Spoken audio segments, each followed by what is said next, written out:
Siddhartha, the son of the Brahman. In the shade of the house, in the sunshine of the riverbank near the boats, in the shade of the salwood forest, in the shade of the fig tree, is where Siddhartha grew up. The handsome son of the Brahman, the young falcon, together with his friend Govinda, son of a Brahman. The sun tanned his light shoulders by the banks of the river when bathing, performing the sacred ablutions, the sacred offerings. In the mango grove, shade poured into his black eyes when playing as a boy, when his mother sang, when the sacred offerings were made, when his father, the scholar, taught him, when the wise men talked. For a long time, Siddhartha had been partaking in the discussions of the wise men, practicing debate with Govinda, practicing with Govinda the art of reflection, the service of meditation. He already knew how to speak the Om silently, the word of words, to speak it silently into himself while inhaling, to speak it silently out of himself while exhaling. With all the concentration of his soul, the forehead surrounded by the glow of the clear thinking spirit. He already knew to feel Atman in the depths of his being, indestructible, one with the universe. Joy leapt in his father's heart for his son who was quick to learn, thirsty for knowledge. He saw him growing up to become great wise man and priest, a prince among the Brahmins. Bliss leapt in his mother's breast when she saw him, when she saw him walking, when she saw him sit down and get up. Siddhartha, strong, handsome, he who was walking on slender legs, greeting her with perfect respect. Love touched the hearts of the Brahman's young daughters when Siddhartha walked through the lanes of the town with the luminous forehead, with the eye of a king, with his slim hips. But more than all, he was loved by Govinda, his friend, the son of a Brahman. He loved Siddhartha's eye and sweet voice. He loved his walk and the perfect decency of his movements. He loved everything Siddhartha did and said. And what he loved most was his spirit, his transcendental, fiery thoughts, his ardent will, his high calling. Govinda knew he would not become a common Brahman, not a lazy official in charge of offerings, not a greedy merchant with magic spells, not a vain, vacuous speaker, not a mean, deceitful priest, and also not a decent, stupid sheep in the herd of the many. No, and he, Govinda as well, did not want to become one of those, not one of those tens of thousands of Brahmins. He wanted to follow Siddhartha, the beloved, the splendid, and in days to come, when Siddhartha would become a god, when he would join the glorious, then Govinda wanted to follow him as a friend, his companion, his servant, his spear carrier, his shadow. Siddhartha was thus loved by everyone.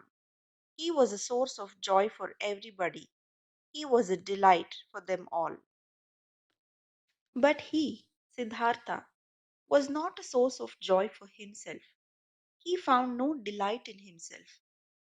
Walking the rosy paths of the fig tree garden, sitting in the bluish shade of the grove of contemplation, washing his limbs daily in the bath of repentance, sacrificing in the dim shade of the mango forest, his gestures of perfect decency, everyone's love and joy, he still lacked all joy in his heart.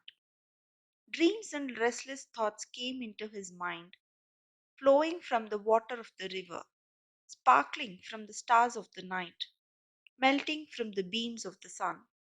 Dreams came to him under restlessness of the soul, fuming from the sacrifices, breathing forth from the verses of the Rig Veda, being infused into him drop by drop from the teachings of the old Brahmans.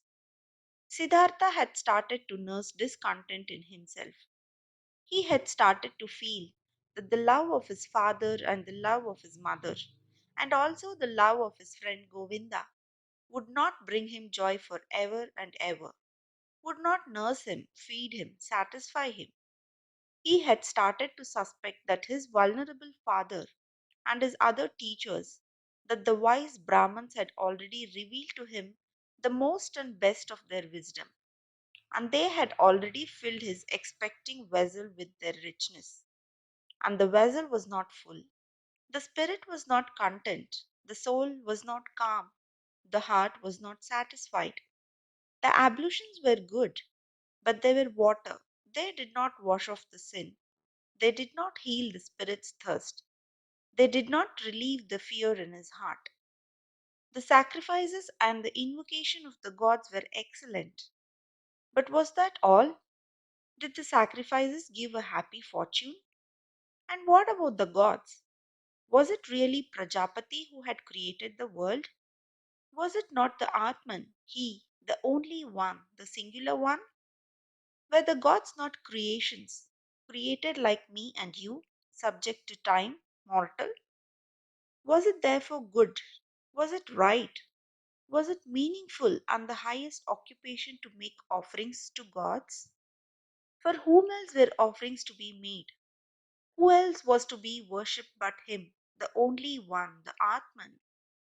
And where was Atman to be found? Where did he reside?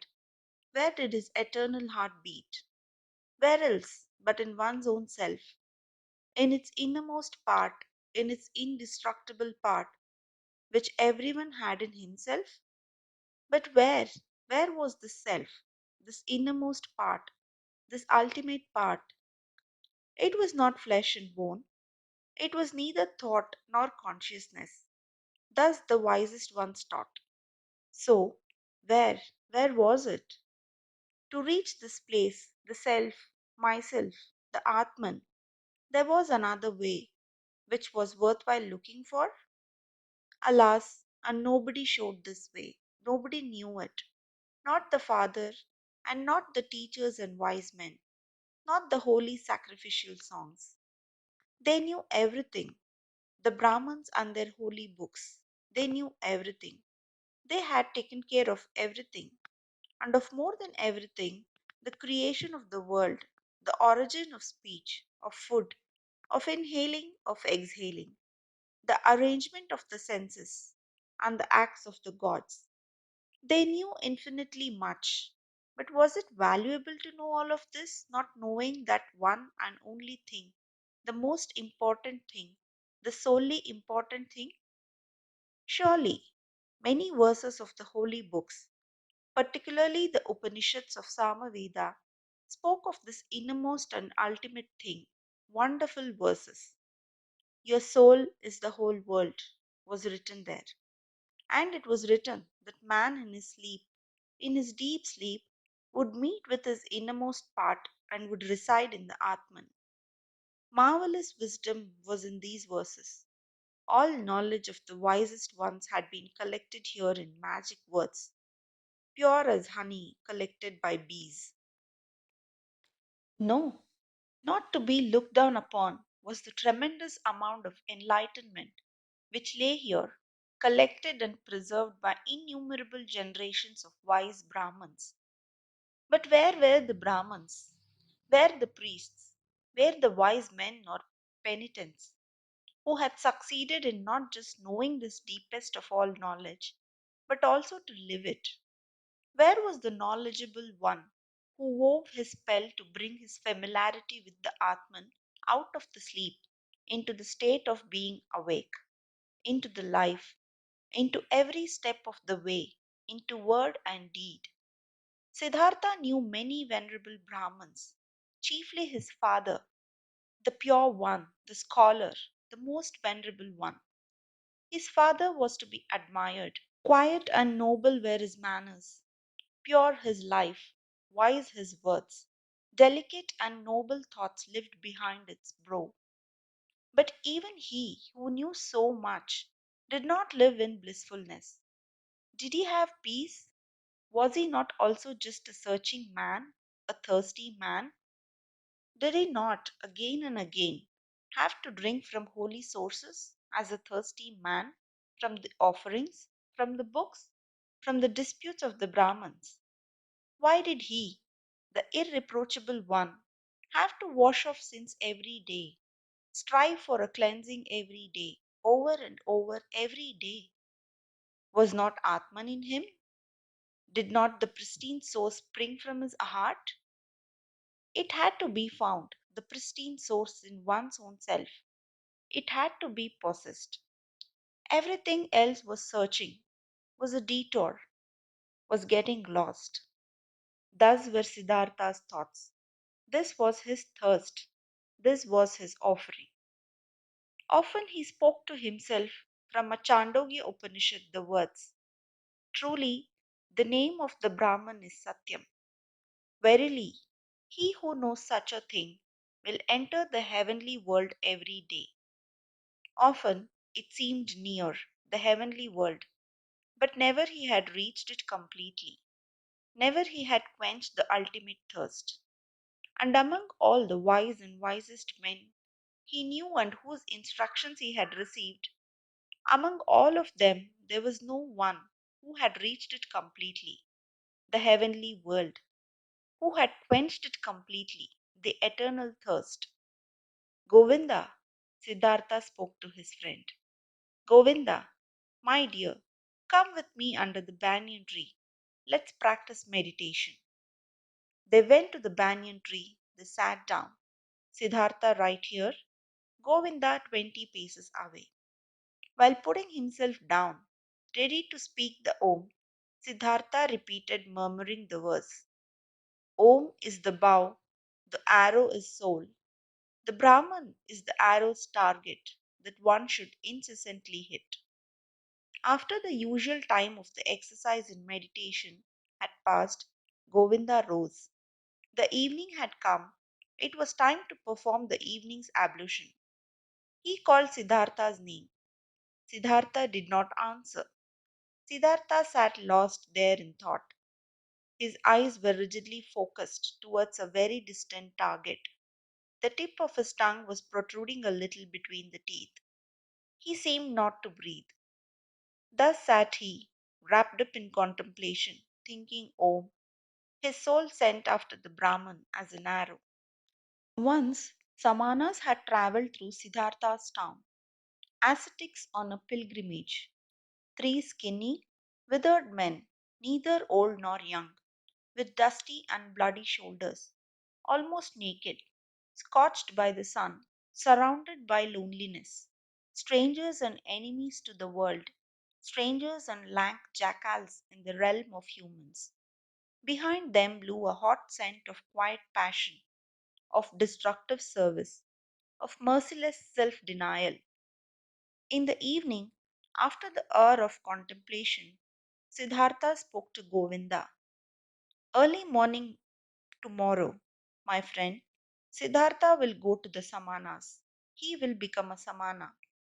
Govinda turned pale when he heard these words and read the decision in the motionless face of his friend, unstoppable like the arrow shot from the bow. Soon and with the first glance, Govinda realized, now it is beginning. Now Siddhartha is taking his own way. Now his fate is beginning to sprout, and with his, my own. And he turned pale like a dry banana skin. Oh, Siddhartha, he exclaimed, will your father permit you to do that? Siddhartha looked over as if he was just waking up. Arrow fast, he read in Govinda's soul, read the fear, read the submission. Oh, Govinda, he spoke quietly. Let's not waste words. Tomorrow, at daybreak, I will begin the life of the Samanas. Speak no more of it. Siddhartha entered the chamber, where his father was sitting on a mat of bast, and stepped behind his father and remained standing there until his father felt that someone was standing behind him. Quoth the Brahman, is that you, Siddhartha? Then say what you came to say.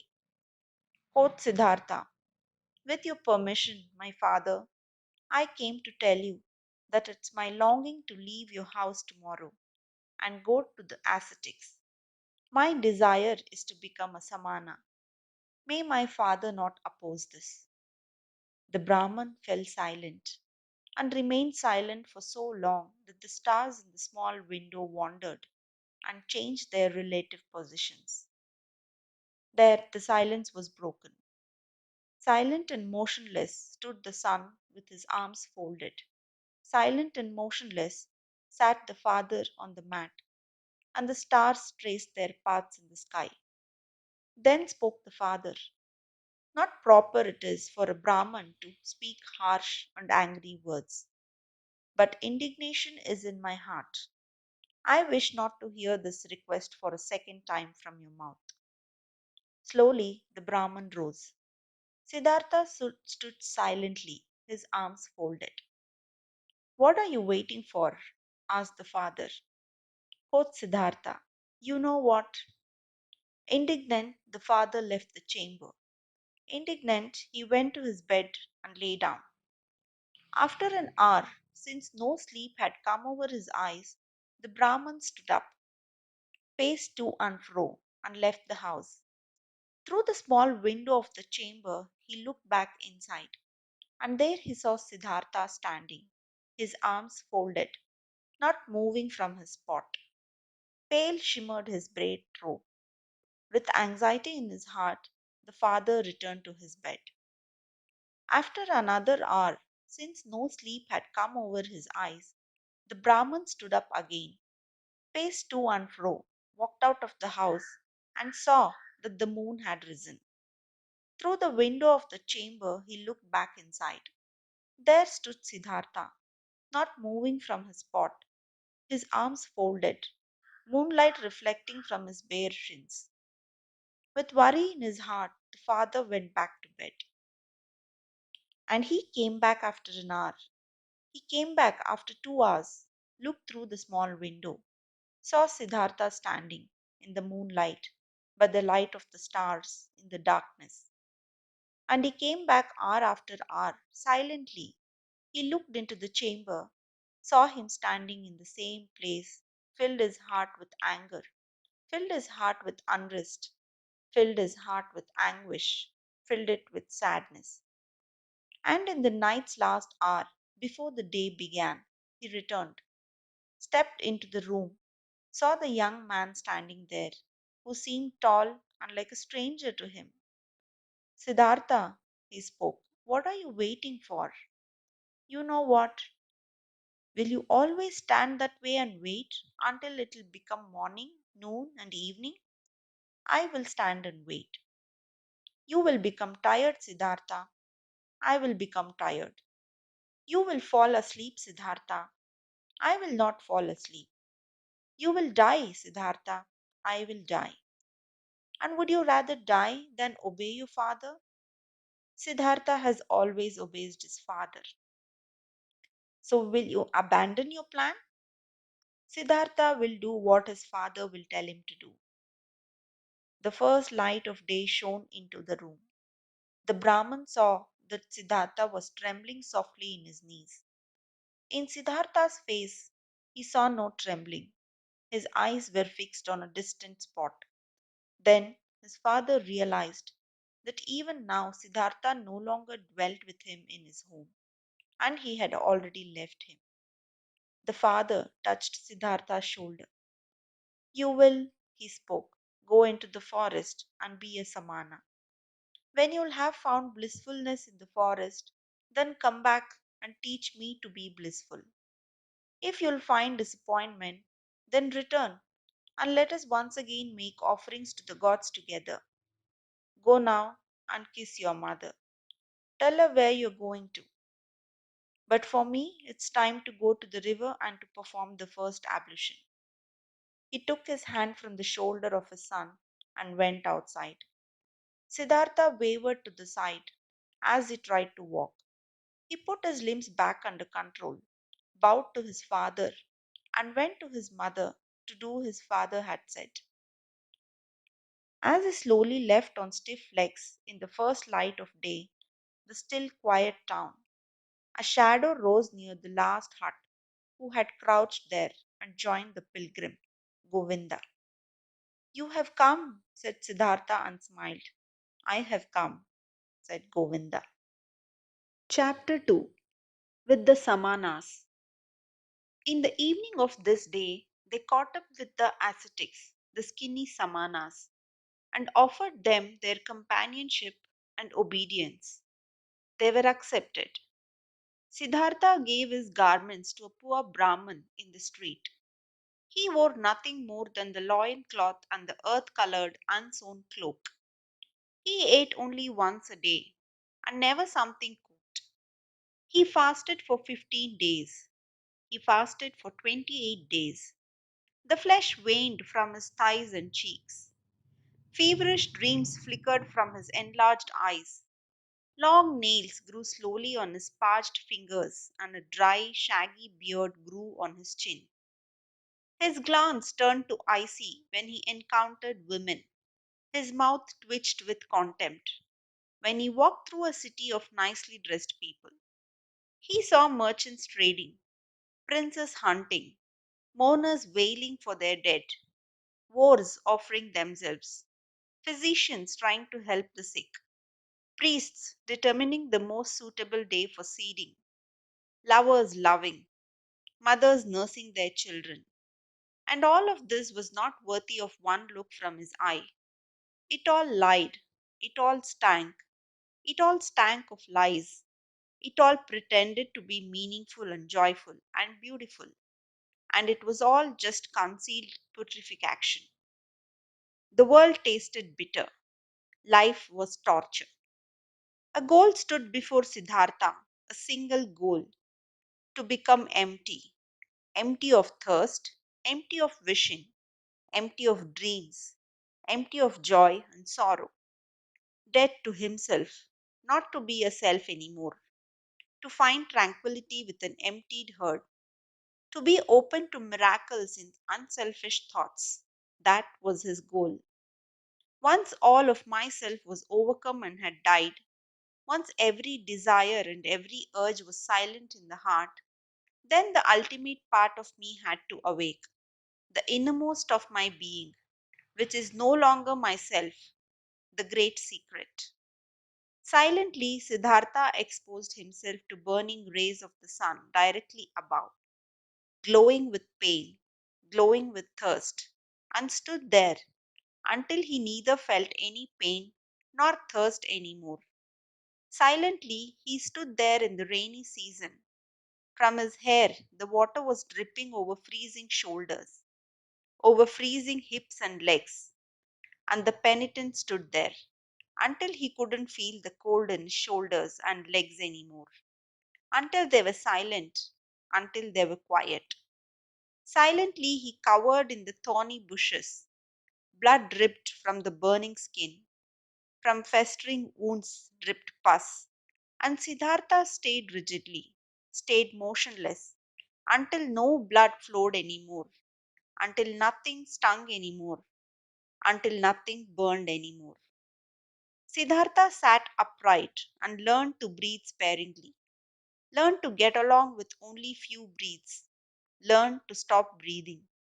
He learned, beginning with the breath, to calm the beat of his heart, learned to reduce the beats of his heart until there were only a few and almost none. Instructed by the oldest of the Samanas, Siddhartha practiced self denial, practiced meditation according to a new Samana rules. A heron flew over the bamboo forest, and Siddhartha accepted the heron into his soul, flew over forest and mountains, was a heron, ate fish, felt the pangs of a heron's hunger, spoke the heron's croak, died a heron's death. A dead jackal was lying on the sandy bank, and Siddhartha's soul slipped inside the body. Was the dead jackal, lay on the banks, got bloated, stank, decayed, was dismembered by hyenas, was skinned by vultures, turned into a skeleton, turned to dust, was blown across the fields. And Siddhartha's soul returned, had died, had decayed, was scattered as dust, had tasted the gloomy intoxication of the cycle, awaited in new thirst like a hunter in the gap, where he could escape from the cycle, where the end of the causes, where an eternity without suffering began. He killed his senses, he killed his memory, he slipped out of his self into thousands of other forms, was an animal, was carrion, was stone, was wood, was water, and awoke every time to find his old self again. Sun shone or moon was his self again. Turned round in the cycle, felt thirst, overcame the thirst, felt new thirst. Siddhartha learned a lot when he was with the Samanas. Many ways leading away from the self he learned to go. He went the way of self denial by means of pain, through voluntarily suffering and overcoming pain, hunger, thirst, tiredness. He went the way of self denial by means of meditation, through imagining the mind to be void of all conceptions. These and other ways he learned to go. 1,000 times he left his self. For hours and days he remained in the non self. But though the ways led away from the self, their end, nevertheless, always led back to the self. Though Siddhartha fled from the self 1,000 times, stayed in nothingness, stayed in the animal, in the stone, the return was inevitable. Inescapable was the hour when he found himself back in the sunshine or in the moonlight, in the shade or in the rain, and was once again his self and Siddhartha, and again felt the agony of the cycle which had been forced upon him. By his side lived Govinda, his shadow, walked the same paths, undertook the same efforts. They rarely spoke to one another than the service and the exercises required. Occasionally, the two of them went through the villages to beg for food for themselves and their teachers. How do you think, Govinda? Siddhartha spoke one day while begging this way. How do you think we did progress? Did we reach any goals? Govinda answered, we have learned and will continue learning. You'll be a great Samana, Siddhartha. Quickly you have learned every exercise. Often the old Samanas have admired you. One day you will be a holy man, O Siddhartha. Quoth Siddhartha, I can't help but feel that it is not like this, my friend.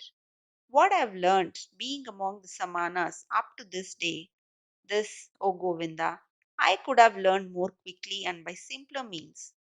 In every tavern of that part of a town where the workhouses are, my friend, among caterers and gamblers, I could have learned it.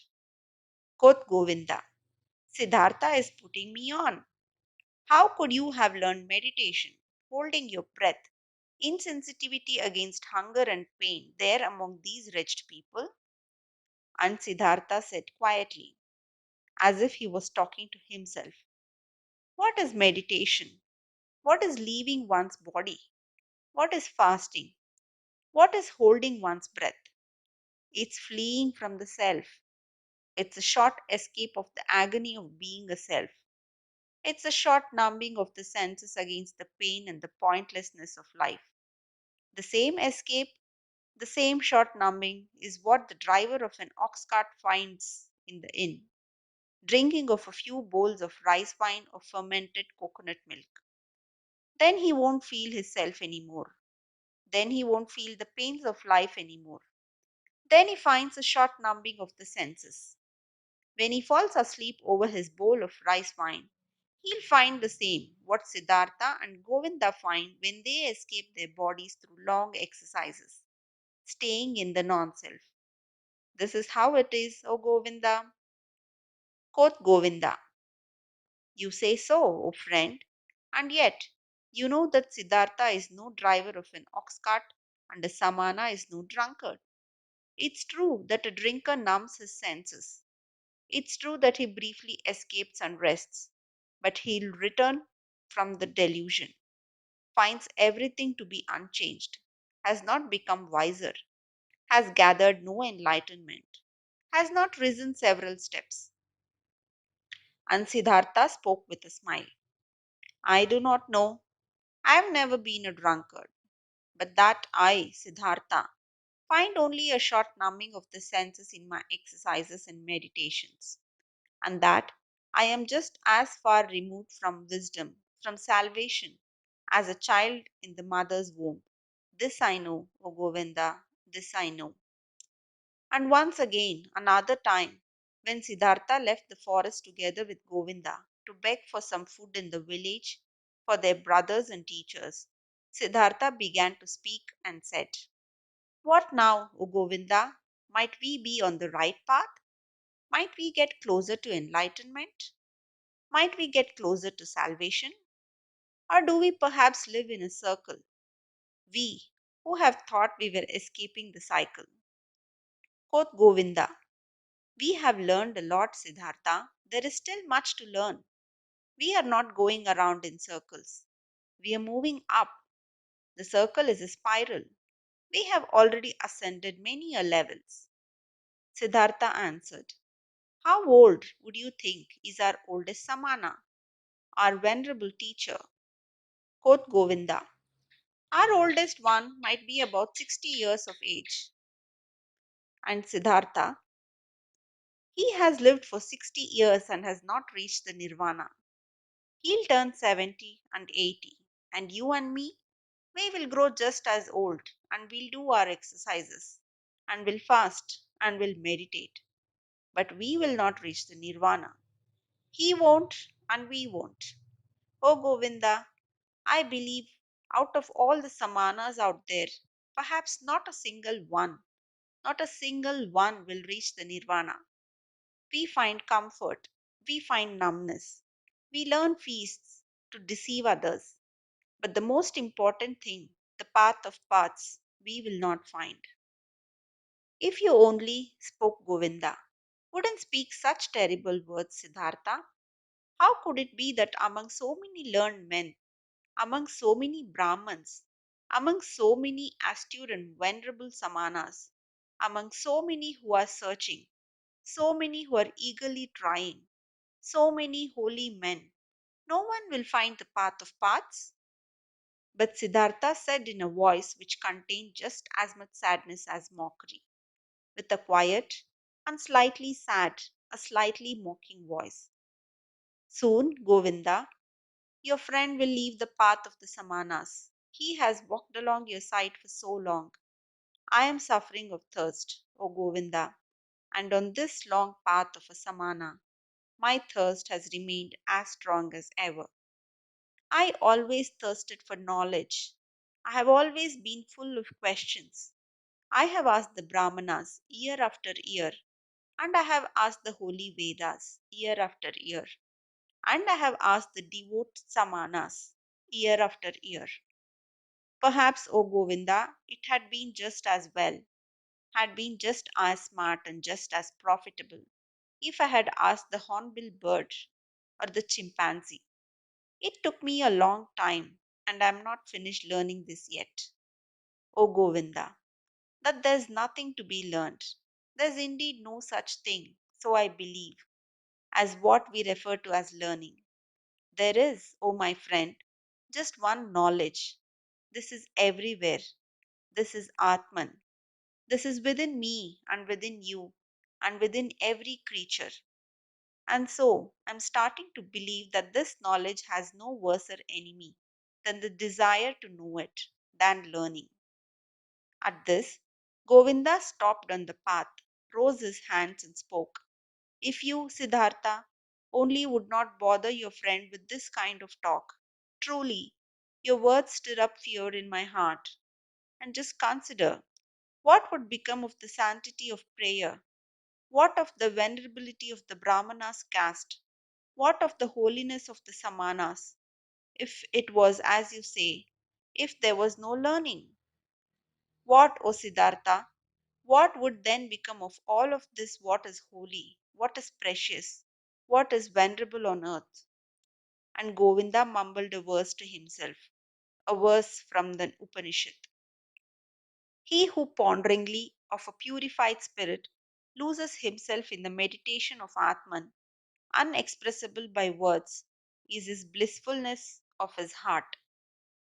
But Siddhartha remained silent. He thought about the words which Govinda had said to him and thought the words through to their end. Yes, he thought, standing there with his head low, what would remain of all that which seemed to us to be holy? What remains? What can stand the rest? And he shook his head. At one time, when the two young men had lived among the Samanas for about 3 years and had shared their exercises, some news, a rumor, a myth reached them after being retold many times. A man had appeared, Gotama by name, the exalted one, the Buddha. He had overcome the suffering of the world in himself and had halted the cycle of rebirths. He was said to wander through the land, teaching, surrounded by disciples, without possession, without home, without a wife, in the yellow cloak of an ascetic, but with a cheerful brow, a man of bliss, and Brahmanas and princes would bow down before him and would become his students. This myth, this rumor, this legend resounded. Its fragments rose up here and there in the towns. The Brahmanas spoke of it, and in the forest the Samanas. Again and again, the name of Gotama, the Buddha, reached the ears of the young men, with good and with bad talk, with praise and with defamation. It was as if the plague had broken out in a country, and news had been spreading around that one or another place there was a man, a wise man, a knowledgeable one, whose word and breath was enough to heal everyone who had been infected with the pestilence. And as such, news would go through the land, and everyone would talk about it. Many would believe, many would doubt, many would get on their way as soon as possible to seek the wise man, the helper. Just like this, the myth ran through the land. That fragrant myth of Gotama, the Buddha, the wise man of the family of Sakya. He possessed, so the believer said, the highest enlightenment. He remembered his previous lives. He had reached the nirvana and never returned into the cycle. He was never again submerged in the murky river of physical forms. Many wonderful and unbelievable things were reported of him. He had performed miracles, had overcome the devil, had spoken to the gods. But his enemies and disbelievers said, this Gotama was a vain seducer. He would spend his days in luxury, scorned the offerings, was without learning, and knew neither exercises nor self castigation. The myth of Buddha sounded sweet. The scent of magic flowed from these reports. After all, the world was sick, life was hard to bear, and behold, here a resource seemed to spring forth. Here a messenger seemed to call out, comforting, mild, full of noble promises. Everywhere the rumor of Buddha was heard, everywhere in the lands of India, the young men listened up, felt longing, felt hope, and among the Brahmana sons of the towns and villages, every pilgrim and stranger was welcome when he brought news of him, the exalted one, the Sakya Muni. The myth had also reached the Samanas in the forest, and also Siddhartha and also Govinda. Slowly, drop by drop, every drop laden with hope, every drop laden with doubt. They rarely talked about it because the oldest of the Samanas did not like this myth. He had heard this alleged Buddha used to be an ascetic before and had lived in the forest, but had then turned back to luxury and worldly pleasures, and he had no high opinion of this Gotama. O Siddhartha, Govinda spoke one day to his friend. Today I was in the village, and a Brahman invited me into his house. And in his house there was the son of a Brahman from Magadha, who has seen the Buddha with his own eyes and has heard him teach.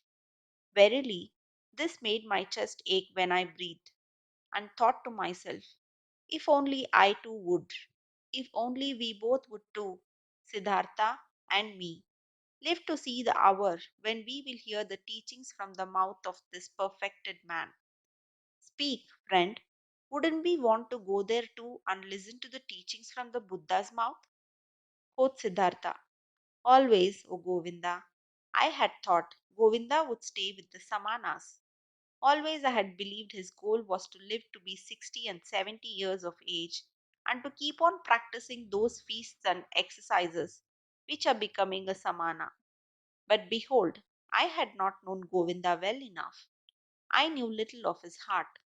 So now you, my faithful friend, want to take a new path and go there, where the Buddha spreads his teachings. Quoth Govinda, you are mocking me. Mock me if you like, Siddhartha, but have you not also developed a desire, an eagerness to hear his teachings? And have you not at one time said to me, you would not walk the path of the Samanas for much longer? At this, Siddhartha laughed in his very own manner, in which his voice assumed a touch of sadness and a touch of mockery, and said, well, Govinda, you have spoken well. You have remembered correctly. If you only remembered the other things as well, you have heard from me, which is that I have grown distrustful and tired against teachings and learning, and that my faith in words which are brought to us by teachers is small. But let's do it, my dear. I am willing to listen to these teachings, though in my heart I believe that we have already tasted the best fruit of these teachings. Quoth Govinda, your willingness delights my heart. But tell me, how should this be possible? How should the Gotama's teachings, even before we have heard them, have already revealed their best fruit to us? Quoth Siddhartha, let us eat this fruit and wait for the rest, O Govinda.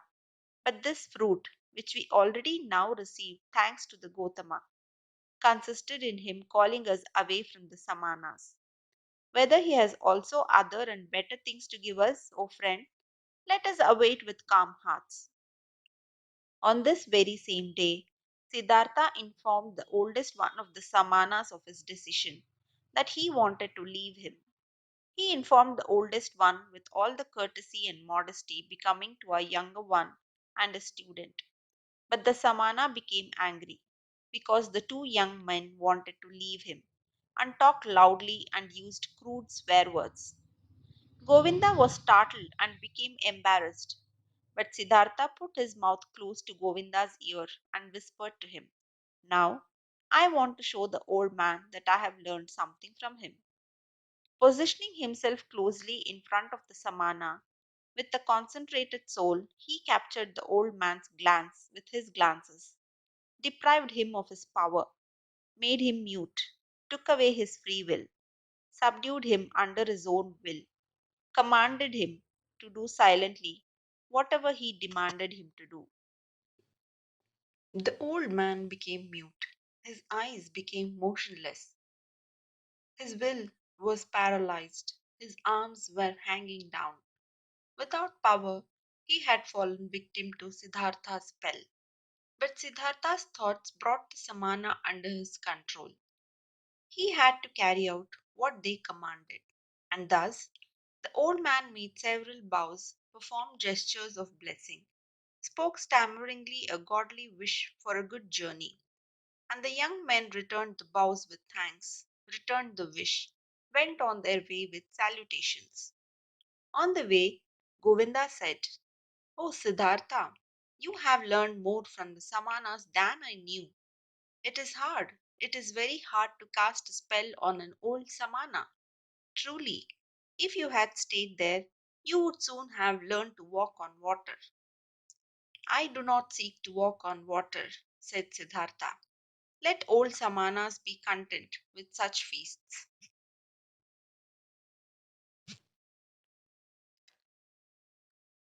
Chapter 3 Gotama.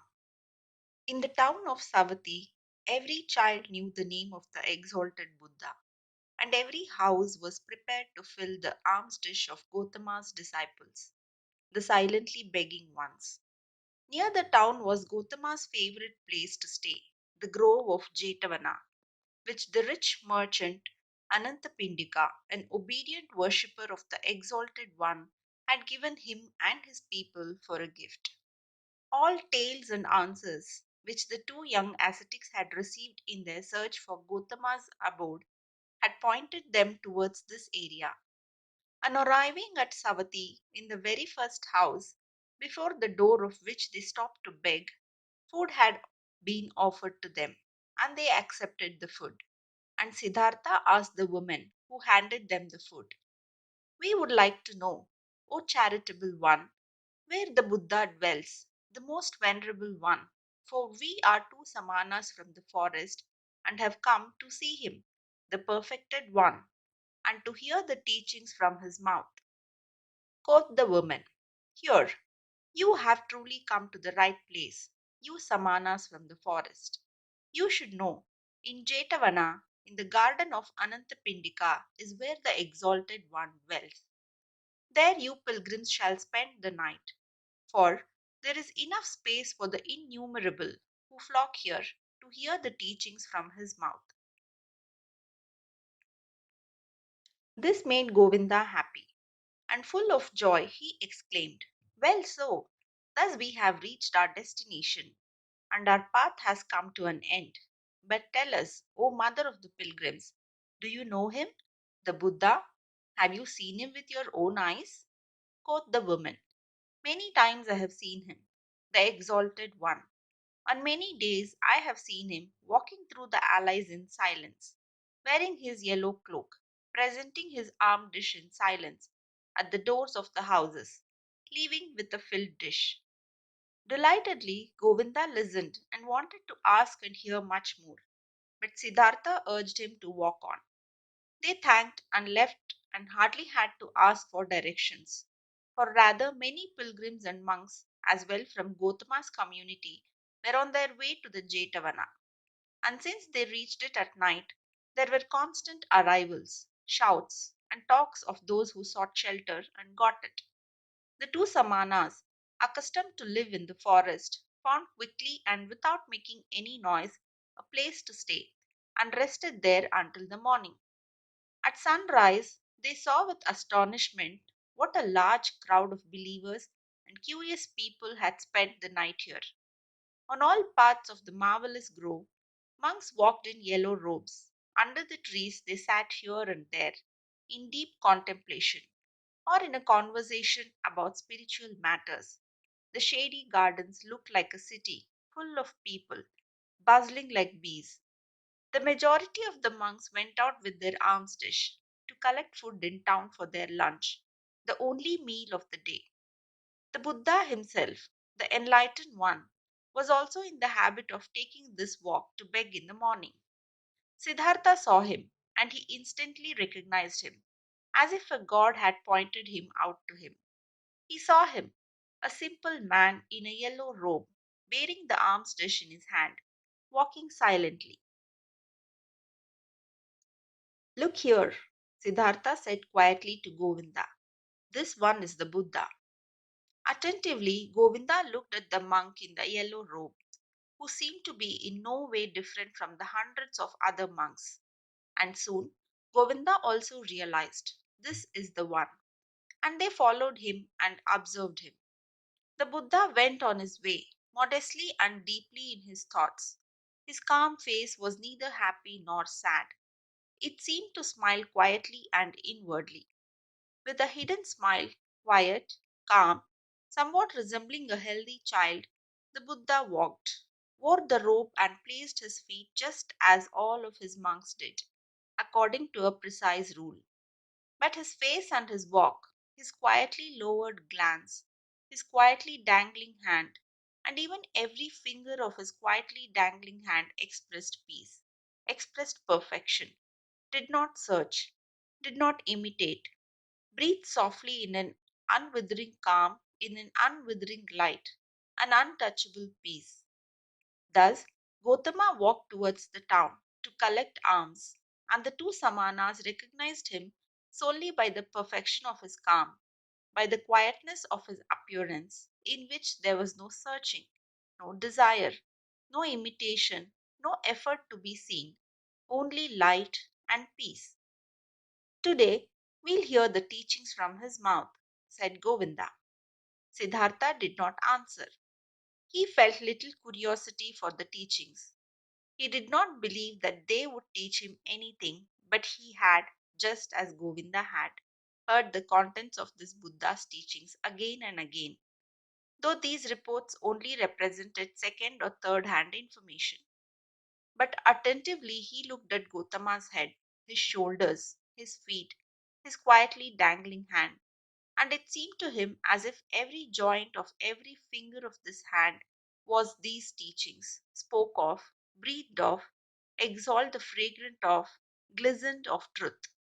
This man, this Buddha, was truthful down to the gesture of his last finger. This man was holy. Never before Siddhartha had venerated a person so much.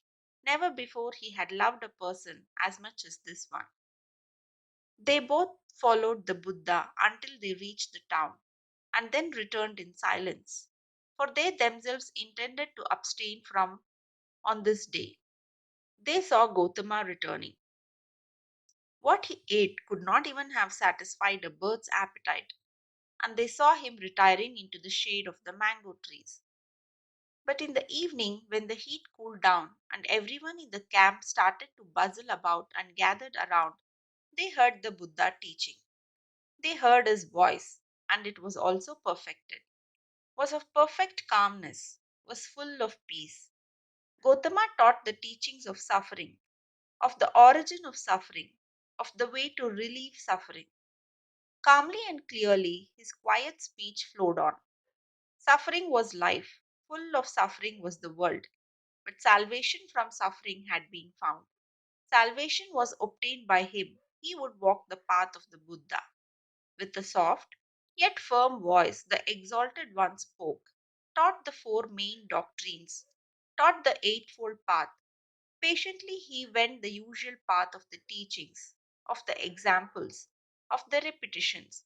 Brightly and quietly his voice hovered over the listeners, like a light, like a starry sky.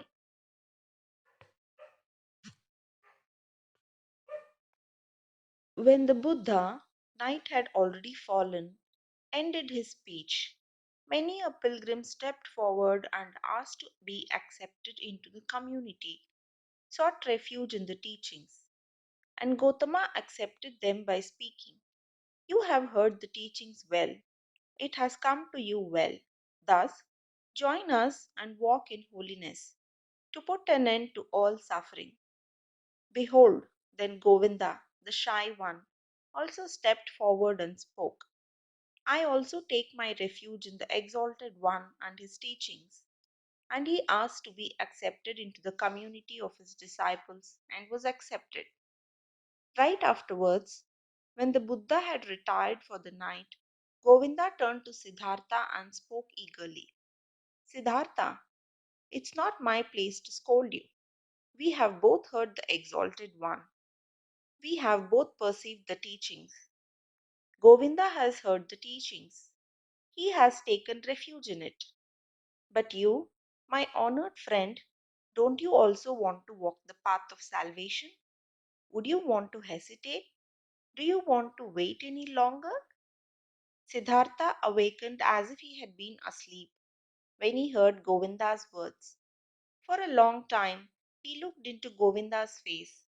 Then he spoke quietly in a voice without mockery. Govinda, my friend, now you have taken this step. Now you have chosen this path. Always, O Govinda, you've been my friend. You've always walked one step behind me. Often I have thought, won't Govinda for once also take a step by himself, without me, out of his own soul? Behold, now you have turned into a man and are choosing your path for yourself. I wish that you would go it up to its end. O my friend, that you shall find salvation. Govinda, not completely understanding yet, repeated his question in an impatient tone. Speak up, I beg you, my dear. Tell me, since it could not be any other way, that you also, my learned friend, will take your refuge with the exalted Buddha. Siddhartha placed his hand on Govinda's shoulder. You failed to hear my good wish for you, O Govinda. I am repeating it. I wish that you would go to this path up to its end, and you shall find salvation. In this moment, Govinda realized that his friend had left him, and he started to weep. Siddhartha, he exclaimed lamentingly. Siddhartha kindly spoke to him. Don't forget, Govinda, that you are now one of the Samanas of the Buddha. You have renounced your home and your parents, renounced your birth and possessions, renounced your free will, renounced all friendship. This is what the teachings require. This is what the exalted one wants. This is what you wanted for yourself. Tomorrow, O Govinda, I'll leave you. For a long time, the friends continued walking in the grove. For a long time, they lay there and found no sleep. And over again, Govinda urged his friend he should tell him why he would not want to seek refuge in Gotama's teachings, what fault he would find in these teachings. But Siddhartha turned him away every time and said, Be content, Govinda. Very good are the teachings of the Exalted One. How could I find a fault in them? Very early in the morning, a follower of Buddha, one of his oldest monks, went through the garden and called all those to him who had, as novices, taken their refuge in the teachings, to dress them up in the yellow robe and to instruct them in the first teachings and duties of their position. Then Govinda broke loose, embraced once again his childhood friend, and left with the novices. But Siddhartha walked through the grove, lost in thought. Then he happened to meet Gotama, the exalted one, and when he greeted him with respect, and the Buddha's glance was so full of kindness and calm, the young man summoned his courage and asked the Venerable One for the permission to talk to him. Silently, the exalted one nodded his approval. Quoth Siddhartha, Yesterday, O exalted one, I had been privileged to hear your wondrous teachings. Together with my friend, I had come from afar to hear your teachings. And now, my friend is going to stay with your people. He has taken his refuge with you.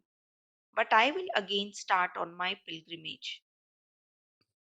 As you please, the Venerable One spoke politely. Too bold is my speech, Siddhartha continued. But I do not want to leave the Exalted One without having honestly told him my thoughts. Does it please the Venerable One to listen to me for one moment longer? Silently, the Buddha nodded his approval. Quoth Siddhartha, One thing, O most Venerable One, I have admired in your teachings most of all. Everything in your teachings is perfectly clear, is proven. You are presenting the world as a perfect chain, a chain which is never and nowhere broken, an eternal chain, the links of which are causes and effects. Never before this has been seen so clearly. Never before this has been presented so irrefutably.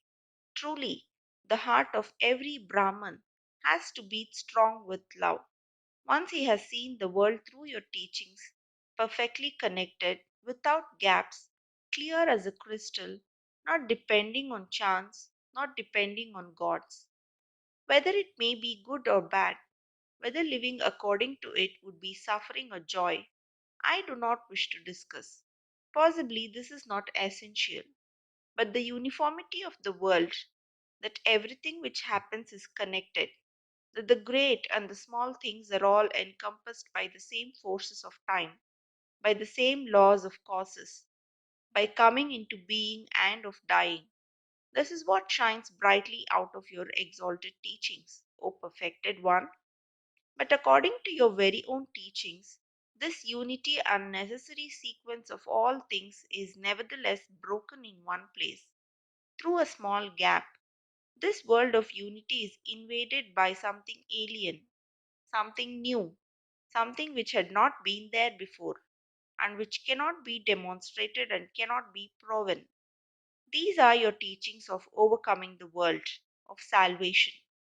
But with this small gap, with this small breach, the entire eternal and uniform law of the world is breaking apart again and becomes void. Please forgive me for expressing this objection. Quietly, Gotama had listened to him, unmoved. Now he spoke, the perfected one, with his polite and clear voice.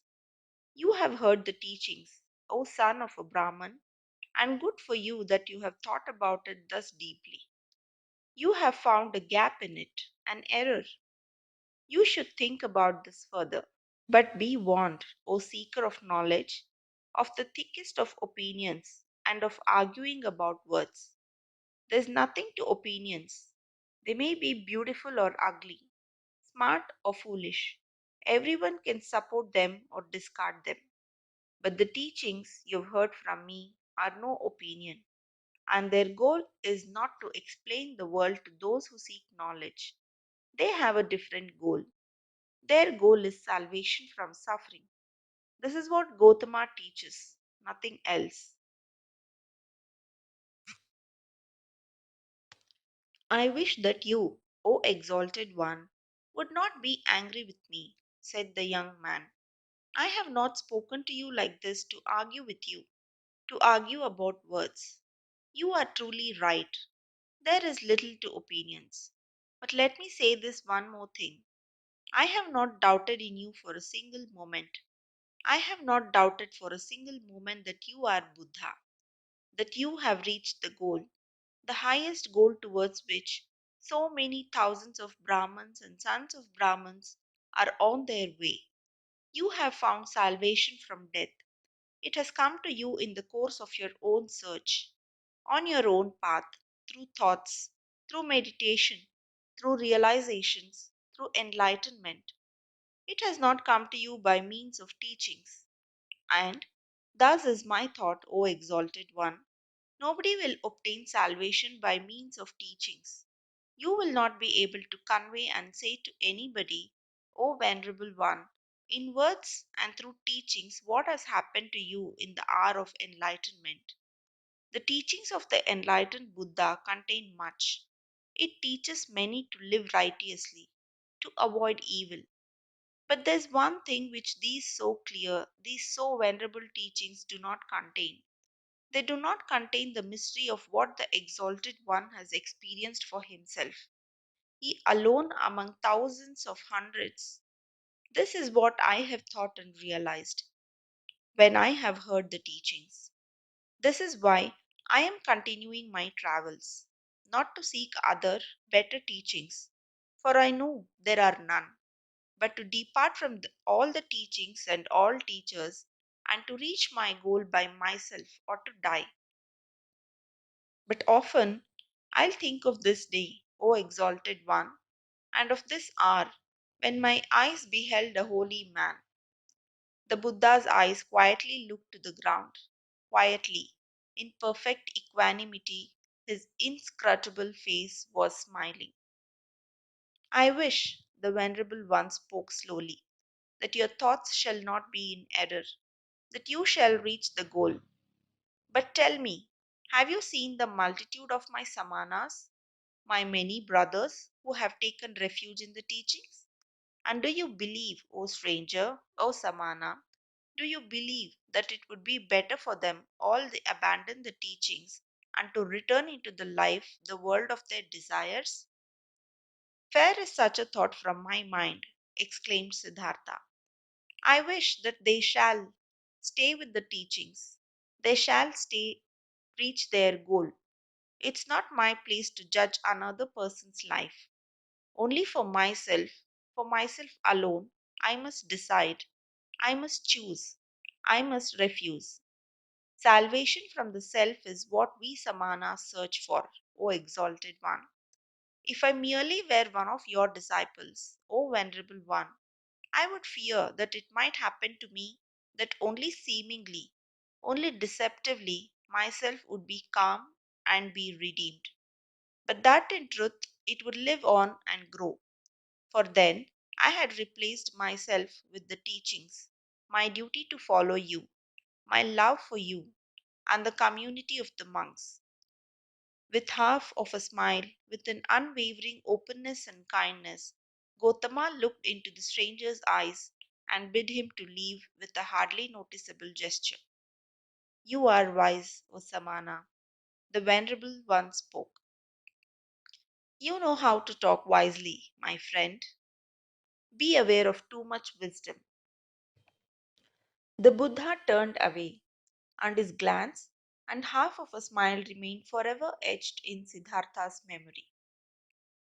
I have never before seen a person glance and smile, sit and walk this way. He thought, truly, I wish to be able to glance and smile, sit and walk this way too, thus free, thus venerable, thus concealed, thus open, thus childlike and mysterious. Truly, only a person who has succeeded in reaching the innermost part of his self would glance and walk this way. Well, so I also will seek to reach the innermost part of myself. I saw a man, Siddhartha thought, a single man, before whom I would have to lower my glance.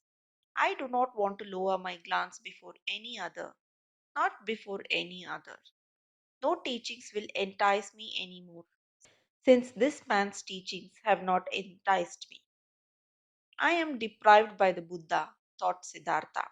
I am deprived, and even more he has given to me. He has deprived me of my friend, the one who had believed in me and now believes in him, who had been my shadow and is now Gotama's shadow. But he has given me Siddhartha, myself. Awakening. When Siddhartha left the grove where the Buddha, the perfected one, stayed behind, where Govinda stayed behind, then he felt that in this grove his past life also stayed behind and parted from him.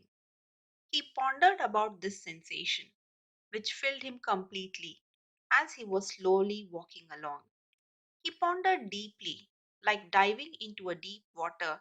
He let himself sink down to the ground of the sensation, down to the place where the causes lie, because to identify the causes, so it seemed to him, is the very essence of thinking, and by this alone sensations turn into realizations and are not lost, but become entities and start to emit like rays of light what is inside of them. Slowly walking along, Siddhartha pondered. He realized that he was no youth anymore, but had turned into a man. He realized that one thing had left him, as a snake is left behind by its old skin. That one thing no longer existed in him, which had accompanied him throughout his youth and used to be a part of him. The wish to have teachers and to listen to teachings. He had also left the last teacher who had appeared on his path, even him, the highest and wisest teacher, the most holy one, Buddha. He had left him, had to part with him, was not able to accept his teachings. Slower, he walked along in his thoughts and asked himself, but what is this? What you have sought to learn from teachings and from teachers, and what they, who have taught you much, were still unable to teach you. And he found it was the self, the purpose and essence of which I sought to learn. It was the self I wanted to free myself from, which I sought to overcome. But I was not able to overcome it, could only deceive it, could only flee from it, only hide from it. Truly, no thing in this world has kept my thoughts thus busy as this my very own self, this mystery of me being alive, of me being one and being separated and isolated from all others, of being me, Siddhartha. And there is no thing in this world I know less about than about me, about Siddhartha.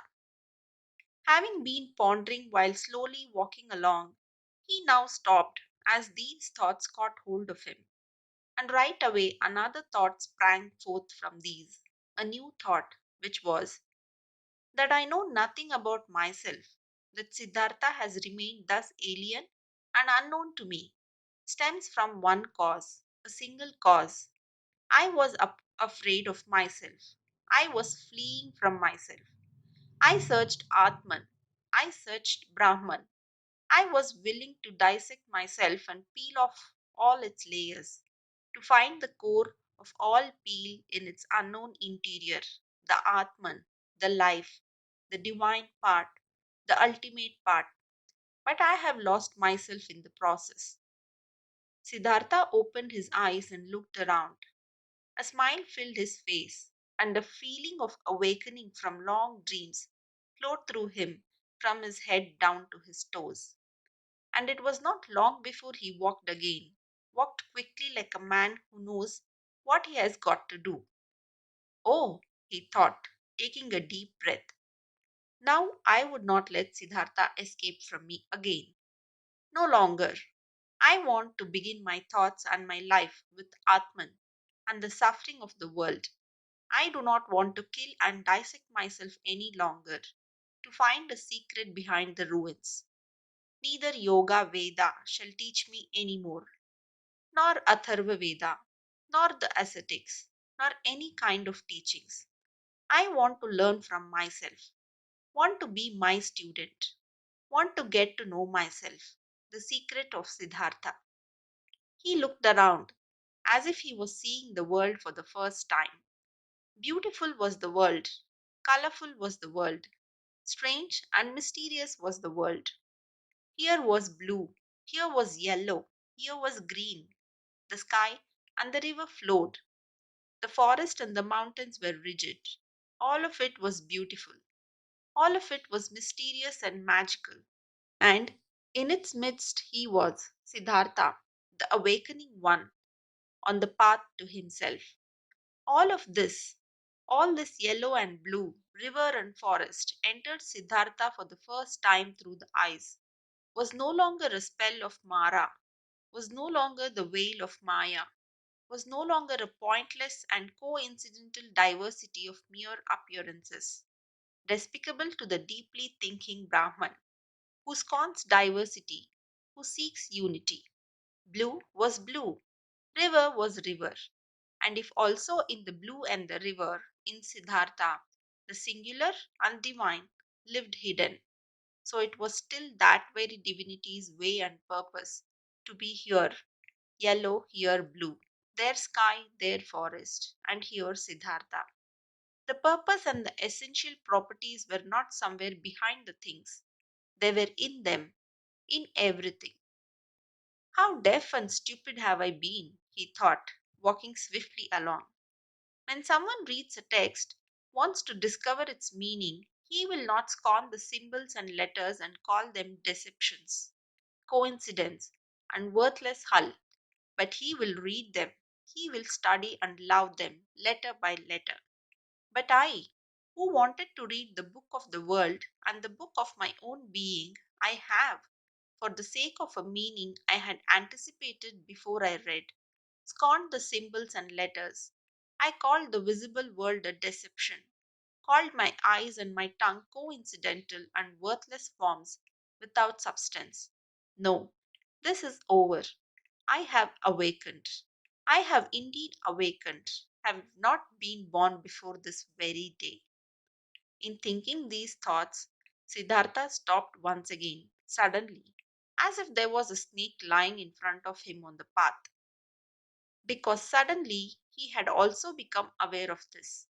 He who was indeed like someone who had just woken up, or like a newborn baby, he had to start his life anew and start again at the very beginning.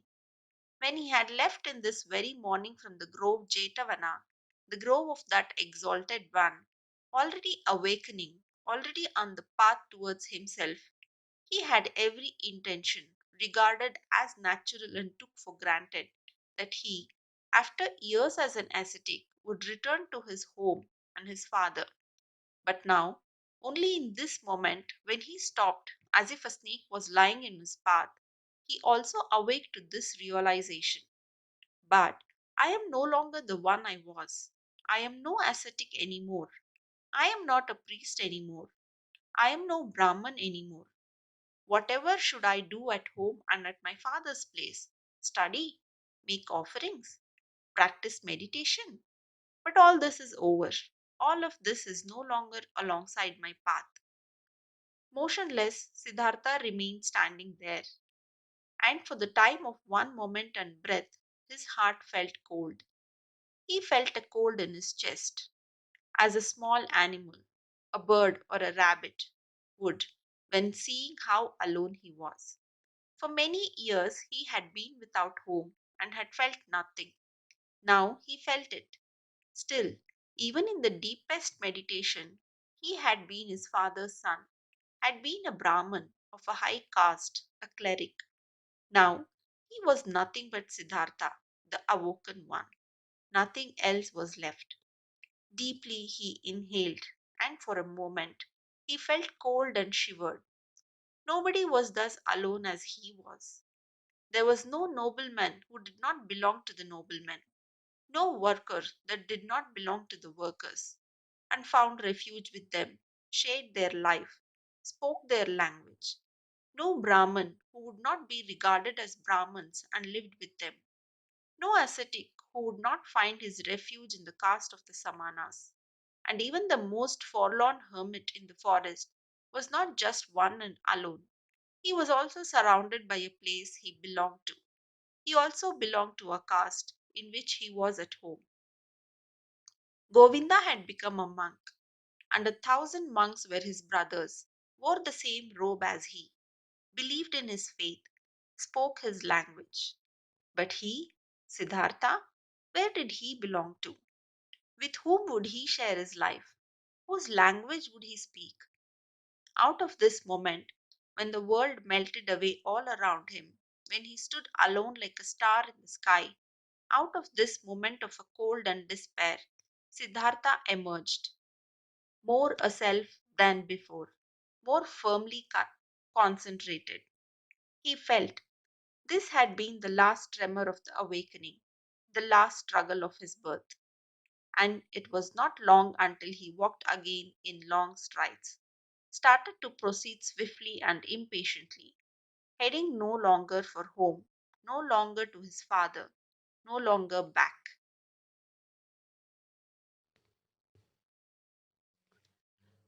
Kamala.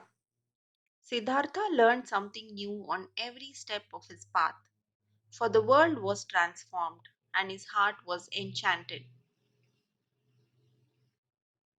He saw the sun rising over the mountains with their forests and setting over the distant beach with its palm trees. At night, he saw the stars in the sky in their fixed positions and the crescent of the moon floating like a boat in the blue. He saw trees, stars, animals, clouds, rainbows, rocks, herbs, flowers, stream and river, the glistening dew in the bushes in the morning, distant high mountains which were blue and pale, birds sang and bees, wind sliverishly blew through the rice field. All of this, 1,000-fold and colorful, had always been there, always the sun and the moon had shone, always rivers had roared and bees had buzzed. But in former times, all of this had been nothing more to Siddhartha than a fleeting, deceptive veil before his eyes, looked upon in distrust, destined to be penetrated and destroyed by thought, since it was not the essential existence, since this essence lay beyond, on the other side of the visible. But now his liberated eyes stayed on this side. He saw and became aware of the visible, sought to be at home in this world, did not search for the true essence, did not aim at a world beyond. Beautiful was this world, looking at it thus, without searching, thus simply, thus childlike. Beautiful were the moon and the stars. Beautiful was the stream and the banks, the forest and the rocks, the goat and the gold beetle, the flower and the butterfly. Beautiful and lovely it was, thus to walk through the world, thus childlike, thus awoken, thus open to what is near, thus without distrust. Differently the sun burned the head, Differently, the shade of the forest cooled him down. Differently, the stream and the cistern, the pumpkin and the banana tasted.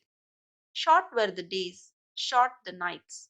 Every hour sped swiftly like sail on the sea, and under the sail was a ship full of treasures, full of joy.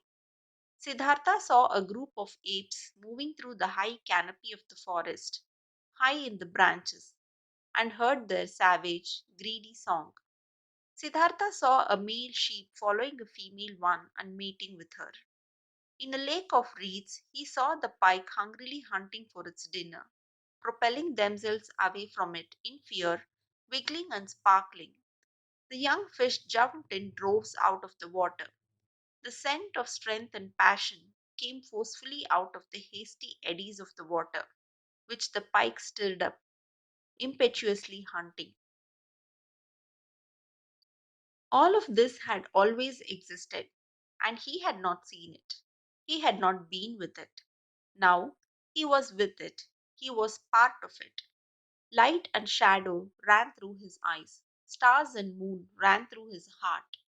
On the way, Siddhartha also remembered everything he had experienced in the garden Jetavana, the teaching he had heard there, the divine Buddha, the farewell from Govinda, the conversation with the exalted one.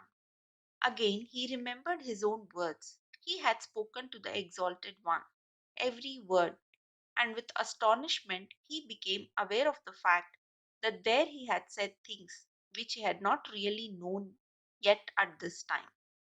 What he had said to Gotama, his, the Buddha's, treasure and secret, was not the teachings, but the unexpressible and not teachable, which he had experienced in the hour of his enlightenment. It was nothing but this very thing which he had now gone to experience, what he now began to experience. Now he had to experience his self. It's true that he had already known for a long time that his self was Atman, in its essence bearing the same eternal characteristics of Brahman.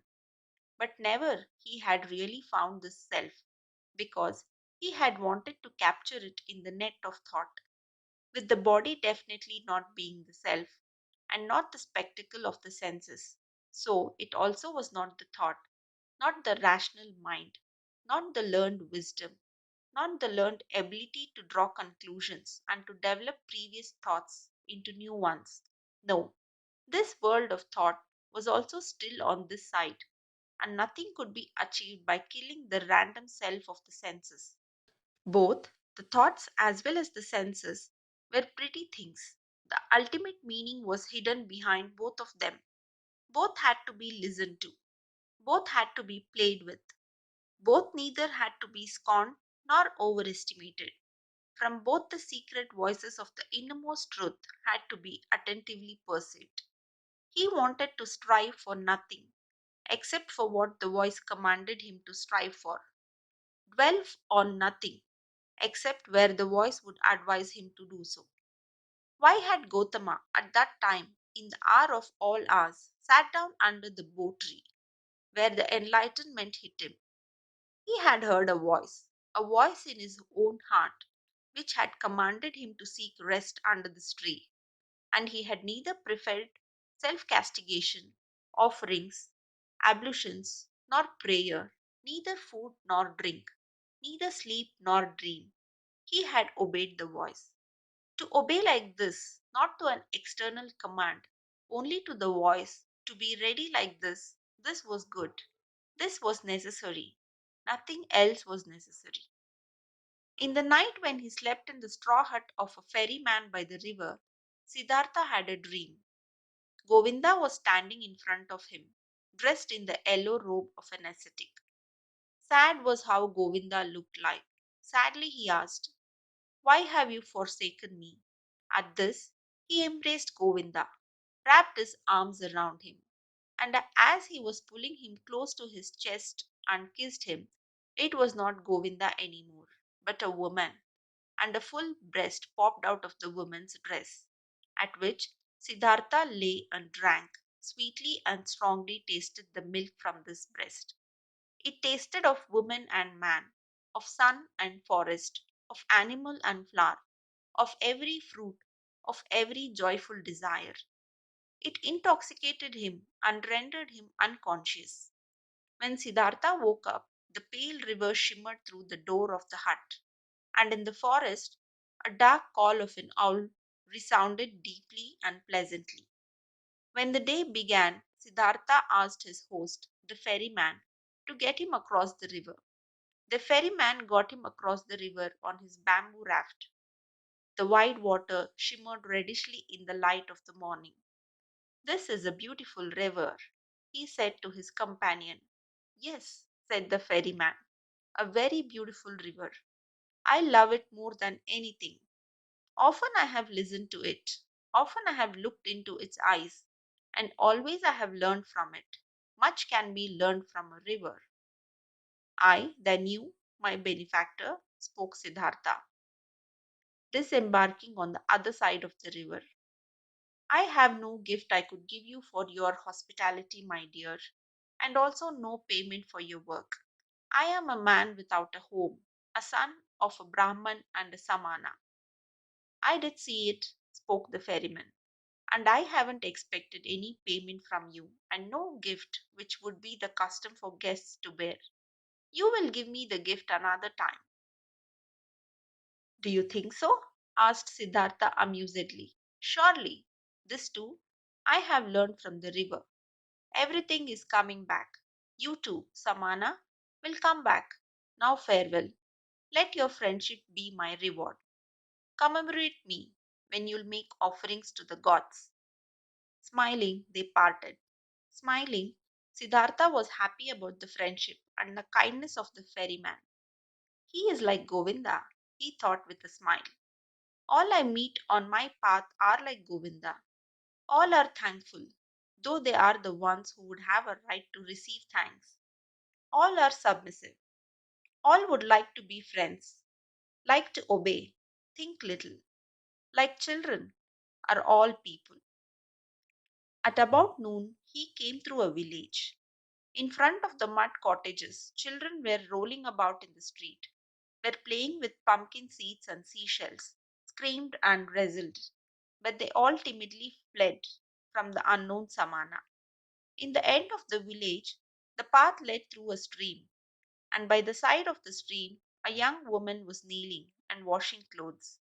When Siddhartha greeted her, she lifted her head and looked up to him with a smile, so that he saw the white in her eyes glistening.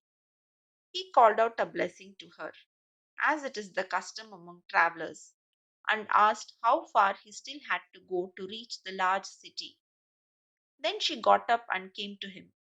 Beautifully, her wet mouth was shimmering in her young face. She exchanged humorous banter with him, asked whether he had eaten already, and whether it was true that the Samanas slept alone in the forest at night and were not allowed to have any women with them.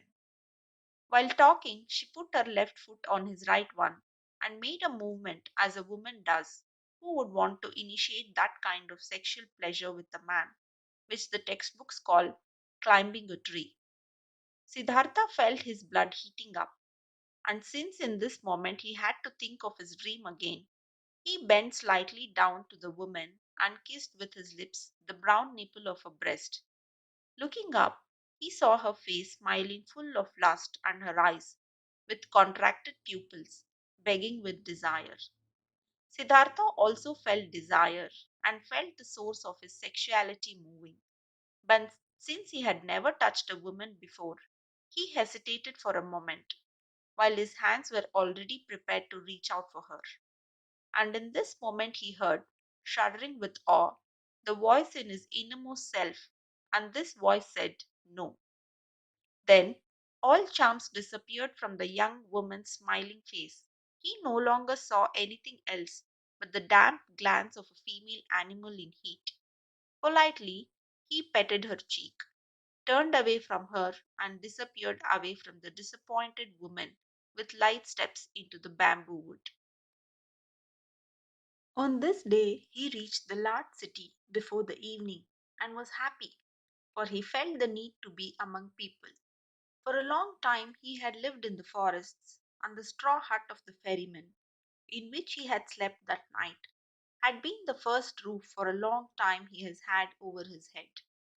Before the city, in a beautifully fenced grove, the traveller came across a small group of servants, both male and female, carrying baskets. In their midst, carried by four servants in an ornamental sedan chair, sat a woman, the mistress, on red pillows under a colorful canopy. Siddhartha stopped at the entrance to the pleasure garden and watched the parade, saw the servants, the maids, the baskets, saw the sedan chair, and saw the lady in it. Under black hair, which made to tower high on her head, he saw a very fair, very delicate, very smart face, a brightly red mouth, like a freshly cracked fig, eyebrows which were well tended and painted in a high arc, smart and watchful dark eyes, a clear, tall neck rising from a green and golden garment, resting fair hands, long and thin, with white golden bracelets over the wrists. Siddhartha saw how beautiful she was, and his heart rejoiced. He bowed deeply when the sedan chair came closer, and straightening up again, he looked at the fair, charming face, read for a moment in the smart eyes with the high arcs above, breathed in a slight fragrance he did not know. With a smile, the beautiful women nodded for a moment and disappeared into the grove, and then the servants as well. Thus I am entering this city, Siddhartha thought, with a charming omen. He instantly felt drawn into the grove, but he thought about it, and only now he became aware of how the servants and maids had looked at him at the entrance. How despicable, how distrustful, how rejecting. I am still a Samana, he thought. I am still an ascetic and beggar. I must not remain like this. I will not be able to enter the grove like this. And he laughed. The next person who came along his path, he asked about the grove and for the name of the woman, and was told that this was the grove of Kamala, the famous courtesan, and that, aside from the grove, she owned a house in the city. Then he entered the city. Now he had a goal. Pursuing his goal, he allowed the city to suck him in, drifted through the flow of the streets, stood still on the squares, rested on the stairs of stone by the river. When the evening came, he made friends with the barber's assistant, whom he had seen working in the shade of an ark in a building, whom he found again praying in a temple of Vishnu, whom he told about stories of Vishnu and Lakshmi. Among the boats by the river, he slept this night, and early in the morning, before the first customers came into his shop, he had the barber's assistant shave his beard and cut his hair, comb his hair, and anoint it with fine oil. Then he went to take his bath in the river. When late in the afternoon beautiful Kamala approached her grove in a sedan chair, Siddhartha was standing at the entrance, made a bow and received the courtesan's greeting. But that servant who had walked at the very end of a train, he motioned to him and asked him to inform his mistress that a young Brahman would wish to talk to her. After a while, the servant returned, asked him who he had been waiting to follow him, conducted him, who was following him, without a word into a pavilion where Kamala was lying on a couch, and left him alone with her. Weren't you already standing out there yesterday, greeting me? Asked Kamala. It's true that I have already seen and greeted you yesterday. But didn't you yesterday wear a beard and long hair and dust in your hair? You have observed well. You have seen everything. You have seen Siddhartha, the son of a Brahman, who has left his home to become a Samana, and who has been a Samana for 3 years. But now I have left that path and came into the city, and the first one I met, even before I had entered the city, was you. To say this, I have come to you, O Kamala. You are the first woman whom Siddhartha is not addressing with his eyes turned to the ground. Never again I want to turn my eyes to the ground when I am coming across a beautiful woman. Kamala smiled and played with a fan of peacock's feathers. and asked, "And only to tell me this, Siddhartha has come to me? To tell you this and to thank you for being so beautiful. And if it doesn't displease you, Kamala, I would like to ask you to be my friend and teacher, for I know nothing yet of that art which you have mastered in the highest degree." At this, Kamala laughed aloud. "Never before this has happened to me, my friend, that a samana from the forest came to me and wanted to learn from me. Never before this has happened to me that a samana came to me with long hair and an old torn lion cloth. Young men come to me, and there are also sons of Brahmins among them. But they come in beautiful clothes, they come in fine shoes, they have perfume in their hair and money in their pouches. This is, O Samana, how the young men are like who come to me." Quoth Siddhartha, "Already I am starting to learn from you. Even yesterday I was already learning. I have already taken off my beard, have combed the hair, have oil in my hair. There is little which is still missing in me, O excellent one. Fine clothes, fine shoes, money in my pouch. You shall know Siddhartha has set harder goals for himself than such trifles, and he has reached them. How shouldn't I reach that goal which I have set for myself yesterday? To be your friend and to learn the joys of love from you. You will see that I'll learn quickly, Kamala. I have already learned harder things than what you are supposed to teach me. And now, let's get to it. You aren't satisfied with Siddhartha as he is, with oil in his hair, but without clothes, without shoes, without money?" Laughing, Kamala exclaimed, "No, my dear, he doesn't satisfy me yet. Clothes are what he must have, pretty clothes, and shoes, pretty shoes, and lots of money in his pouch, and gifts for Kamala. Do you know it now, Samana from the forest? Did you mark my words?" "Yes, I have marked your words," Siddhartha exclaimed. "How should I not mark words which are coming from such a mouth? Your mouth is like a freshly cracked fig, Kamala. My mouth is red and fresh as well. It will be a suitable match for yours, you'll see. But tell me, beautiful Kamala, aren't you at all afraid of the Samana from the forest who has come to learn how to make love?" "Whatever for should I be afraid of a Samana, a stupid Samana from the forest who is coming from the jackals and doesn't even know yet what women are? Oh, he's strong, the Samana, and he isn't afraid of anything. He could force you, beautiful girl. He could kidnap you. He could hurt you. No, Samana, I am not afraid of this. Did any Samana or Brahman ever fear someone might come and grab him and steal his learning and his religious devotion and his depth of thought?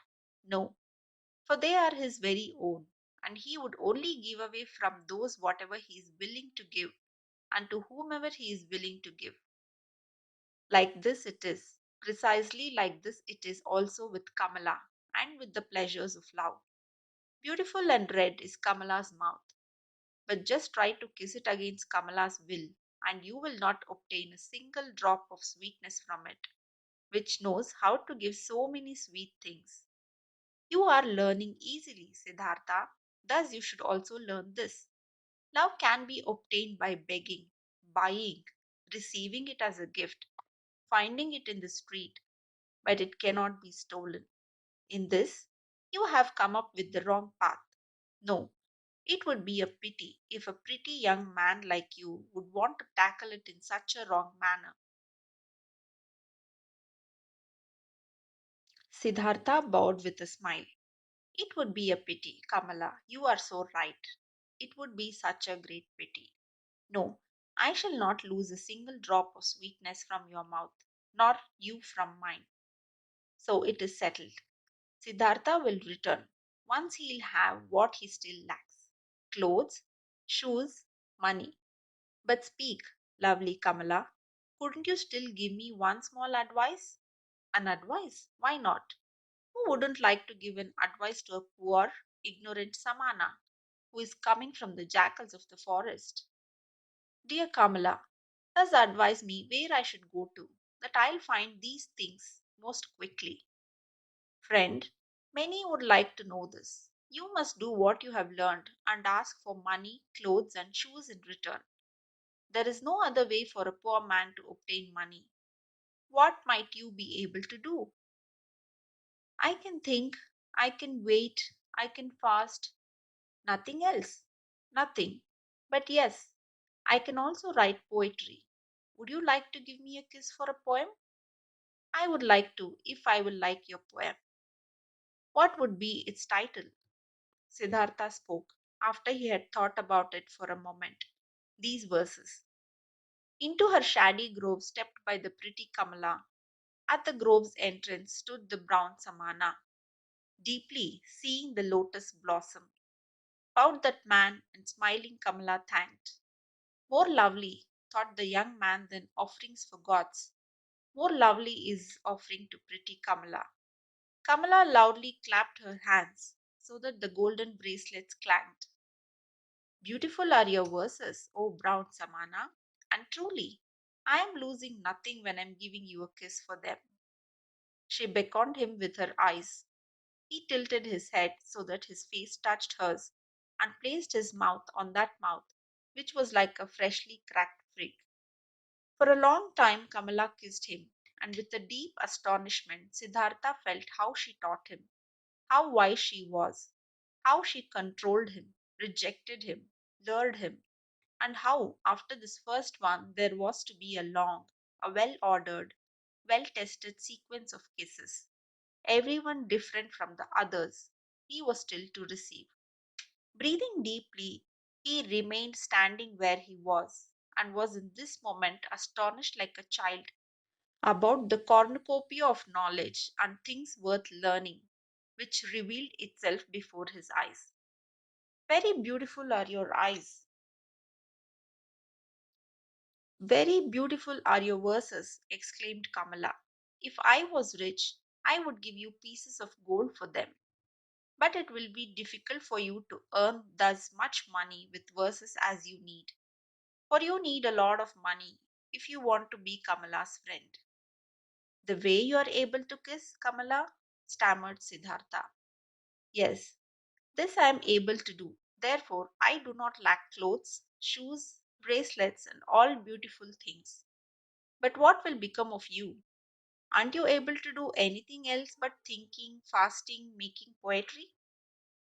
I also know the sacrificial songs, said Siddhartha, but I do not want to sing them anymore.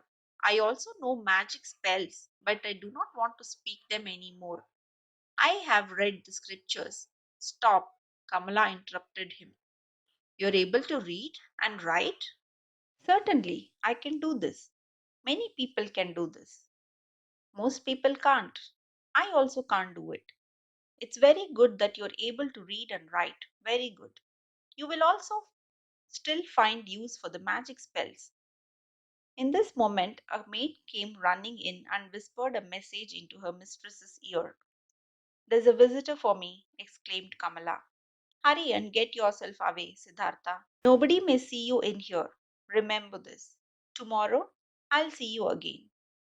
But to the maid she gave the order to give the pious Brahman white upper garments.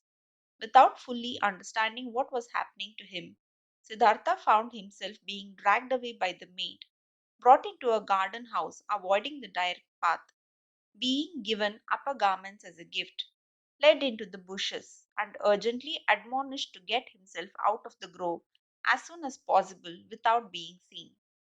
Contently, he did as he had been told.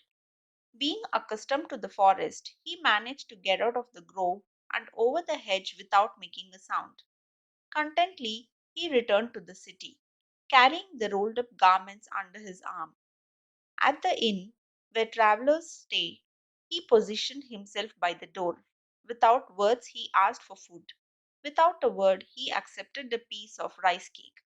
Perhaps, as soon as tomorrow, he thought, I will ask no one for food any more. Suddenly, pride flared up in him. He was no Samana anymore. It was no longer becoming to him to beg. He gave the rice cake to a dog and remained without food. Simple is the life which people lead in this world here, thought Siddhartha. It presents no difficulties. Everything was difficult, toilsome, and ultimately hopeless when I was still a Samana.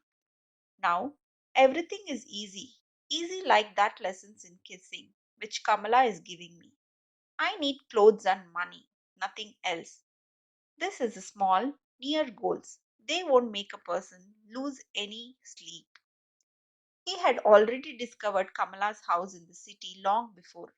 There he turned up the following day. Things are working out well, she called out to him. They are expecting you at Kumaraswami's. He is the richest merchant of the city. If he'll like you, he'll accept you into his service. Be smart, Brown Samana. I had others tell him about you. Be polite towards him. He's very powerful. But don't be too modest. I do not want you to become his servant.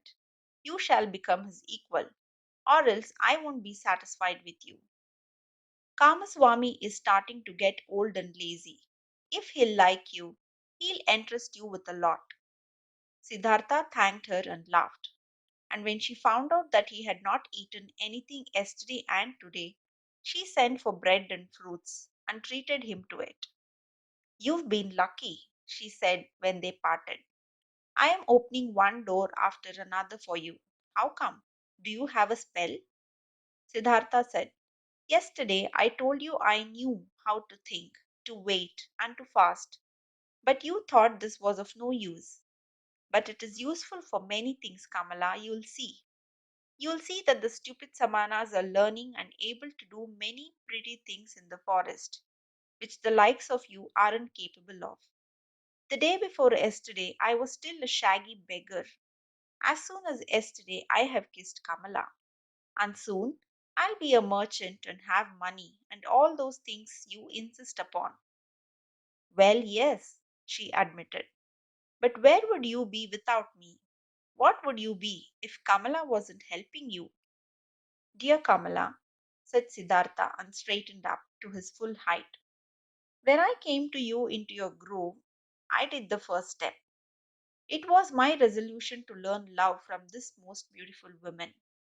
From that moment on, when I had made this resolution, I also knew that I would carry it out. I knew that you would help me. At your first glance at the entrance of the grove, I already knew it. But what if I hadn't been willing? You were willing.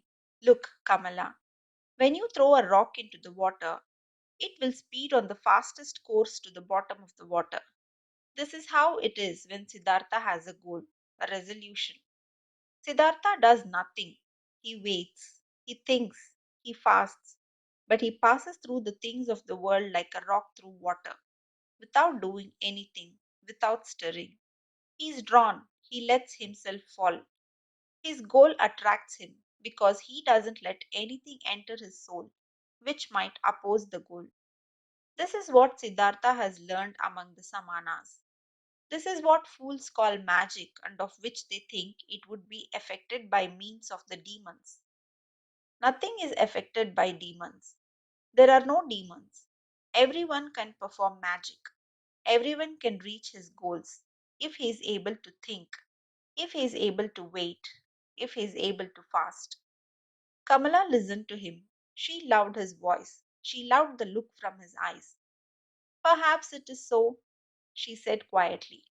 As you say, friend, but perhaps it is also like this that Siddhartha is a handsome man, that his glance pleases the women, that therefore good fortune is coming towards him.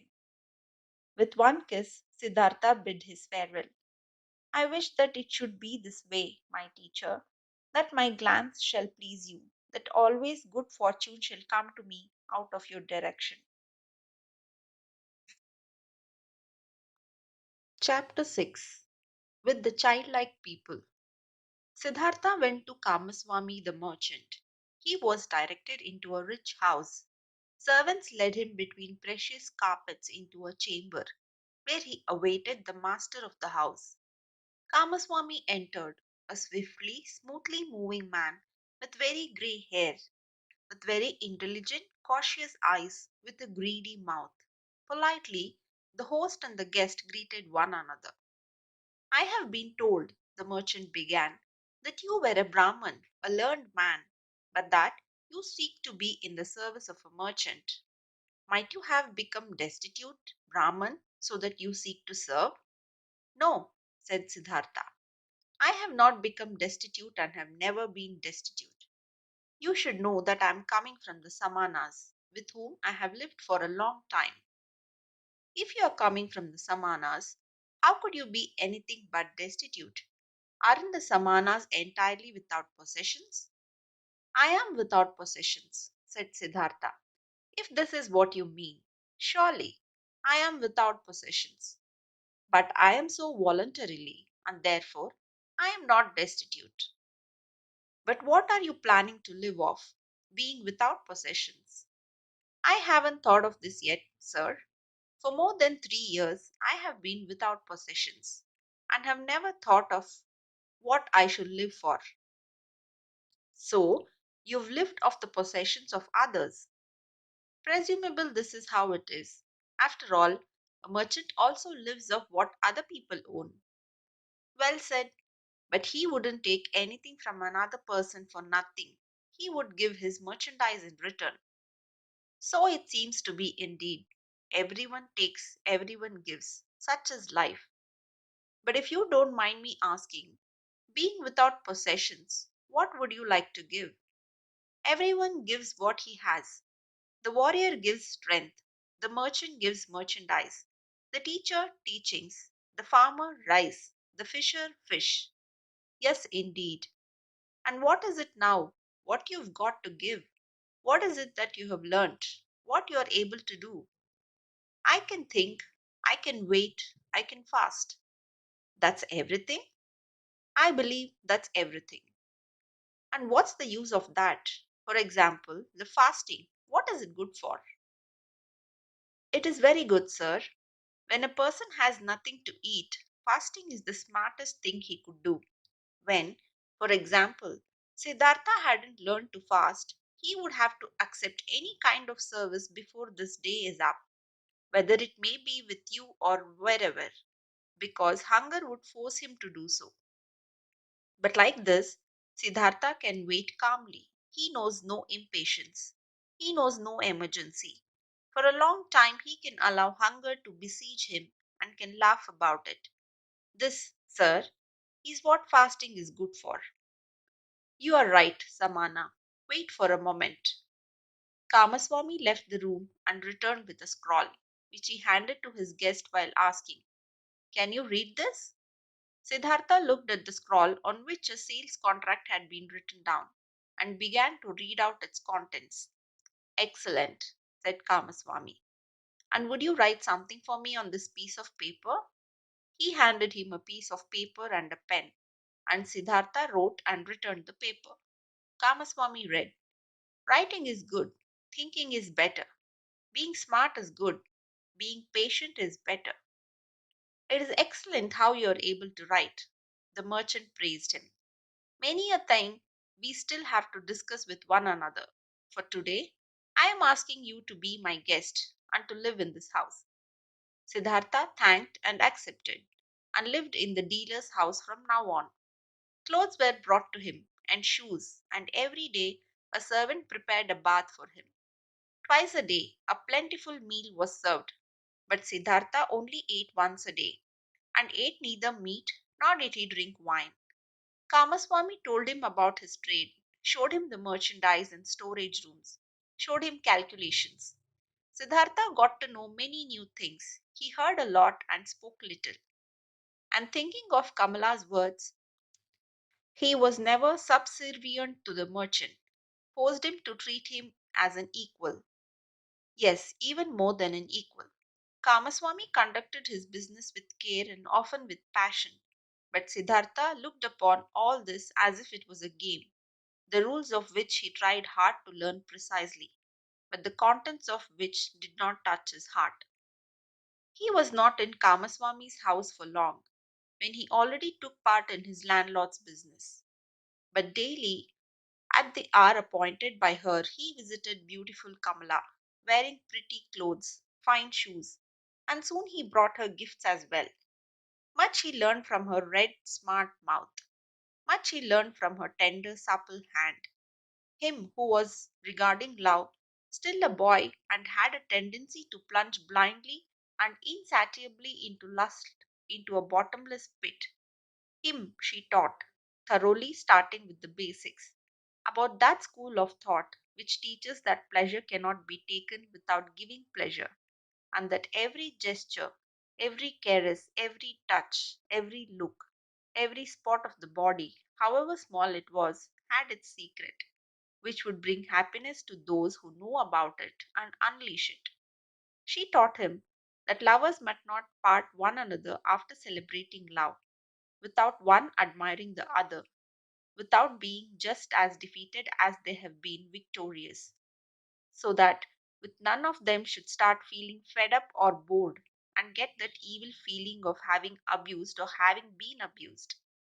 Wonderful hours he spent with the beautiful and smart artist, became her student, her lover, her friend. Here with Kamala was the worth and purpose of his present life, knit with the business of Kamaswami. The merchant passed to duties of writing important letters and contracts onto him, and got into the habit of discussing all important affairs with him. He soon saw that Siddhartha knew little about rice and wool, shipping and trade, but that he acted in a fortunate manner, and that Siddhartha surpassed him, the merchant, in calmness and equanimity, and in the art of listening and deeply understanding previously unknown people.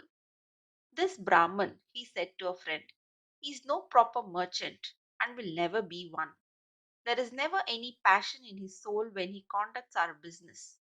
But he has that mysterious quality of those people to whom success comes all by itself, whether this may be a good star of his birth, magic, or something he has learned among Samanas.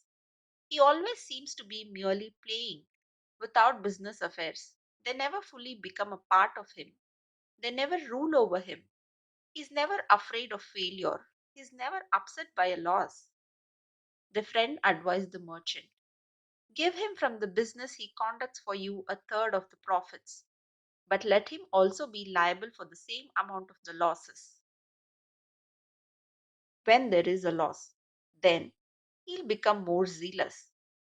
Kamaswami followed the advice, but Siddhartha cared little about this. When he made a profit, he accepted with equanimity. When he made losses, he laughed and said, well, look at this. So this one turned out badly. It seemed indeed as if he did not care about the business. At one time, he traveled to a village to buy a large harvest of rice there. But when he got there, the rice had already been sold to another merchant.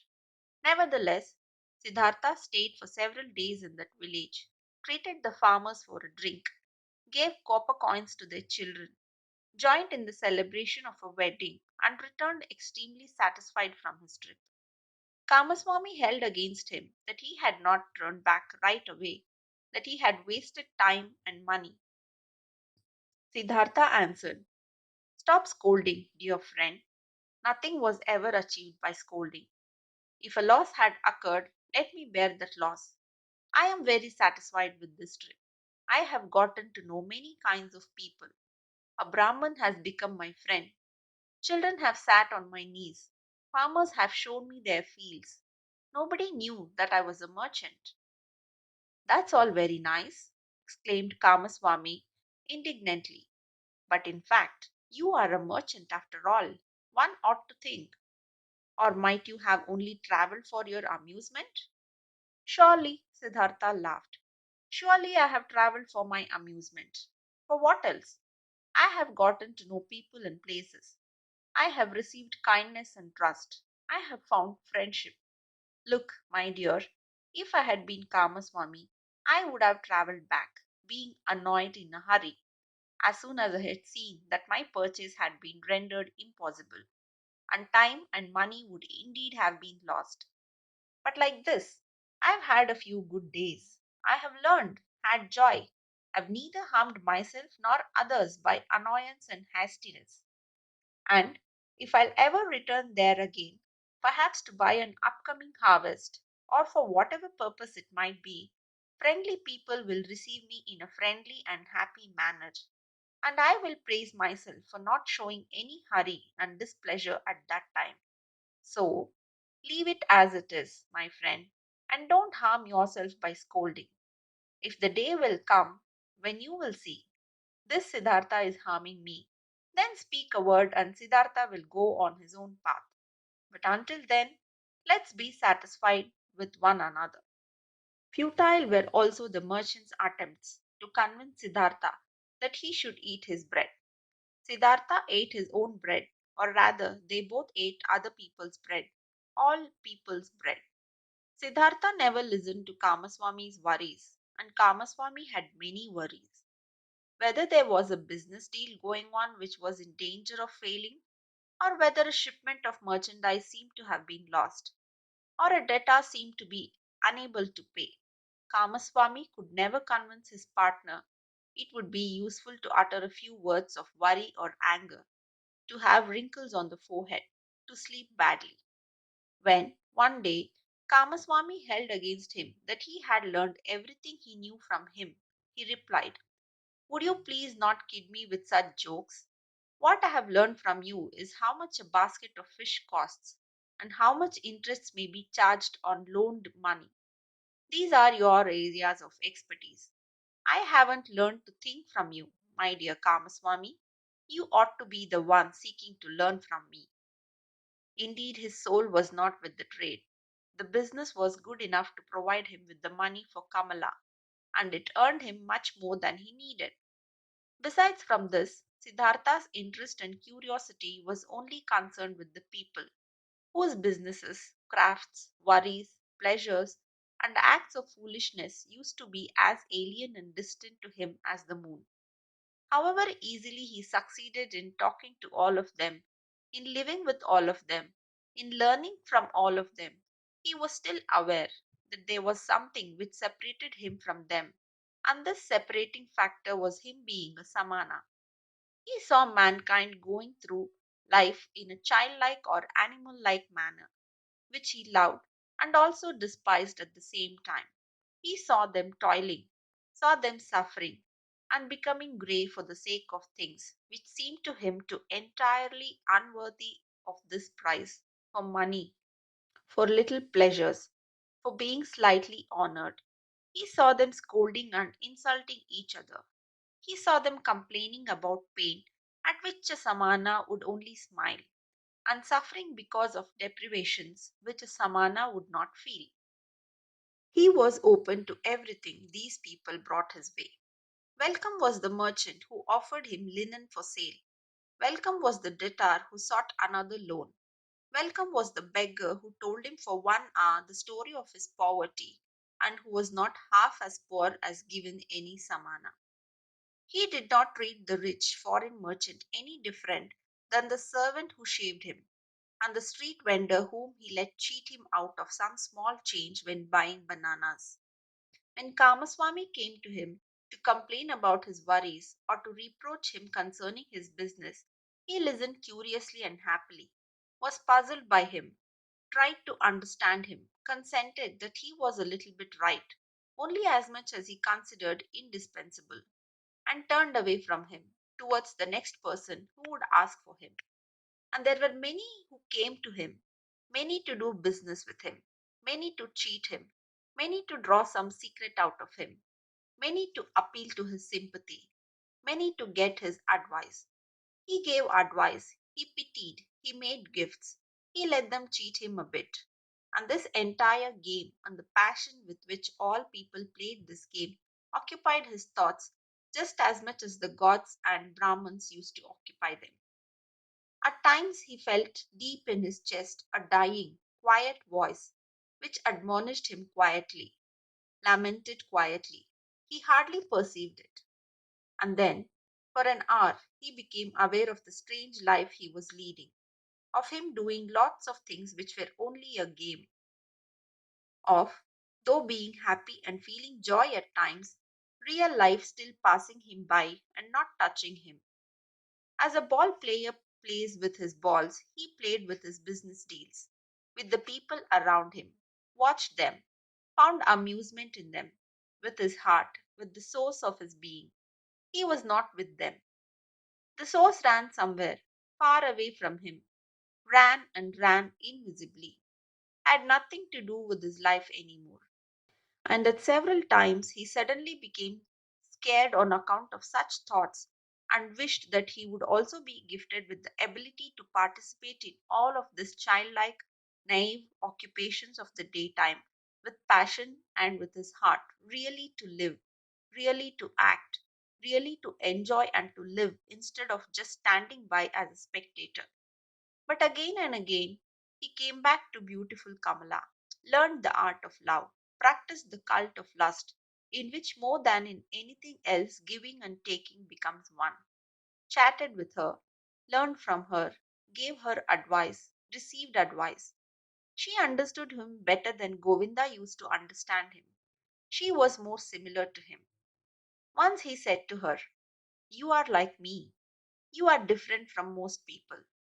You are Kamala, nothing else, and inside of you there's a peace and refuge to which you can go at every hour of the day and be at home at yourself, as can I also do. Few people have this, and yet all could have it." "Not all people are smart," said Kamala. "No," said Siddhartha. "That's not the reason why. Kamaswami is just as smart as I, and still has no refuge in himself. Others have it, who are small children with respect to their mind. Most people, Kamala, are like a falling leaf which is blown and is turned around through the air and wavers and tumbles to the ground. But others, a few, are like stars. They go on a fixed course. No wind reaches them. In themselves, they have their law and their course. Among all the learned men and Samanas, of which I knew many, there was one of this kind, a perfected one. I'll never be able to forget him. It is that Gotama, the exalted one, who is spreading the teachings. Thousands of followers are listening to his teachings every day, follow his instructions every hour, but they're all falling leaves. Not in themselves they have teachings and a law. Kamala looked at him with a smile. "Again, you are talking about him," she said. "Again, you are having a Samana's thoughts." Siddhartha said nothing, and they played the game of love, one of the 30 or 40 different games Kamala knew. Her body was flexible like that of a jaguar and like the bow of a hunter. He who had learned from her how to make love was knowledgeable of many forms of lust, many secrets. For a long time she played with Siddhartha, enticed him, rejected him, forced him, embraced him, enjoyed his masterful skills until he was defeated and rested exhausted by her side. The courtesan bent over him, took a long look at his face, at his eyes, which had grown tired. "You are the best lover," she said thoughtfully, "I ever saw. You are stronger than others, more supple, more willing. You have learned my art well, Siddhartha. At some time, when I'll be older, I would want to bear your child. And yet, my dear, you have remained a Samana, and yet do not love me. You love nobody, isn't it so?" "It might very well be so," Siddhartha said tiredly. "I am like you. You also do not love. How else could you practice love as a craft? Perhaps people of our kind can't love. The childlike people can. That's their secret." Chapter 7, Sansara. For a long time, Siddhartha had lived the life of the world and of lust, though without being a part of it. His senses, which he had killed off in hot years as a samana, had awoken again. He had tasted riches, had tasted lust, had tasted power. Nevertheless, he had still remained in his heart for a long time a samana. Kamala, being smart, had realized this quite right. It was still the art of thinking, of waiting, of fasting, which guided his life. Still, the people of the world, the childlike people, had remained alien to him. as he was alien to them. Years passed by, surrounded by the good life. Siddhartha hardly felt them fading away. He had become rich. For quite a while he possessed a house of his own, and his own servants, and a garden before the city by the river. The people liked him. They came to him whenever they needed money or advice, but there was nobody close to him except Kamala, that high, bright state of being awake, which he had experienced that one time at the height of his youth, in those days after Gotama's sermon, after the separation from Govinda, that tense expectation, that proud state of standing alone, without teachings and without teachers, that supple willingness to listen to the divine voice in his own heart, had slowly become a memory, had been fleeting, distant, and quiet. The holy source murmured, which used to be near, which used to murmur within himself. Nevertheless, many things he had learned from the Samanas, he had learned from Gotama, he had learned from his father the Brahman, had remained within him for a long time afterwards. Moderate living, joy of thinking, hours of meditation, secret knowledge of the self, of his eternal entity, which is neither body nor consciousness. Many a part of this he still had, but one part after another had been submerged and had gathered dust. Just as a potter's wheel, once it has been set in motion, will keep on turning for a long time and only slowly lose its vigor and come to a stop. Thus, Siddhartha's soul had kept on turning the wheel of asceticism, the wheel of thinking, the wheel of differentiation for a long time, still turning, but it turned slowly and hesitantly, and was close to coming to a standstill. Slowly, like humidity entering the dying stem of a tree, filling it slowly and making it rot, the world and sloth had entered Siddhartha's soul. Slowly it filled his soul, made it heavy, made it tired, put it to sleep. On the other hand, his senses had become alive. There was much they had learned, much they had experienced. Siddhartha had learned to trade, to use his power over people, to enjoy himself with a woman. He had learned to wear beautiful clothes, to give orders to servants, to bathe in perfumed waters. He had learned to eat tenderly and carefully prepared food, even fish, even meat and poultry, spices and sweets, and to drink wine, which causes sloth and forgetfulness. He had learned to play with dice and on a chessboard, to watch dancing girls, to have himself carried about in a sedan chair, to sleep on a soft bed. But still, he had felt different from and superior to others. Always he had watched them with some mockery, some mocking disdain, with the same disdain which a Samana constantly feels for the people of the world. When Kamaswami was ailing, when he was annoyed, when he felt insulted, when he was vexed by his worries as a merchant, Siddhartha had always watched it with mockery.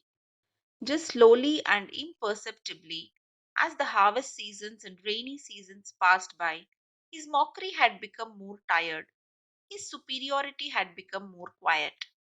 Just slowly, among his growing riches, Siddhartha had assumed something of the childlike people's way for himself, something of their childlikeness and of their fearfulness. And yet, he envied them just the more similar he became to them. He envied them for the one thing that was missing from him, and they had the importance they were able to attach to their lives, the amount of passion in their joys and fears, the fearful but sweet happiness of being constantly in love. These people were all of the time in love with themselves, with women, with their children, with honors or money, with plans or hopes. But he did not learn this from them. This, out of all things, this joy of a child and this foolishness of a child, he learned from them, out of all things, the unpleasant ones, which he himself despised. It happened more and more often that, in the morning after having had company the night before, he stayed in bed for a long time, felt unable to think and tired. It happened that he became angry and impatient when Kamaswami bored him with his worries. It happened that he laughed just too loud when he lost a game of dice. His face was still smarter and more spiritual than others, but it rarely laughed and assumed, one after another, those features which are so often found in the faces of rich people, those features of discontent, of sickliness, of ill humor, of sloth, of a lack of love. Slowly, the disease of the soul, which rich people have, grabbed hold of him. Like a veil, like a thin mist, tiredness came over Siddhartha, slowly, getting a bit denser every day, a bit murkier every month, a bit heavier every year.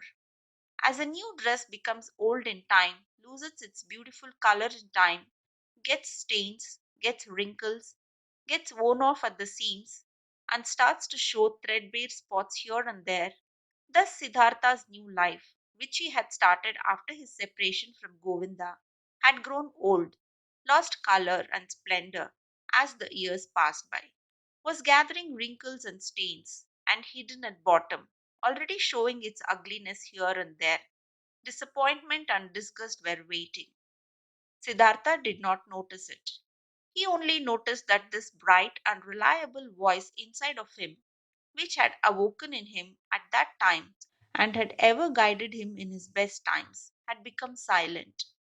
He had been captured by the world, by lust, covetousness, sloth, and finally also by that vice which he had used to despise and mock the most at the most foolish one of all vices, greed. Property, possessions, and riches also had finally captured him. They were no longer a game and trifles to him, had become a shackle and a burden. On a strange and devious way, Siddhartha had forgotten into this final and most base of all dependencies by means of the game of dice. It was since that time, when he had stopped being a Samana in his heart, that Siddhartha began to play the game for money and precious things, which he at other times only joined with a smile and casually as a custom of the childlike people, with an increasing rage and passion. He was a feared gambler. Few dared to take him on, so high and audacious were his stakes. He played the game due to a pain of his heart. Losing and wasting his wretched money in the game brought him an angry joy. In no other way he could demonstrate his disdain for wealth, the merchant's false god, more clearly and more mockingly. Thus he gambled with high stakes and mercilessly, hating himself, mocking himself, won thousands, threw away thousands, lost money, lost jewelry, lost a house in the country, won again, lost again. That fear, that terrible and petrifying fear, which he felt while he was rolling the dice, while he was worried about losing high stakes, that fear he loved and sought to always renew it, always increase it, always get it to a slightly higher level, for in this feeling alone, he still felt something like happiness, something like an intoxication, something like an elevated form of life in the midst of a saturated, lukewarm, dull life. And after each big loss, his mind was set on new riches, pursued the trade more zealously, forced his debtors more strictly to pay, because he wanted to continue gambling. He wanted to continue squandering, continued demonstrating his disdain of wealth. Siddhartha lost his calmness when losses occurred, lost his patience when he was not paid on time, lost his kindness towards beggars, lost his disposition for giving away and loaning money to those who petitioned him.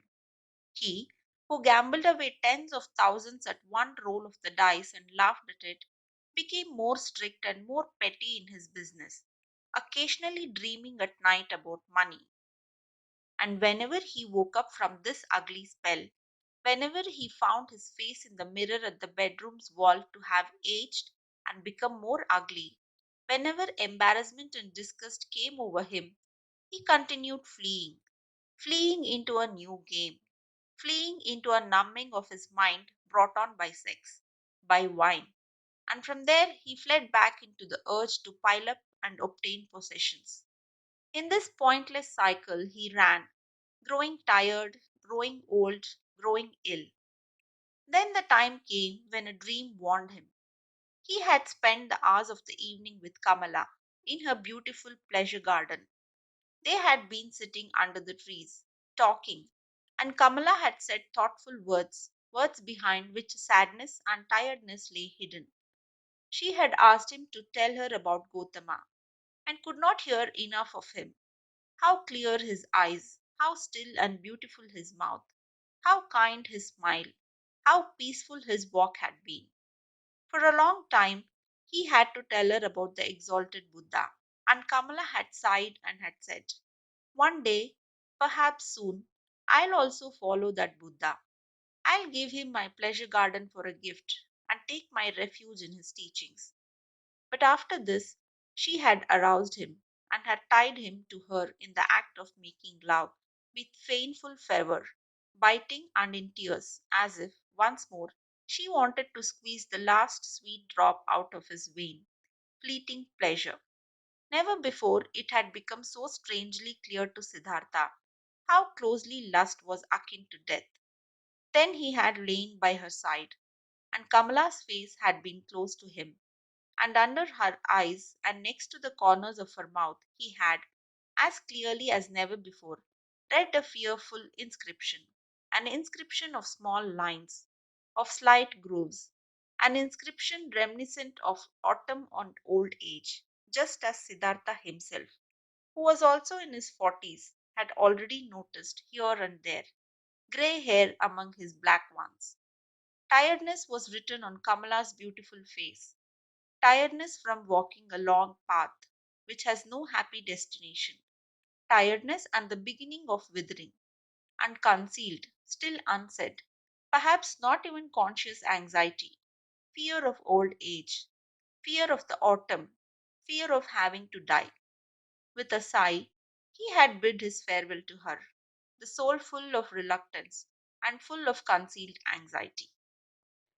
Then Siddhartha had spent the night in his house with dancing girls and wine, had acted as if he was superior to them towards the fellow members of his caste, though this was no longer true, had drunk much wine and gone to bed a long time after midnight, being tired and yet excited, close to weeping and despair, and had for a long time sought to sleep in vain, his heart full of misery, which he thought he couldn't bear any longer, full of a disgust which he felt penetrating his entire body like a lukewarm, repulsive taste of the wine, the just too sweet, dull music, the just too soft smile of the dancing girls, the just too sweet scent of their hair and breasts.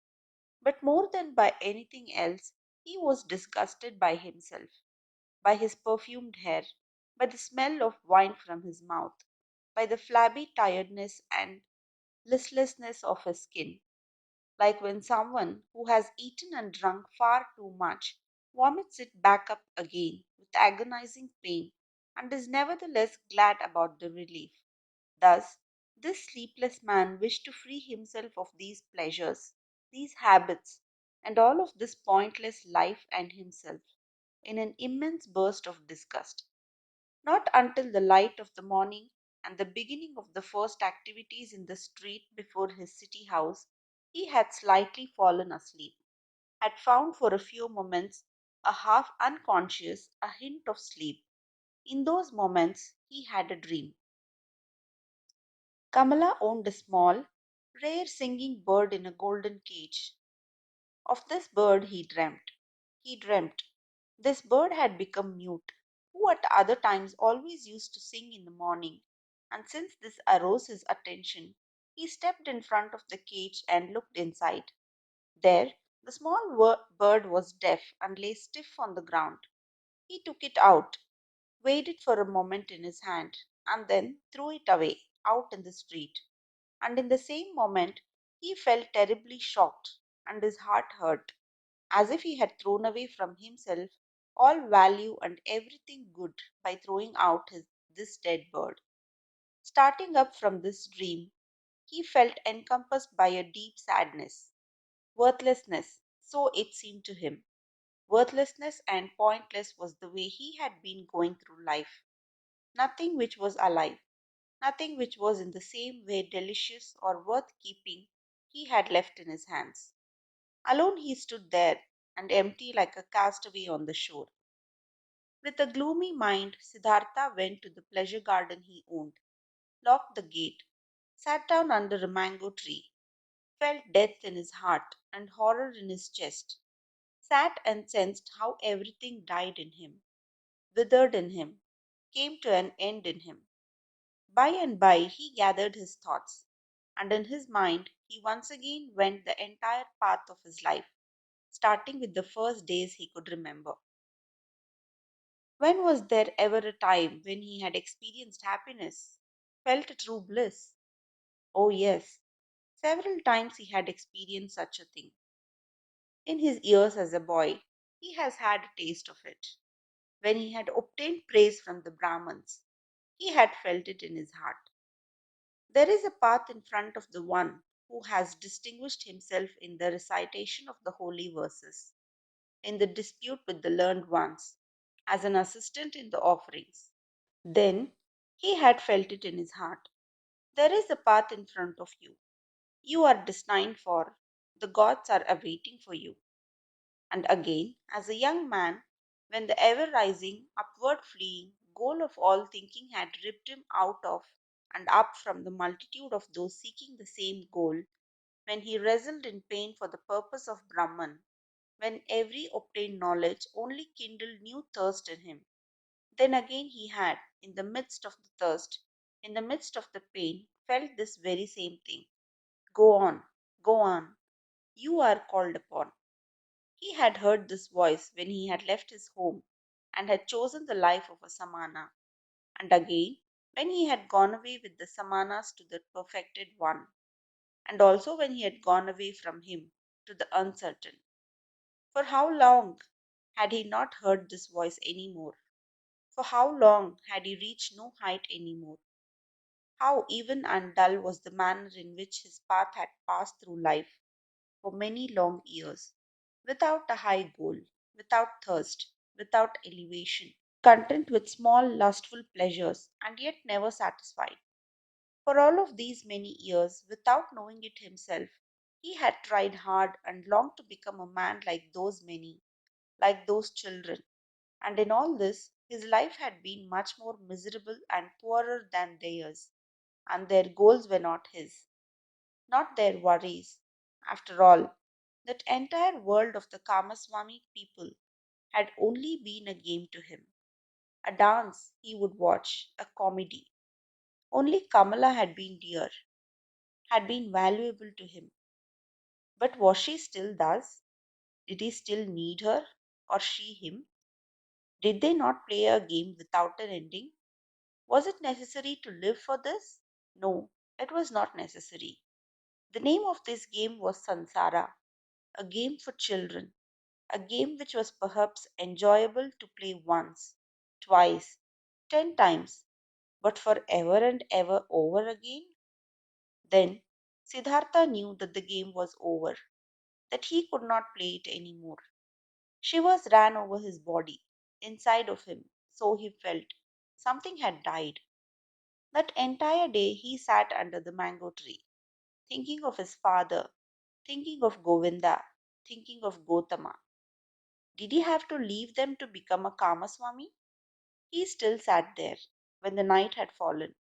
When, looking up, he caught sight of the stars, he thought, here I am sitting under my mango tree, in my pleasure garden. He smiled a little. Was it really necessary? Was it right? Was it not as foolish game that he owned a mango tree, that he owned a garden? He also put an end to this. This also died in him. He rose, bid his farewell to the mango tree, his farewell to the pleasure garden. Since he had been without food this day, he felt strong hunger, and thought of this house in the city, of his chamber and bed, of the table with the meals on it. He smiled tiredly, shook himself, and bid his farewell to these things. In the same hour of the night, Siddhartha left his garden, left the city, and never came back. For a long time, Kamaswami had people look for him, thinking that he had fallen into the hands of robbers. Kamala had no one look for him. When she was told that Siddhartha had disappeared, she was astonished. Did she not always expect it? Was he not a Samana, a man who was at home nowhere, a pilgrim? And most of all, she had felt this the last time they had been together, and she was happy, in spite of all the pain of the loss, that she had pulled him so affectionately to her heart for this last time, that she had felt one more time to be so completely possessed and penetrated by him. When she received the first news of Siddhartha's disappearance, she went to the window, where she held a rare singing bird captive in a golden cage. She opened the door of the cage, took the bird out, and let it fly. For a long time she gazed after it, the flying bird. From this day on, she received no more visitors and kept her house locked. But after some time, she became aware that she was pregnant from the last time she was together with Siddhartha.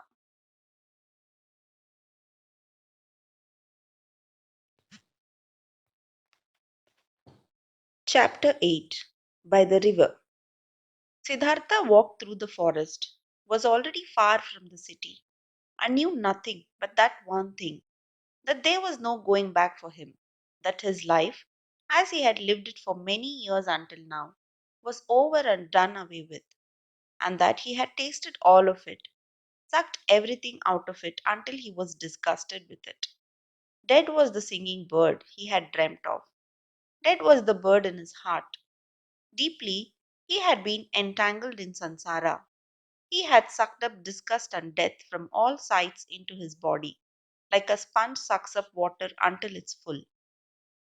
And full he was, full of the feeling of being sick of it, full of misery, full of death. There was nothing left in this world which could have attracted him, given him joy, given him comfort. Passionately, he wished to know nothing about himself any more, to have rest, to be dead. If there only was a lightning bolt to strike him dead, if there only was a tiger to devour him, if there only was a wine, a poison which would numb his senses, bring him forgetfulness and sleep, and no awakening from that. Was there still any kind of filth he had not soiled himself with, a sin or foolish act he had not committed, a dreariness of the soul he had not brought upon himself? Was it still at all possible to be alive? Was it possible to breathe in again and again, to breathe out, to feel hunger, to eat again, to sleep with a woman again? Was this cycle not exhausted and brought to a conclusion for him? Siddhartha reached the large river in the forest, the same river over which a long time ago, when he had still been a young man and came from the town of Gotama, a ferryman had conducted him. By this river he stopped. Hesitantly he stood at the bank. Tiredness and hunger had weakened him, and whatever for should he walk on, whoever to which goal? No, there were no more goals. There was nothing left but the deep, painful yearning to shake off this whole desolate dream, to spit out this stale wine, to put an end to this miserable and shameful life. A hand bent over the bank of the river, a coconut tree. Siddhartha leaned against its trunk with his shoulder, embraced the trunk with one arm, and looked down into the green water, which ran and ran under him. Looked down and found himself to be entirely filled with the wish to let go and to drown in these waters. A frightening emptiness was reflected back at him by the water, answering to the terrible emptiness in his soul. Yes, he had reached the end. There was nothing left for him except to annihilate himself, except to smash the failure into which he had shaped his life, to throw it away before the feet of mockingly laughing gods. This was the great vomiting he had longed for, death, the smashing to bits of the from he hated. Let him be food for fishes, this dog Siddhartha. this lunatic, this depraved and rotten body, this weakened and abused soul. Let him be food for fishes and crocodiles. Let him be chopped to bits by the demons.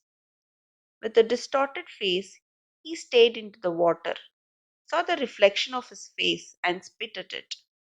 In deep tiredness, he took his arm away from the trunk of the tree and turned a bit in order to let himself fall straight down, in order to finally drown.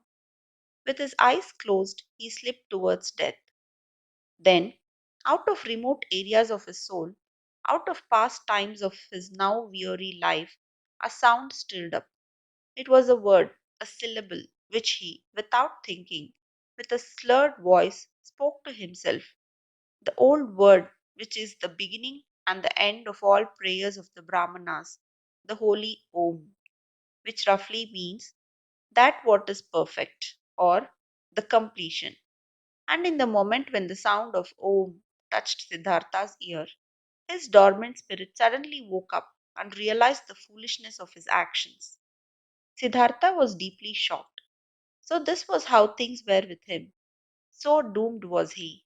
So much he had lost his way and was forsaken by all knowledge, that he had been able to seek death, that this wish of a child, had been able to grow in him, to find rest by annihilating his body. What all agony of these recent times, all sobering realizations, all desperation had not brought about. This was brought on by this moment, when the Om entered his consciousness. He became aware of himself in his misery and in his error. Om, he spoke to himself. Om, and again, he knew about Brahman, knew about the indestructibility of life, knew about all that is divine, which he had forgotten. But this was only a moment. Flash. By the foot of the coconut tree, Siddhartha collapsed, struck down by tiredness, mumbling Om, placed his head on the root of the tree, and fell into a deep sleep. Deep was his sleep, and without dreams. For a long time he had not known such a sleep any more. When he woke up after many hours, he felt as if 10 years had passed. He heard the water quietly flowing, did not know where he was and who had brought him here, opened his eyes, saw with astonishment that there were trees and the sky above him, and he remembered where he was and how he got here. But it took him a long while for this, and the past seemed to him as if it had been covered by a veil, infinitely distant, infinitely far away, infinitely meaningless. He only knew that his previous life, in the first moment when he thought about it, this past life seemed to him like a very old, precious incarnation, like an early pre birth of his present self, that his previous life had been abandoned by him, that, full of disgust and wretchedness, he had even intended to throw his life away, but that by a river, under a coconut tree, he has come to his senses, the holy word Om on his lips, that then he had fallen asleep and had now woken up and was looking at the world as a new man.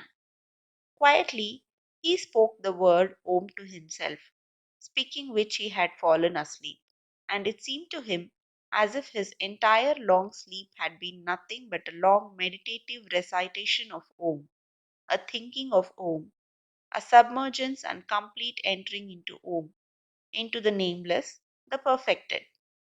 What a wonderful sleep had this been! Never before by sleep he had been thus refreshed, thus renewed, thus rejuvenated. Perhaps he had really died, had drowned, and was reborn in a new body. But no, he knew himself. He knew his hand and his feet, knew the place where he lay, knew this self in his chest, this Siddhartha, the eccentric, the weird one. But this Siddhartha was nevertheless transformed, was renewed, was strangely well rested, strangely awake, joyful and curious. Siddhartha straightened up. Then he saw a person sitting opposite to him, an unknown man, a monk in a yellow robe with a shaven head, sitting in the position of pondering. He observed the man, who had neither hair on his head nor a beard, and he had not observed him for long when he recognized this monk as Govinda, the friend of his youth, Govinda who had taken his refuge with the exalted Buddha.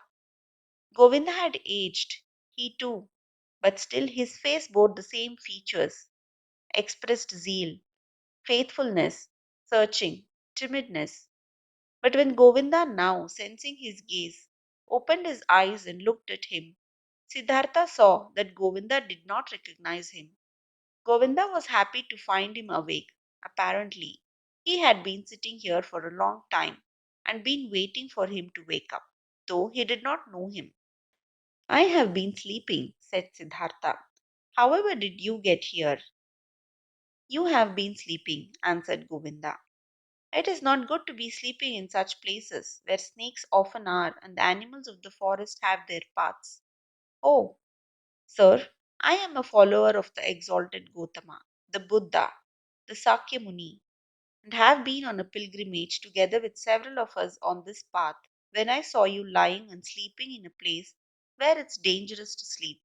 Therefore, I sought to wake you up, O sir, and since I saw that your sleep was very deep, I stayed behind from my group and sat with you. And then, so it seems, I have fallen asleep myself. I, who wanted to guard your sleep. Badly, I have served you. Tiredness has overwhelmed me. But now that you are awake, let me go to catch up with my brothers. I thank you, Samana, for watching out over my sleep, spoke Siddhartha. You are friendly. You followers of the Exalted One. Now you may go then. I am going, sir. May you, sir, always be in good health. I thank you, Samana. Govinda made the gesture of a salutation and said, Farewell. Farewell, Govinda, said Siddhartha. The monk stopped. Permit me to ask, sir, from where do you know my name?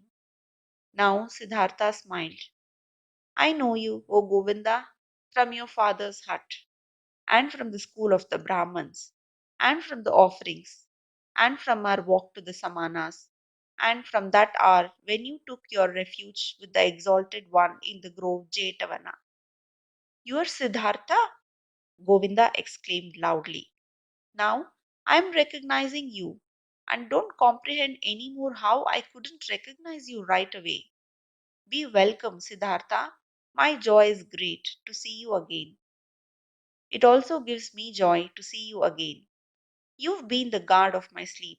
Again, I thank you for this, though I wouldn't have required any guard. Where are you going to, O friend? I am going nowhere. We monks are always traveling. Whenever it is not the rainy season, we always move from one place to another, live according to the rules of the teachings passed on to us, accept alms, move on. It is always like this. But you, Siddhartha, where are you going to? Quoth Siddhartha. With me too, friend. It is as it is with you. I am going nowhere. I am just traveling. I am on a pilgrimage. Govinda spoke. You are saying you are on a pilgrimage, and I believe in you.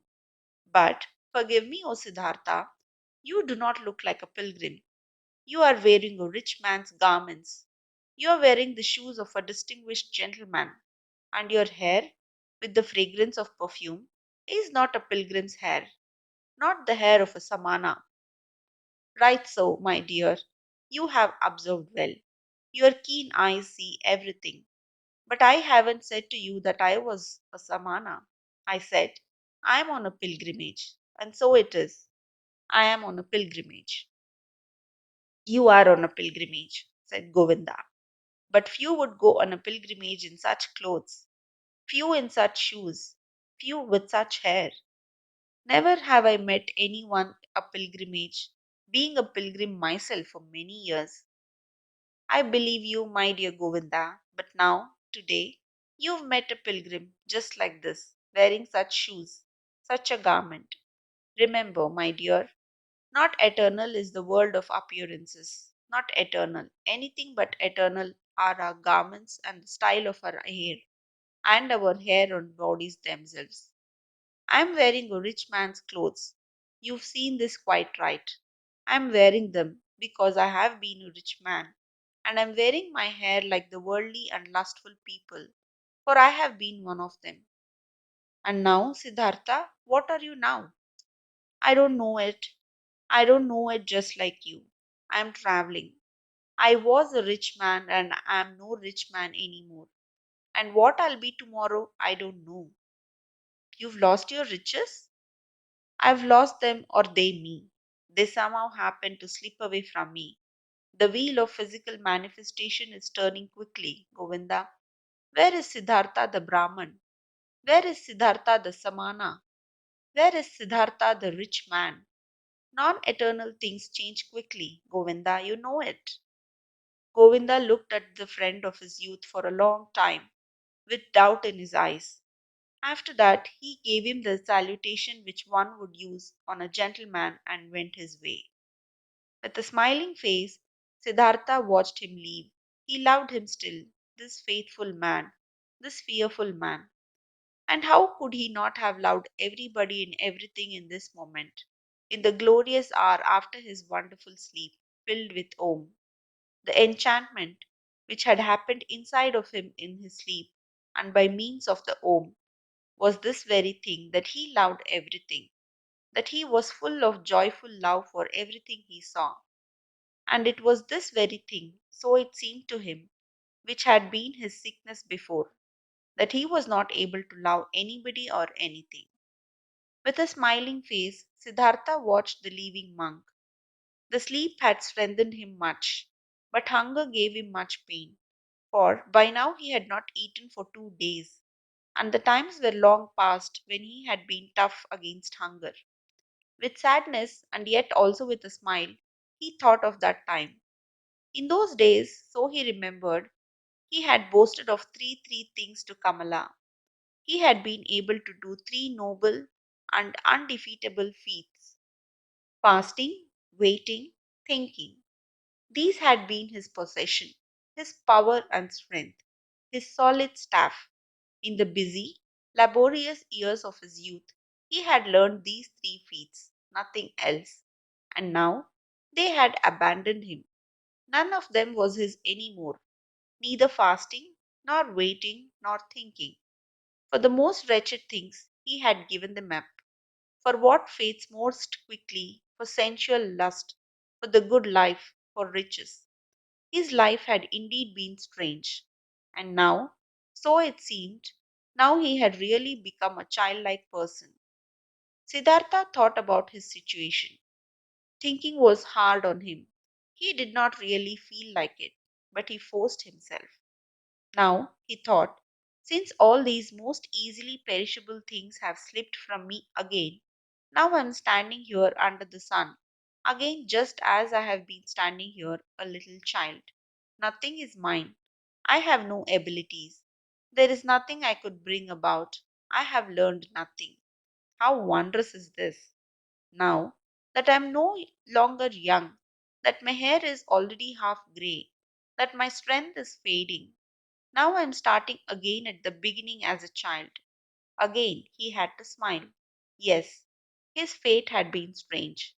Things were going downhill with him, and now he was again facing the world void and naked and stupid. But he could not feel sad about this. No, he even felt a great urge to laugh about himself, to laugh about his strange, foolish world. Things are going downhill with you, he said to himself, and laughed about it. And as he was saying it, he happened to glance at the river, and he also saw the river going downhill, always moving on downhill, and singing and being happy through it all. He liked this well. Kindly he smiled at the river.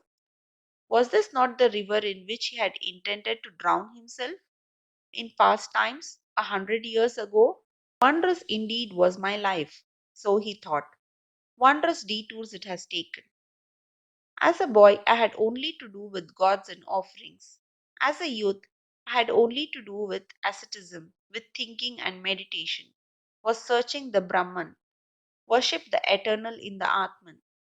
But as a young man, I followed the penitents, lived in the forest, suffered of heat and frost, learned to hunger, taught my body to become dead.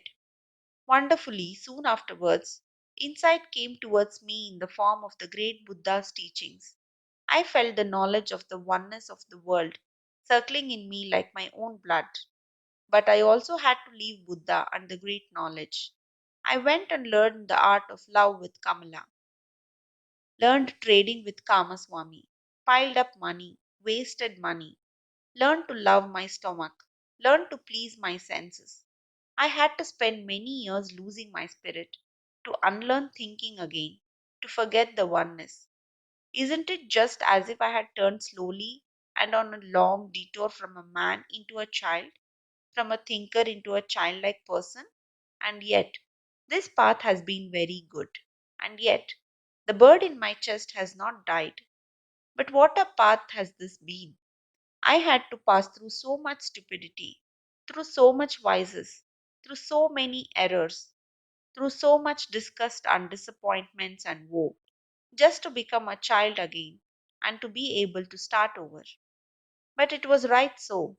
My heart says yes to it. My eyes smile to it. I have had to experience despair. I have had to sink down to the most foolish one of all thoughts, to the thought of suicide, in order to be able to experience divine grace, to hear Om again, to be able to sleep properly and awake properly again. I had to become a fool to find Atman in me again. I had to sin to be able to live again. Where else might my path lead me to? It's foolish, this path. It moves in loops. Perhaps it's going around in a circle. Let it go as it likes. I want to take it. Wonderfully, he felt joy rolling like waves in his chest. Wherever from, he asked his heart, wherever from did you get this happiness? Might it come from that long good sleep, which has done me so good? Or from the word Om, which I said? Or from the fact that I have escaped, that I have completely fled, that I am finally free again and am standing like a child under the sky? Oh, how good it is to have fled, to have become free.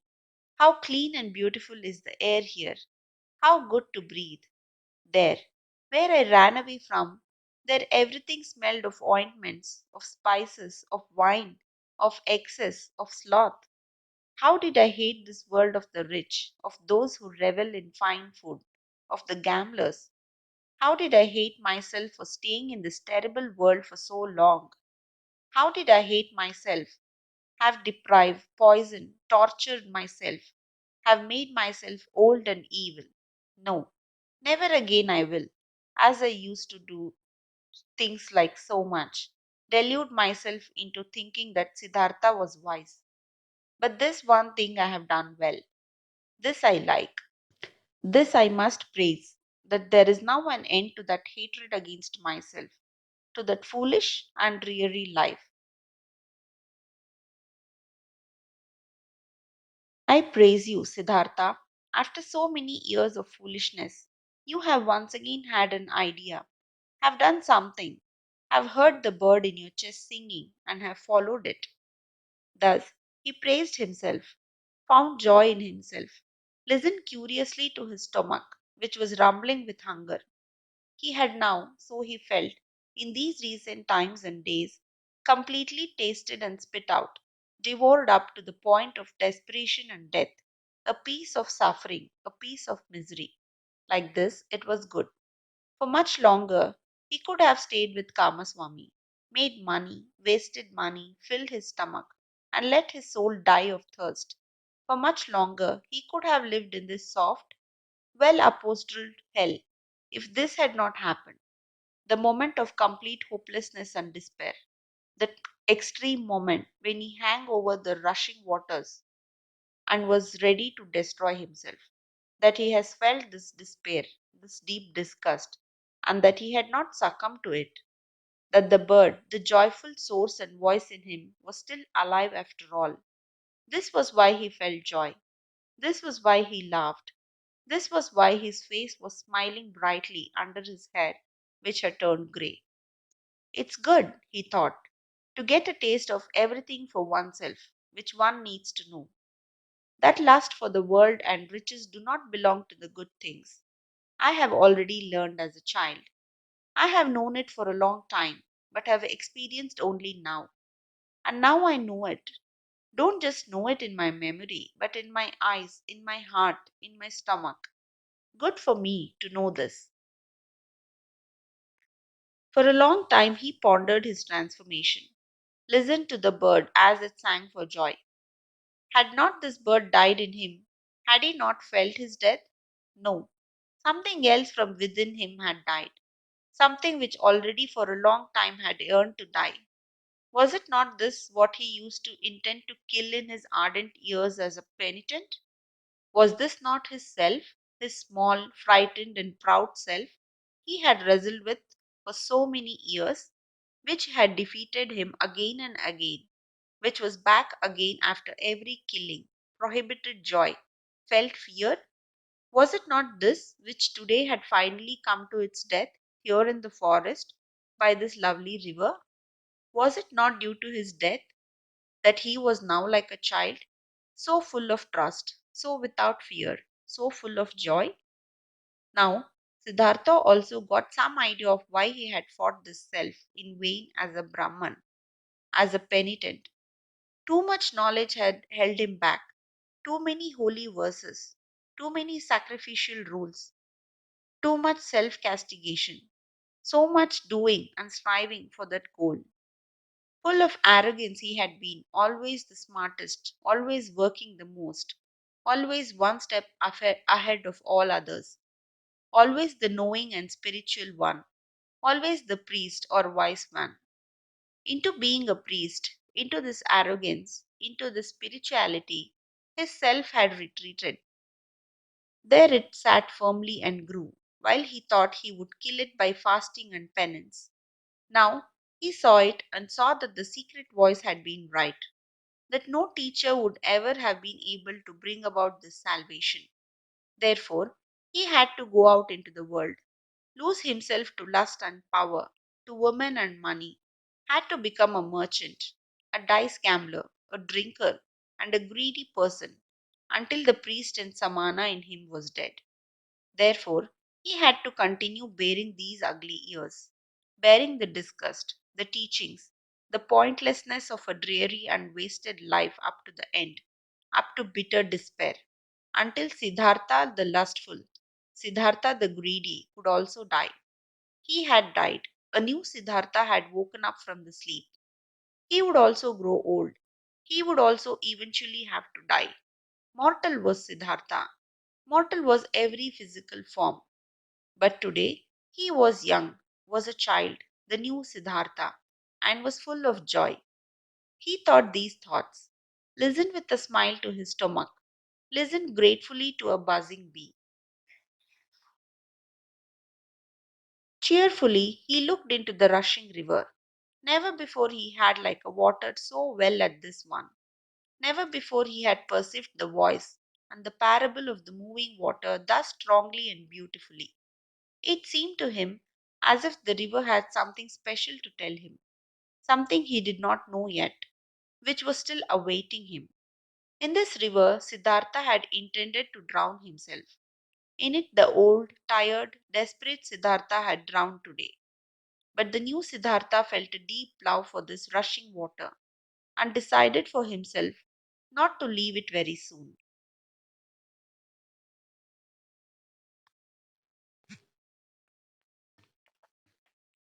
Chapter 9. The Ferryman. By this river I want to stay, thought Siddhartha. It is the same which I have crossed a long time ago on my way to the childlike people.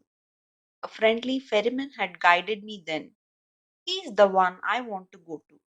Starting out from his hut, my path had led me at the time into a new life, which had now grown old and is dead. My present path, my present new life, shall also take its start here. Tenderly, he looked into the rushing water, into the transparent green, into the crystal lines of its drawing, so rich in secrets. Bright pearls he saw rising from the deep, quiet bubbles of air floating on the reflecting surface, the blue of the sky being depicted in it. With a thousand eyes, the river looked at him, with green ones, with white ones, with crystal ones, with sky blue ones. How did he love this water? How did it delight him? How grateful was he to it? In his heart, he heard the voice talking, which was newly awaking, and it told him, love this water, stay near it, learn from it. Oh, yes, he wanted to learn from it. He wanted to listen to it. He who would understand this water and its secrets, so it seemed to him, would also understand many other things, many secrets, all secrets. But out of all secrets of the river, he today only saw one. This one touched his soul.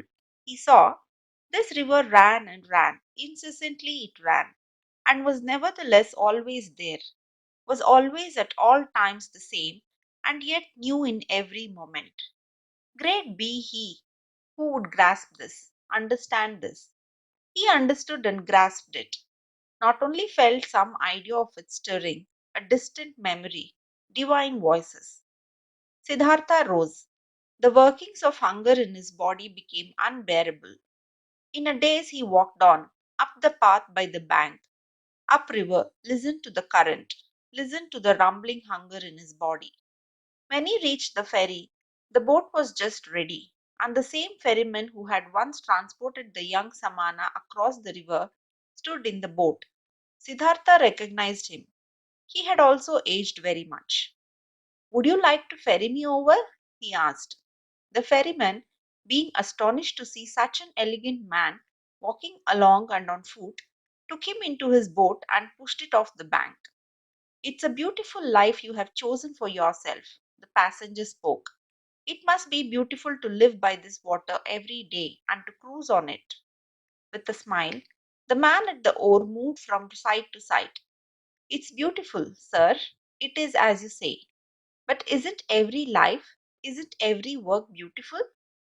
This may be true, but I envy you for yours. Ah, you would soon stop enjoying it. This is nothing for people wearing fine clothes. Siddhartha laughed. Once before, I have been looked upon today because of my clothes. I have been looked upon with distrust. Wouldn't you, ferryman, like to accept these clothes, which are a nuisance to me from me? For you must know I have no money to pay your fare. You are joking, sir. The ferryman laughed. I am not joking, friend. Behold, once before you have ferried me across this river in your boat for the immaterial reward of a good deed. Thus, do it today as well and accept my clothes for it. And do you, sir, intend to continue traveling without clothes? Ah, most of all, I wouldn't want to continue traveling at all. Most of all, I would like you, ferryman, to give me an old loin cloth and keep me with you as your assistant, or rather as your trainee, for I'll have to learn first how to handle the boat. For a long time, the ferryman looked at the stranger, searching. Now I recognize you, he finally said.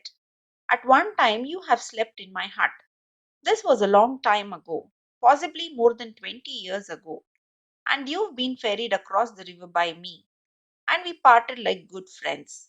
Haven't you been a Samana? I can't think of your name anymore.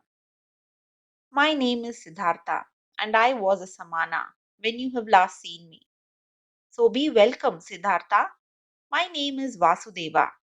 You will, so I hope, be my guest today as well, and sleep in my hut, and tell me where you're coming from and why these beautiful clothes are such a nuisance to you.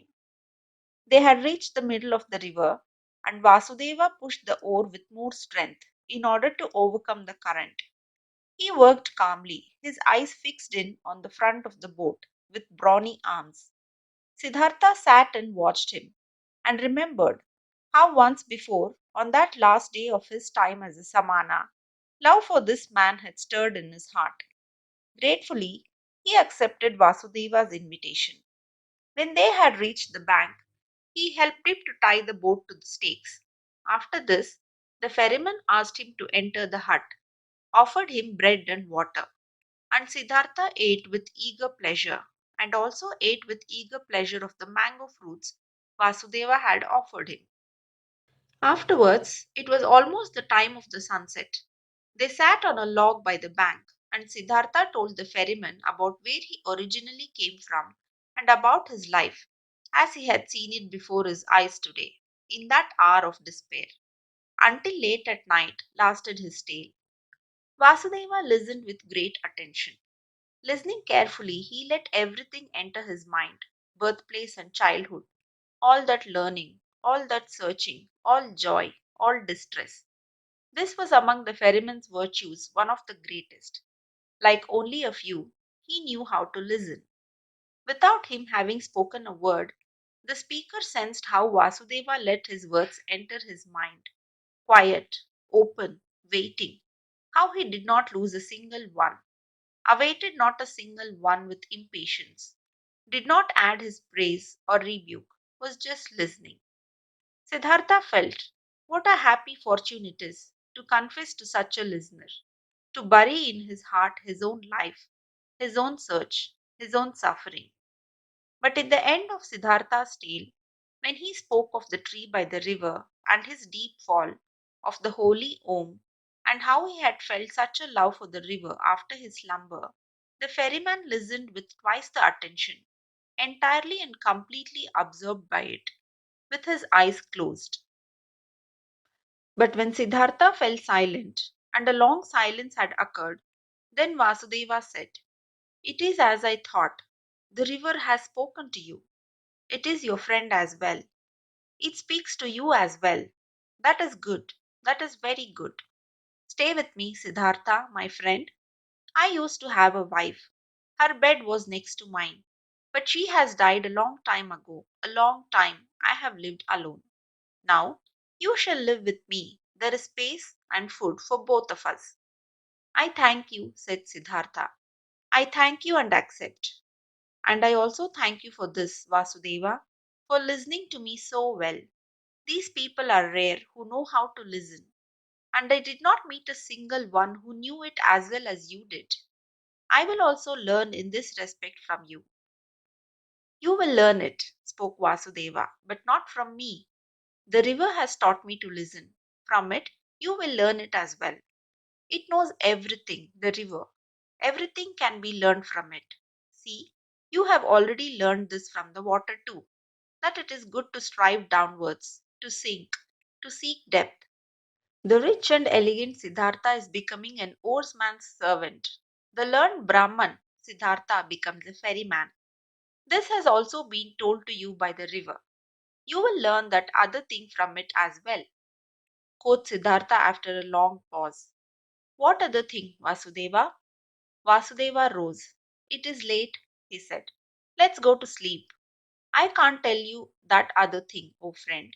You will learn it, or perhaps you know it already. See, I am no learned man. I have no special skill in speaking. I also have no special skill in thinking. All I am able to do is to listen and to be godly. I have learned nothing else. If I was able to say and teach it, I might be a wise man. But like this, I am only a ferryman, and it is my task to ferry people across the river. I have transported many thousands, and to all of them my river has been nothing but an obstacle on their travels. They traveled to seek money and business, and for weddings and on pilgrimages, and the river was obstructing their path, and the ferryman's job was to get them quickly across the obstacle. But for some along thousands, a few, 4 or 5, the river has stopped being an obstacle. They have heard its voice, they have listened to it, and the river has become sacred to them, as it has become sacred to me. Let's rest now, Siddhartha." Siddhartha stayed with the ferryman and learned to operate the boat. And when there was nothing to do at the ferry, he worked with Vasudeva in the rice field, gathered wood, plucked the fruit off the banana trees. He learned to build an oar, and learned to mend the boat, and to weave baskets, and was joyful because of everything he learned. And the days and months passed quickly. But more than Vasudeva could teach him, He was taught by the river. Incessantly, he learned from it. Most of all, he learned from it to listen, to pay close attention with a quiet heart, with a waiting, open soul, without passion, without a wish, without judgment, without an opinion. In a friendly manner, he lived side by side with Vasudeva, and occasionally they exchanged some words, few, and at length thought about words. Vasudeva was no friend of words. Rarely Siddhartha succeeded in persuading him to speak. Did you? So he asked him at one time. Did you too learn that secret from the river? That there is no time? Vasudeva's face was filled with a bright smile. Yes, Siddhartha, he spoke.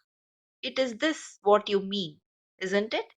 That the river is everywhere at once, at the source and at the mouth, at the waterfall, at the ferry, at the rapids, in the sea, in the mountains, everywhere at once, and that there is only the present time for it, not the shadow of the past, not the shadow of the future. That it is, said Siddhartha. And when I had learned it, I looked at my life, and it was also a river, and the boy Siddhartha was only separated from the man Siddhartha and from the old man Siddhartha by a shadow, not by something real. Also, Siddhartha's previous births were no past, and his death and his return to Brahma was no future. Nothing was, nothing will be. Everything is, everything has existence and is present. Siddhartha spoke with ecstasy. Deeply, this enlightenment had delighted him. Oh, was not all suffering time? Were not all forms of tormenting oneself and being afraid time? Was not everything hard, everything hostile in the world gone and overcome as soon as one had overcome time, as soon as time would have been put out of existence by one's thoughts? In ecstatic delight he had spoken, but Vasudeva smiled at him brightly and nodded in confirmation. Silently he nodded, brushed his hand over Siddhartha's shoulder, turned back to his work. And once again, when the river had just increased its flow in the rainy season and made a powerful noise, then said Siddhartha, isn't it so, O friend? The river has many voices, very many voices. Hasn't it the voice of a king, of a warrior, of a bull, and of a bird of the night, and of a woman giving birth, and of a sighing man, and 1,000 other voices more? So it is, Vasudeva nodded. All voices of the creatures are in its voice. And do you know, Siddhartha continued, what word it speaks when you succeed in hearing all its 10,000 voices at once? Happily, Vasudeva's face was smiling. He bent over to Siddhartha and spoke the holy Om into his ear. And this had been the very thing which Siddhartha had also been hearing. And time after time, his smile became more similar to the ferryman's, became almost just as bright, almost just as thoroughly glowing with bliss, just as shining out of 1,000 small wrinkles, just as alike to child's, just as alike to an old man's. Many travelers, seeing the two ferrymen, thought they were brothers. Often they sat in the evening together by the bank on the log, said nothing, and both listened to the water, which was no water to them, but the voice of life, the voice of what exists, of what is eternally taking shape. And it happened from time to time that both, when listening to the river, thought of the same things, of a conversation from the day before yesterday, of one of their travelers, the face and fate of whom had occupied their thoughts, of death, of their childhood, and that they both, in the same moment when the river had been saying something good to them, looked at each other, both thinking precisely the same thing, both delighted about the same answer to the same question.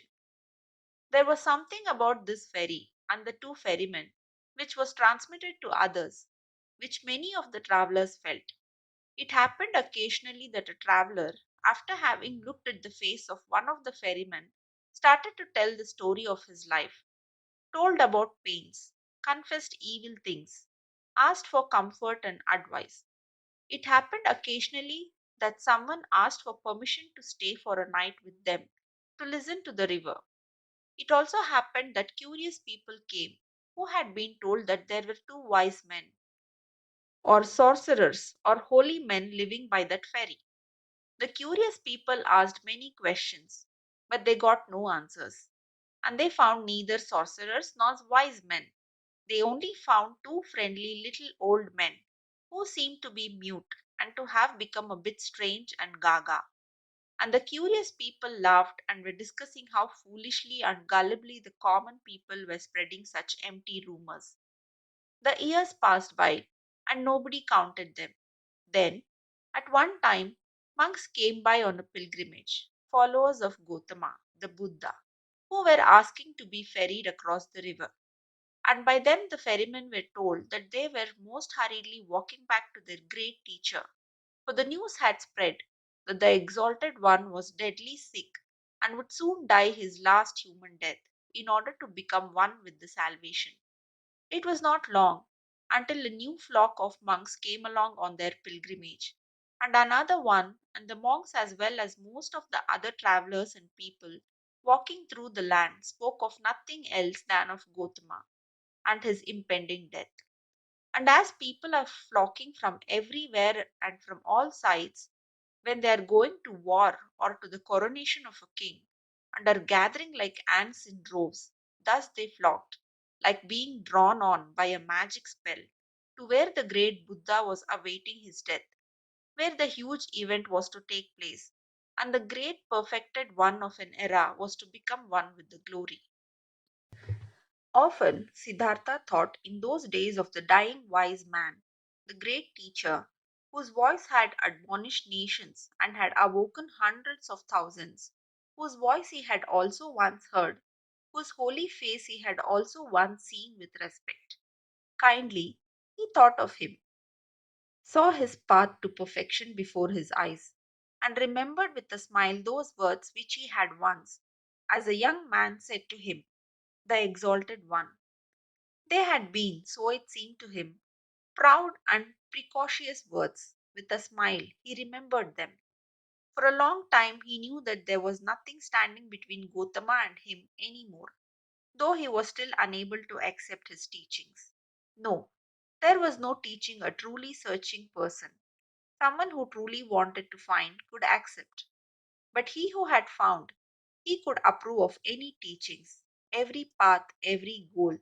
There was nothing standing between him and all the other thousand any more who lived in that what is eternal, who breathed what is divine. On one of these days, when so many went on a pilgrimage to the dying Buddha, Kamala also went to him, who used to be the most beautiful of the courtesans. A long time ago, she had retired from her previous life, had given her garden to the monks of Gotama as a gift, had taken her refuge in the teachings, was among the friends and benefactors of the pilgrims. Together with Siddhartha the boy, her son, she had gone on her way due to the news of the near death of Gotama, in simple clothes, on foot. With her little son, she was traveling by the river, but the boy had soon grown tired, desired to go back home, desired to rest, desired to eat, became disobedient and started whining. Kamala often had to take a rest with him. He was accustomed to having his way against her. She had to feed him, had to confront him, had to scold him. He did not comprehend why he had to go on this exhausting and sad pilgrimage with his mother to an unknown place, to a stranger who was holy and about to die. So, what if he died? How did this concern the boy? The pilgrims were getting close to Vasudeva's ferry when little Siddhartha once again forced his mother to rest. She, Kamala herself, had also become tired, and while the boy was chewing a banana, she crouched down to the ground, closed her eyes a bit, and rested. But suddenly she uttered a wailing scream. The boy looked at her in fear and saw her face having grown pale from horror, and from under her dress a small black snake fled, by which Kamala had been bitten. Hurriedly, they now both ran along the path in order to reach people and got near to the ferry. There Kamala collapsed and was not able to go any further.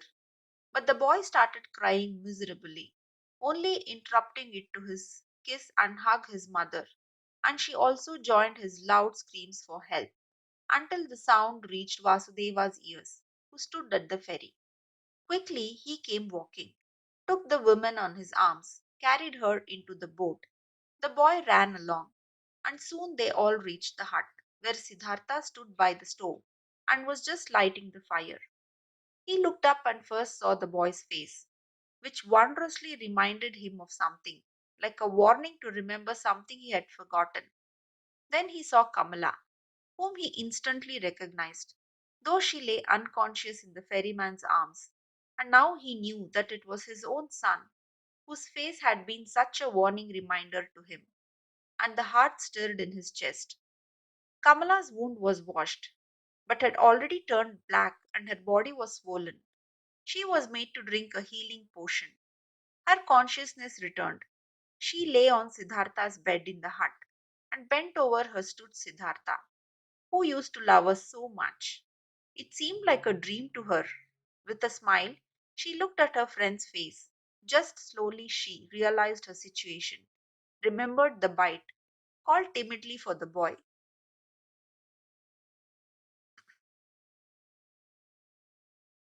He's with you. Don't worry, said Siddhartha. Kamala looked into his eyes. She spoke with a heavy tongue, paralyzed by the poison. You have become old, my dear, she said. You've become grey, but you are like the young Samana, who at one time came without clothes, with dusty feet, to me into the garden. You are much more like him than you were like him at the time when you had left me and Kamaswami. In the eyes, you are like him, Siddhartha. Alas, I have also grown old. Old. Could you still recognize me? Siddhartha smiled. Instantly, I recognized you, Kamala, my dear. Kamala pointed to her boy and said, did you recognize him as well? He's your son. Her eyes became confused and fell shut. The boy wept.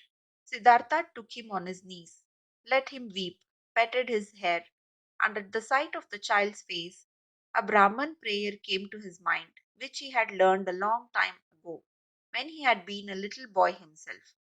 Slowly, with a singing voice, he started to speak from his past and childhood. The words came flowing to him, and with that sing song, the boy became calm, was only now and then uttering a sob, and fell asleep. Siddhartha placed him on Vasudeva's bed.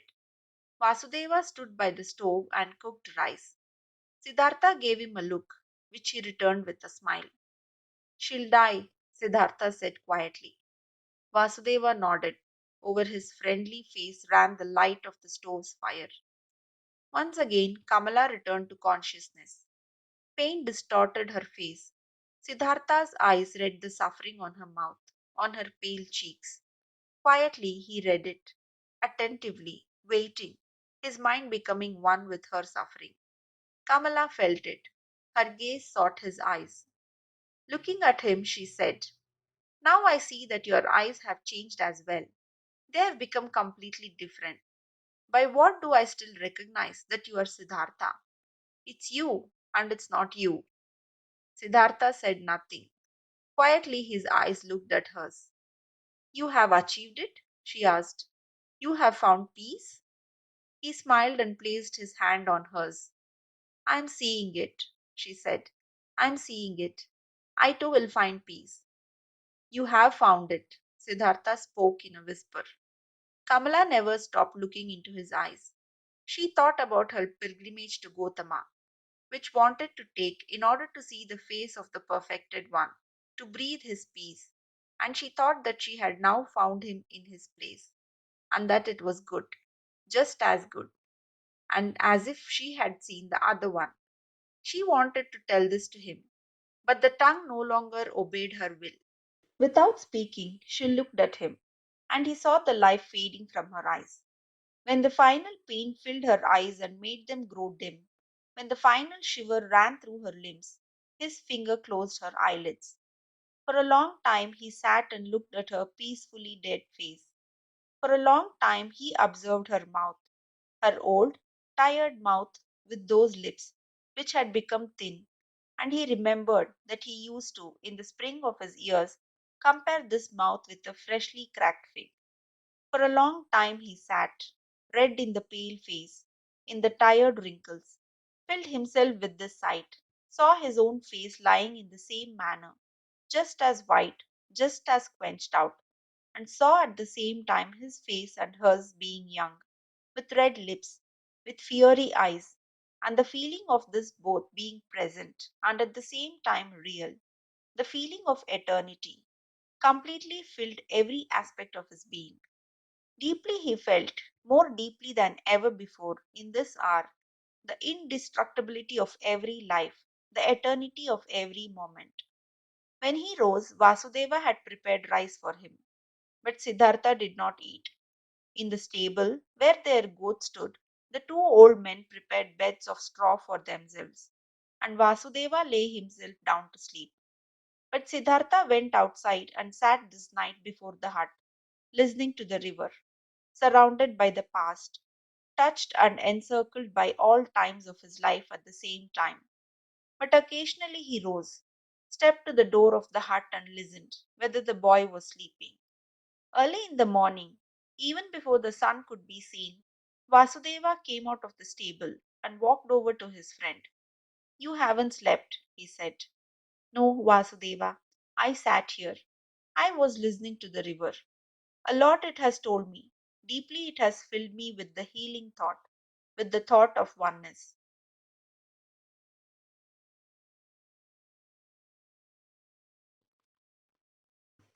You have experienced suffering, Siddhartha, but I see no sadness has entered your heart.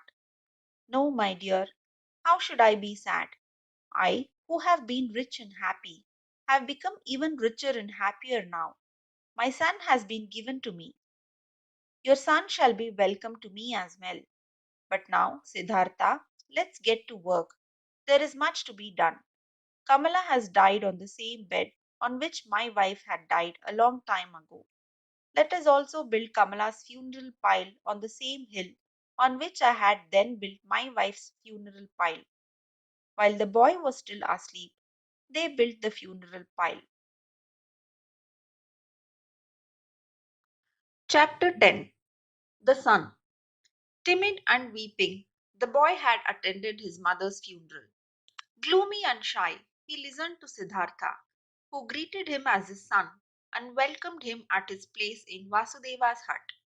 Pale, he sat for many days by the hill of the dead, did not want to eat, gave no open look, did not open his heart, met his fate with resistance and denial. Siddhartha spared him and let him do as he pleased. He honored his mourning. Siddhartha understood that his son did not know him, that he could not love him like a father.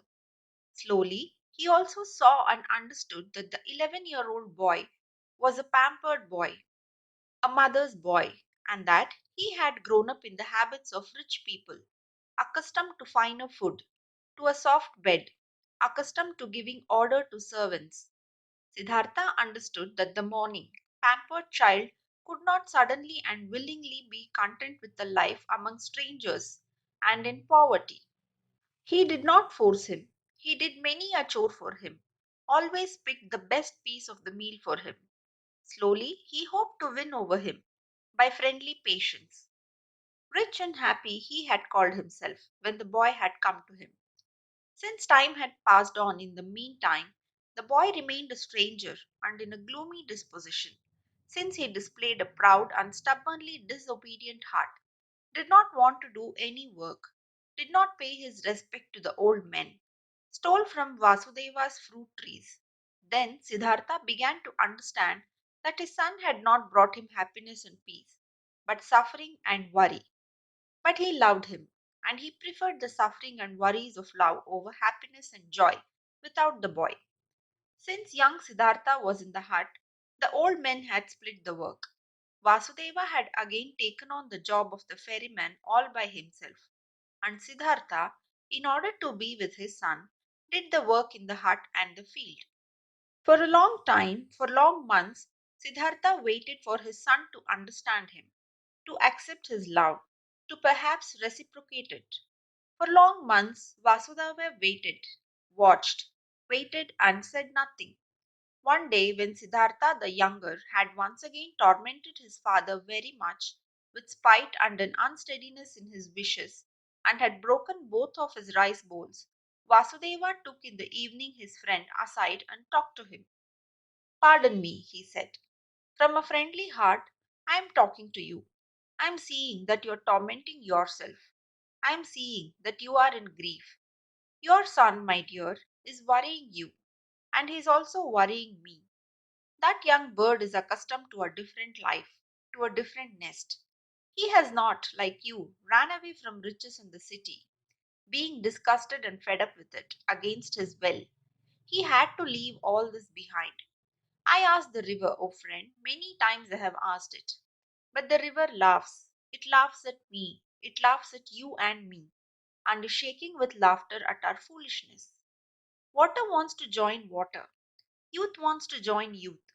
The sun is not in the place where he can prosper. You too should ask the river. You too should listen to it. Troubled, Siddhartha looked into his friendly face, in the many wrinkles of which there was incessant cheerfulness. How could I part with him? He asked quietly, ashamed. Give me some more time, my dear. See, I am fighting for him. I am seeking to win his heart. With love and with friendly patience, I intend to capture it. One day, the river shall also talk to him. He also is called upon.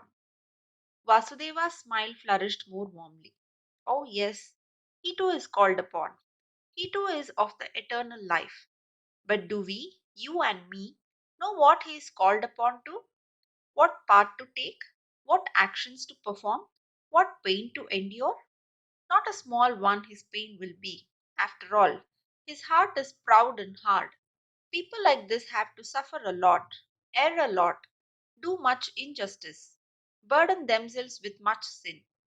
Tell me, my dear, you are not taking control of your son's upbringing?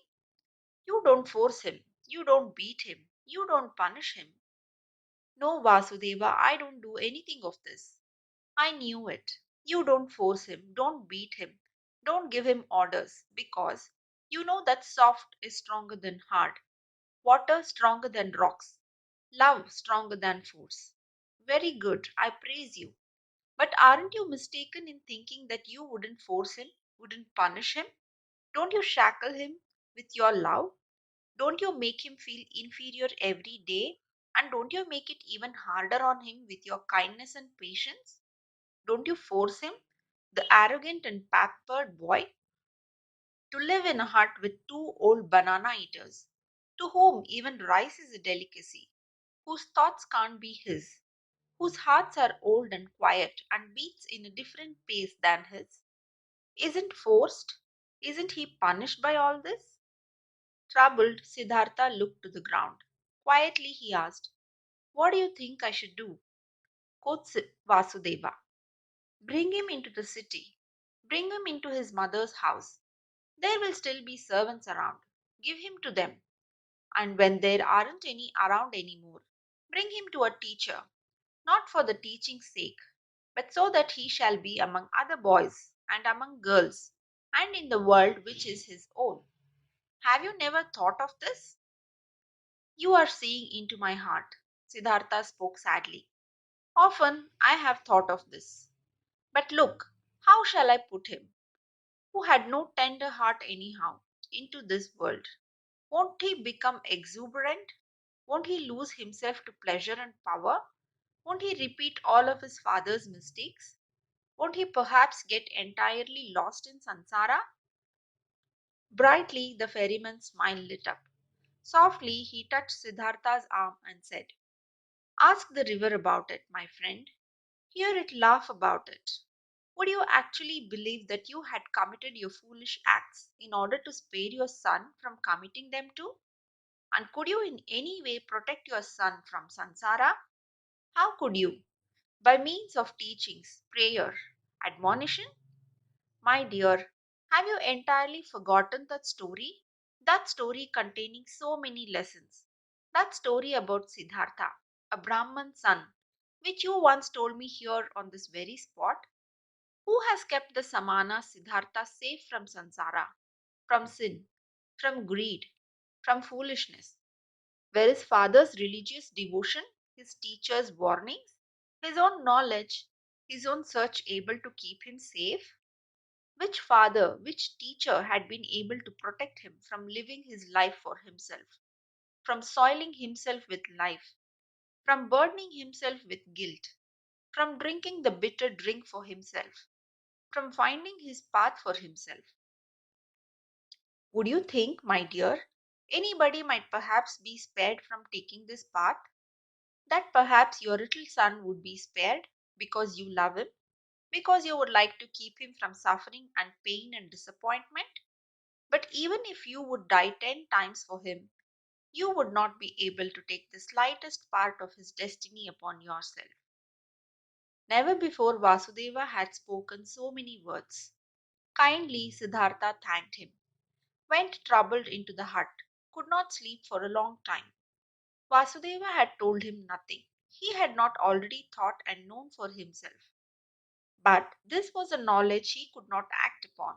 Stronger than the knowledge was his love for the boy. Stronger was his tenderness, his fear to lose him. Had he ever lost his heart so much to something? Had he ever loved any person thus blindly, thus sufferingly, thus unsuccessfully, and yet thus happily? Siddhartha could not heed his friend's advice. He could not give up the boy. He let the boy give him orders. He let him disregard him. He said nothing and waited. Daily, he began the mute struggle of friendliness, the silent war of patience. Vasudeva also said nothing and waited. Friendly, knowing, patient. They were both masters of patience. At one time, when the boy's face reminded him very much of Kamala, Siddhartha suddenly had to think of a line which Kamala, a long time ago, in the days of their youth, had once said to him. You cannot love, she had said to him. And he had agreed with her, and had compared himself with a star, while comparing the childlike people with falling leaves. And nevertheless, he had also sensed an accusation in that line. Indeed, he had never been able to lose or devote himself completely to another person, to forget himself, to commit foolish acts for the love of another person. Never he had been able to do this. And this was, as it had seemed to him at that time, the great distinction which set him apart from the childlike people. But now, since his own son was here, now he, Siddhartha, had also become completely a childlike person, suffering for the sake of another person, loving another person, lost to a love, having become a fool on account of love. Now he too felt, late, once in his lifetime, this strongest and strangest of all passions, suffered from it, suffered miserably, and was nevertheless in bliss, was nevertheless renewed in one respect, enriched by one thing. He did sense very well that this love, this blind love for his son, was a passion, something very human, that it was Sansara, a murky source, dark waters. Nevertheless, he felt at the same time it was not worthless, it was necessary, came from the essence of his own being. This pleasure also had to be atoned for, this pain also had to be endured, these foolish acts also had to be committed. Through all this, the son let him commit his foolish acts, let him court for his affection, let him humiliate himself every day by giving in to his moods. This father had nothing which would have delighted him, and nothing which he would have feared. He was a good man, this father, a good, kind, soft man, perhaps a very devout man, perhaps a saint. All these there no attributes which could win the boy over. He was bored by this father, who kept him prisoner here in this miserable hut of his. He was bored by him. And for him to answer every naughtiness with a smile, every insult with friendliness, every viciousness with kindness, this very thing was the hated trick of this old sneak. Much more the boy would have liked it if he had been threatened by him, if he had been abused by him. A day came when what young Siddhartha had on his mind came bursting forth, and he openly turned against his father. The latter had given him a task. He had told him to gather brushwood. But the boy did not leave the hut. In stubborn disobedience and rage, he stayed where he was, thumped on the ground with his feet, clenched his fists, and screamed in a powerful outburst his hatred and contempt into his father's face. Get the brushwood for yourself, he shouted, foaming at the mouth. I am not your servant. I do know that you won't hit me. You don't dare. I do know that you constantly want to punish me and put me down with your religious devotion and your indulgence. You want me to become like you, just as devout, just as soft, just as wise. But listen up, just to make you suffer, I rather want to become a highway robber and murderer and go to hell than to become like you. I hate you. You are not my father. And if you have 10 times been my mother's fornicator. Rage and grief boiled over in him, foamed at the father in 100 savage and evil words. Then the boy ran away and only returned late at night. But the next morning he had disappeared. What had also disappeared was a small basket, woven out of bast of two colors, in which the ferrymen kept those copper and silver coins which they received as a fare. The boat had also disappeared. Siddhartha saw it lying by the opposite bank. The boy had ran away. I must follow him, said Siddhartha, who had been shivering with grief since those ranting speeches the boy had made yesterday. A child can't go through the forest all alone. He'll perish. We must build a raft, Vasudeva, to get over the water. We will build a raft, said Vasudeva, to get our boat back, which the boy has taken away. But him you shall let run along, my friend.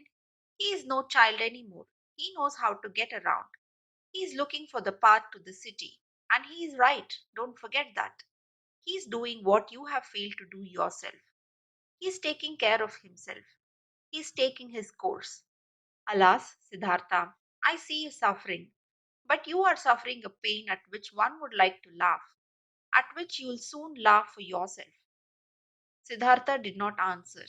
He already held the axe in his hands and began to make a raft of bamboo, and Vasudeva helped him to tie the canes together with ropes of grass.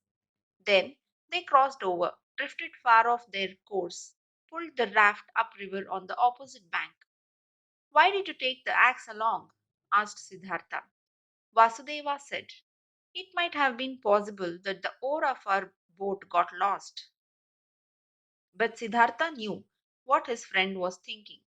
He thought the boy would have thrown away or broken the oar in order to get even and in order to keep them from following him. And in fact, there was no oar left in the boat. Vasudeva pointed to the bottom of the boat and looked at his friend with a smile, as if he wanted to say, don't you see what your son is trying to tell you? Don't you see that he doesn't want to be followed? But he did not say this in words. He started making a new oar. But Siddhartha bid his farewell to look for the runaway. Vasudeva did not stop him. When Siddhartha had already been walking through the forest for a long time, the thought occurred to him that his search was useless. Either, so he thought, the boy was far ahead and had already reached the city, or if he should still be on his way, he would conceal himself from him, the pursuer. As he continued thinking, he also found that he, on his part, was not worried for his son, that he knew deep inside that he had neither perished nor was in any danger in the forest. Nevertheless, he ran without stopping, no longer to save him, just to satisfy his desire, just to perhaps see him one more time, and he ran up to just outside of the city. When, near the city, he reached a wide road, he stopped by the entrance of the beautiful pleasure garden, which used to belong to Kamala, where he had seen her for the first time in her sedan chair. The past rose up in his soul. Again he saw himself standing there, young, a bearded, naked Samana, the hair full of dust. For a long time, Siddhartha stood there and looked through the open gate into the garden, seeing monks in yellow robes walking among the beautiful trees. For a long time, he stood there, pondering, seeing images, listening to the story of his life. For a long time, he stood there, looked at the monks, saw young Siddhartha in their place, saw young Kamala walking among the high trees.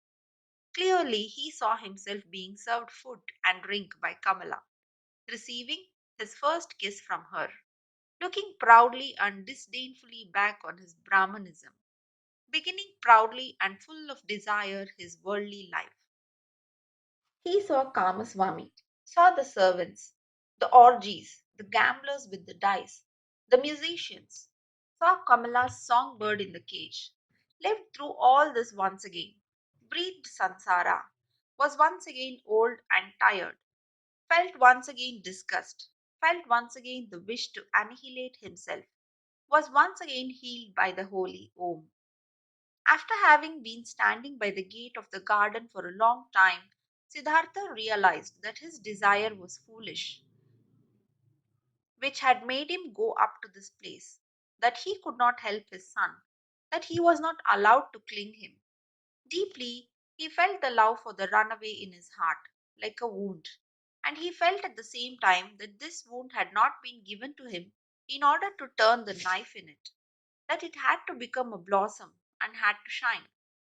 That this wound did not blossom yet, did not shine yet, at this hour made him sad. Instead of the desired goal which had drawn him here following the runaway son, there was now emptiness.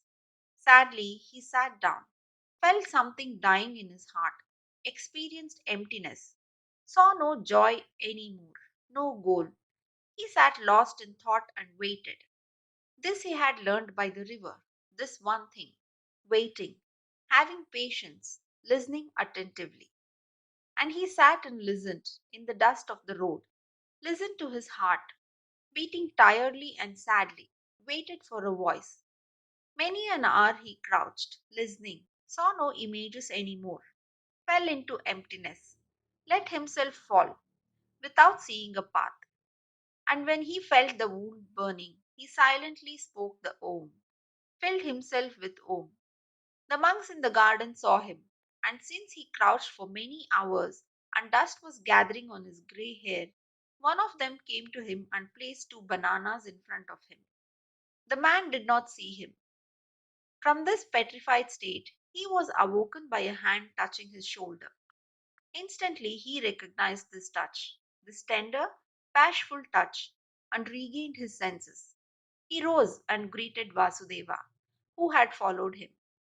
And when he looked into Vasudeva's friendly face, into the small wrinkles, which were as if they were filled with nothing but his smile, into the happy eyes, then he smiled too.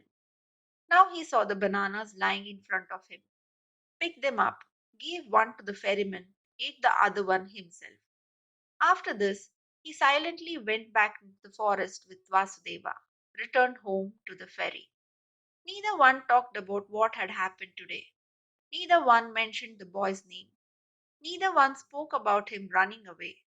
Neither one spoke about the wound. In the hut, Siddhartha lay down on his bed, and when after a while Vasudeva came to him to offer him a bowl of coconut milk, he already found him asleep.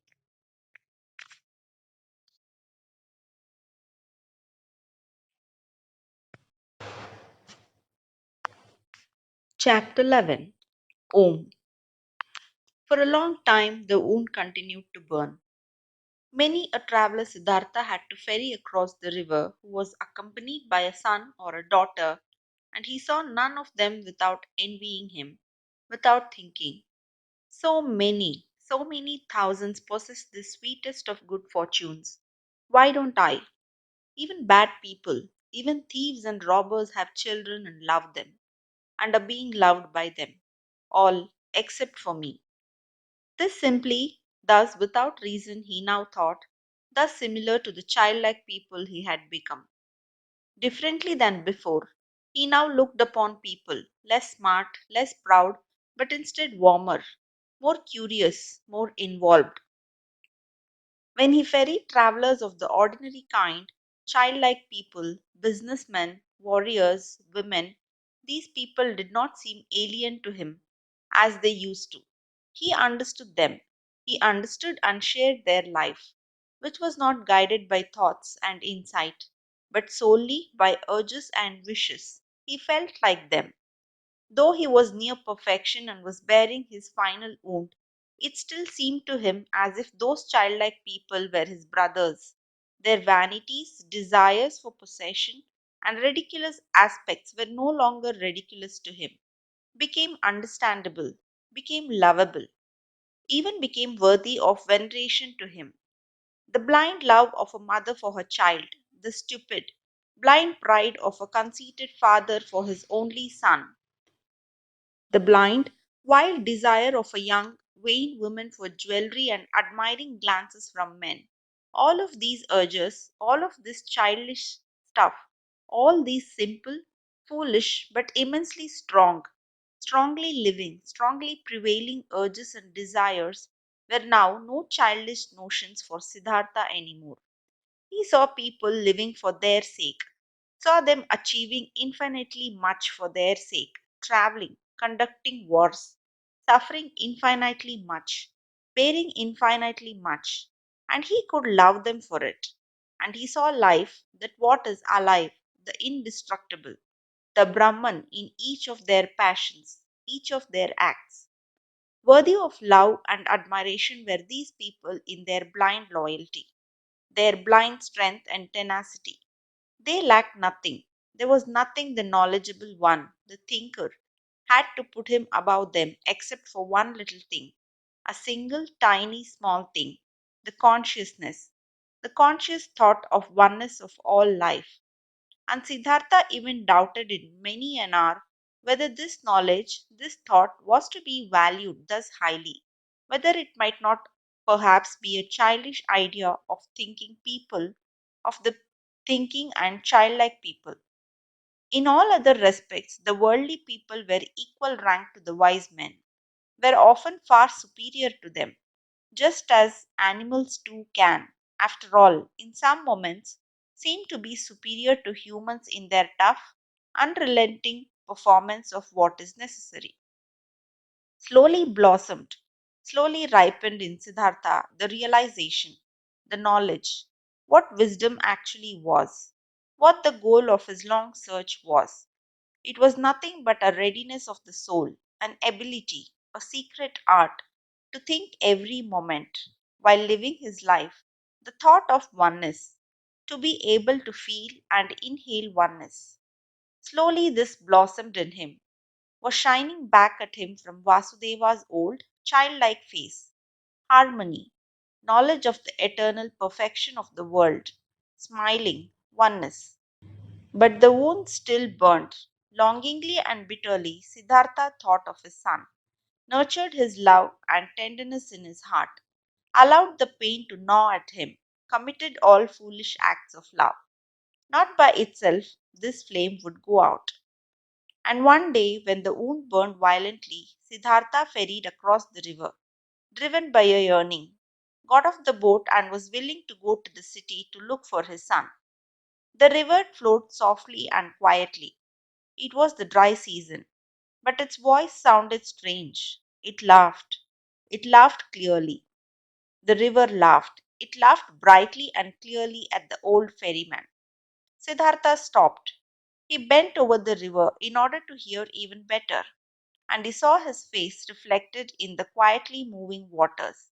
And in this reflected face there was something which reminded him, something he had forgotten, and as he thought about it, he found it. This face resembled another face, which he used to know and love, and also fear. It resembled his father's face, the Brahman, and he remembered now. He, a long time ago, as a young man, had forced his father to let him go to the penitence. How he had bade his farewell to him, how he had gone and had never come back. Had his father not also suffered the same pain for him, which he now suffered for his son? Had his father not long since died alone, without having seen his son again? Did he not have to expect the same fate for himself? Was it not a comedy, a strange and stupid matter, this repetition, this running around in a fateful circle? The river laughed. Yes, so it was. Everything came back, which had not been suffered and solved up to its end. The same pain was suffered over and over again. But Siddhartha wandered back into the boat and ferried back to the hut, thinking of his father, thinking of his son, laughed at by the river, at odds with himself, tending towards despair, and not less tending towards laughing along at himself and the entire world. Alas, the wound was not blossoming yet. His heart was still fighting his fate. Cheerfulness and victory were not yet shining from his suffering.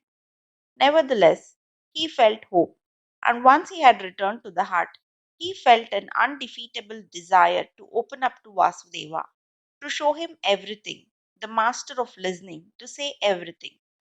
Vasudeva was sitting in the hut and weaving a basket. He no longer used the ferry boat. His eyes were starting to get weak, and not just his eyes, his arms and hands as well. Unchanged, unflourishing was only the joy and the cheerful benevolence of his face. Siddhartha sat down next to the old man. Slowly he started talking. What they had never talked about, he now told him of his walk to the city, at that time, of the burning wood, of his envy at the sight of happy fathers, of his knowledge of the foolishness of such wishes, of his futile fight against them. He reported everything. He was able to say everything, even the most embarrassing parts. Everything could be said, everything shown, everything he could tell. He presented his wound, also told how he fled today, how he ferried across the river, a childish run away, willing to walk to the city, how the river had laughed. While he spoke for a long time, while Vasudeva was listening with a quiet face. Vasudeva's listening gave Siddhartha a stronger sensation than ever before. He sensed how his pain, his fears flowed over to him, how his secret hope flowed over, came back at him from his counterpart. To show his own to his listener was the same as bathing it in the river until it had cooled and become one with the river. While he was still speaking, still admitting and confessing, Siddhartha felt more and more that this was no longer Vasudeva, no longer a human being who was listening to him, that this motionless listener was absorbing his confession into himself like a tree the rain, that this motionless man was the river itself, that he was God himself, that he was the eternal himself.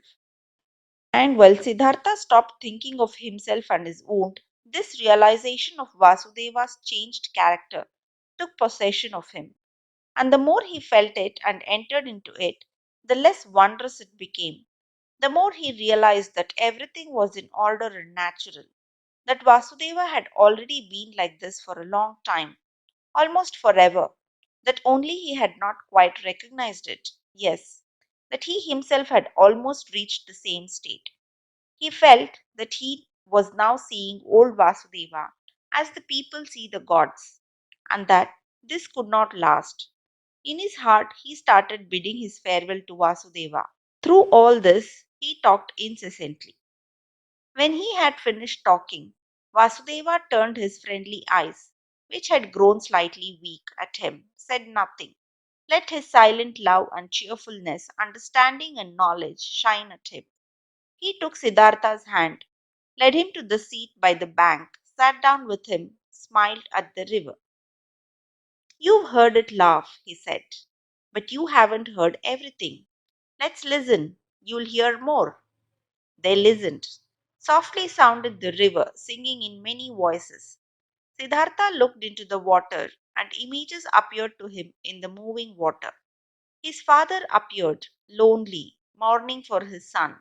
He himself appeared, lonely, he also being tied with the bondage of earning to his distant son. His son appeared, lonely as well, the boy, greedily rushing along the burning course of his young wishes. each one heading for his goal, each one obsessed by the goal, each one suffering. The river sang with a voice of suffering. Longingly it sang, longingly it flowed towards its goal. Lamentingly its voice sang. Do you hear? Vasudeva's mute gaze asked. Siddhartha nodded. Listen better, Vasudeva whispered. Siddhartha made an effort to listen better. The image of his father, his own image, the image of his son emerged. Kamala's image also appeared and was dispersed, and the image of Govinda and other images, and they merged with each other, turned all into the river, headed all, being the river for the goal, longing, desiring, suffering, and the river's voice sounded full of yearning, full of burning woe, full of unsatisfiable desire. For the goal the river was heading. Siddhartha saw it hurrying, the river, which consisted of him and his loved ones and all of people he had ever seen. All of these waves and waters were hurrying, suffering towards goals, many goals, the waterfall, the lake, the rapids, the sea, and all goals were reached.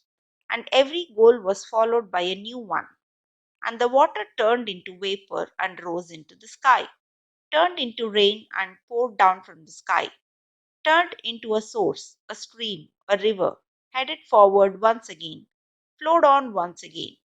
But the longing voice had changed. It still resounded, full of suffering, searching, but other voices joined it. Voices of joy and of suffering, good and bad voices, laughing and sad ones, 100 voices, 1,000 voices. Siddhartha listened.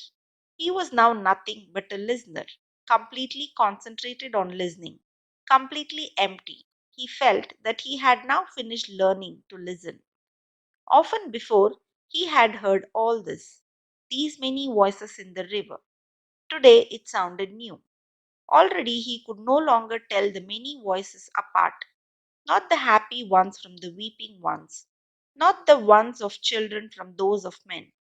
They all belonged together, the lamenting of yearning and the laughter of the knowledgeable one, the scream of rage and the moaning of dying ones. Everything was one. Everything was intertwined and connected, entangled 1,000 times. And everything together, all voices, all goals, all yearning, all suffering, all pleasure, all that was good and evil, all of this together was the world. All of it together was the flow of events, was the music of life.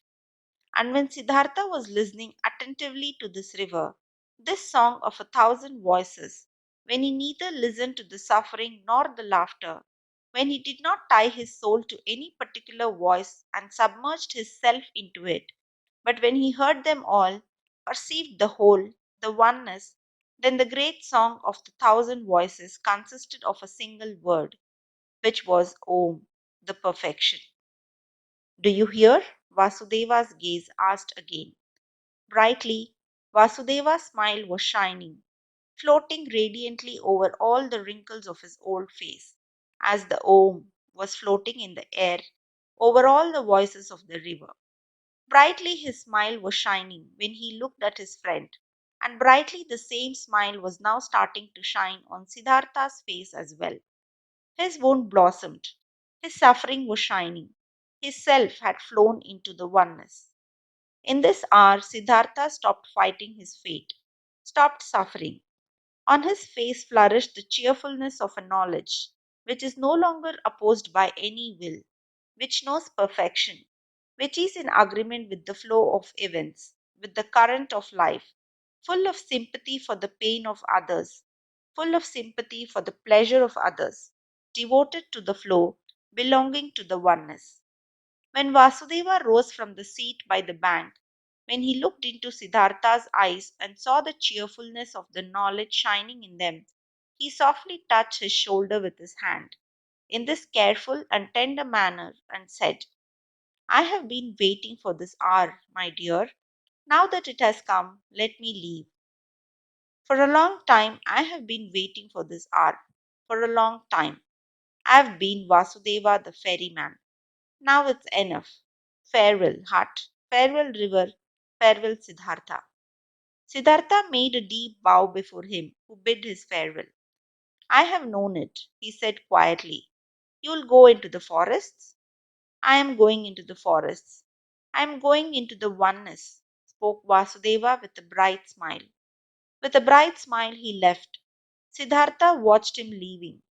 With deep joy, with deep solemnity, he watched him leave, saw his steps full of peace, saw his head full of luster, saw his body full of light.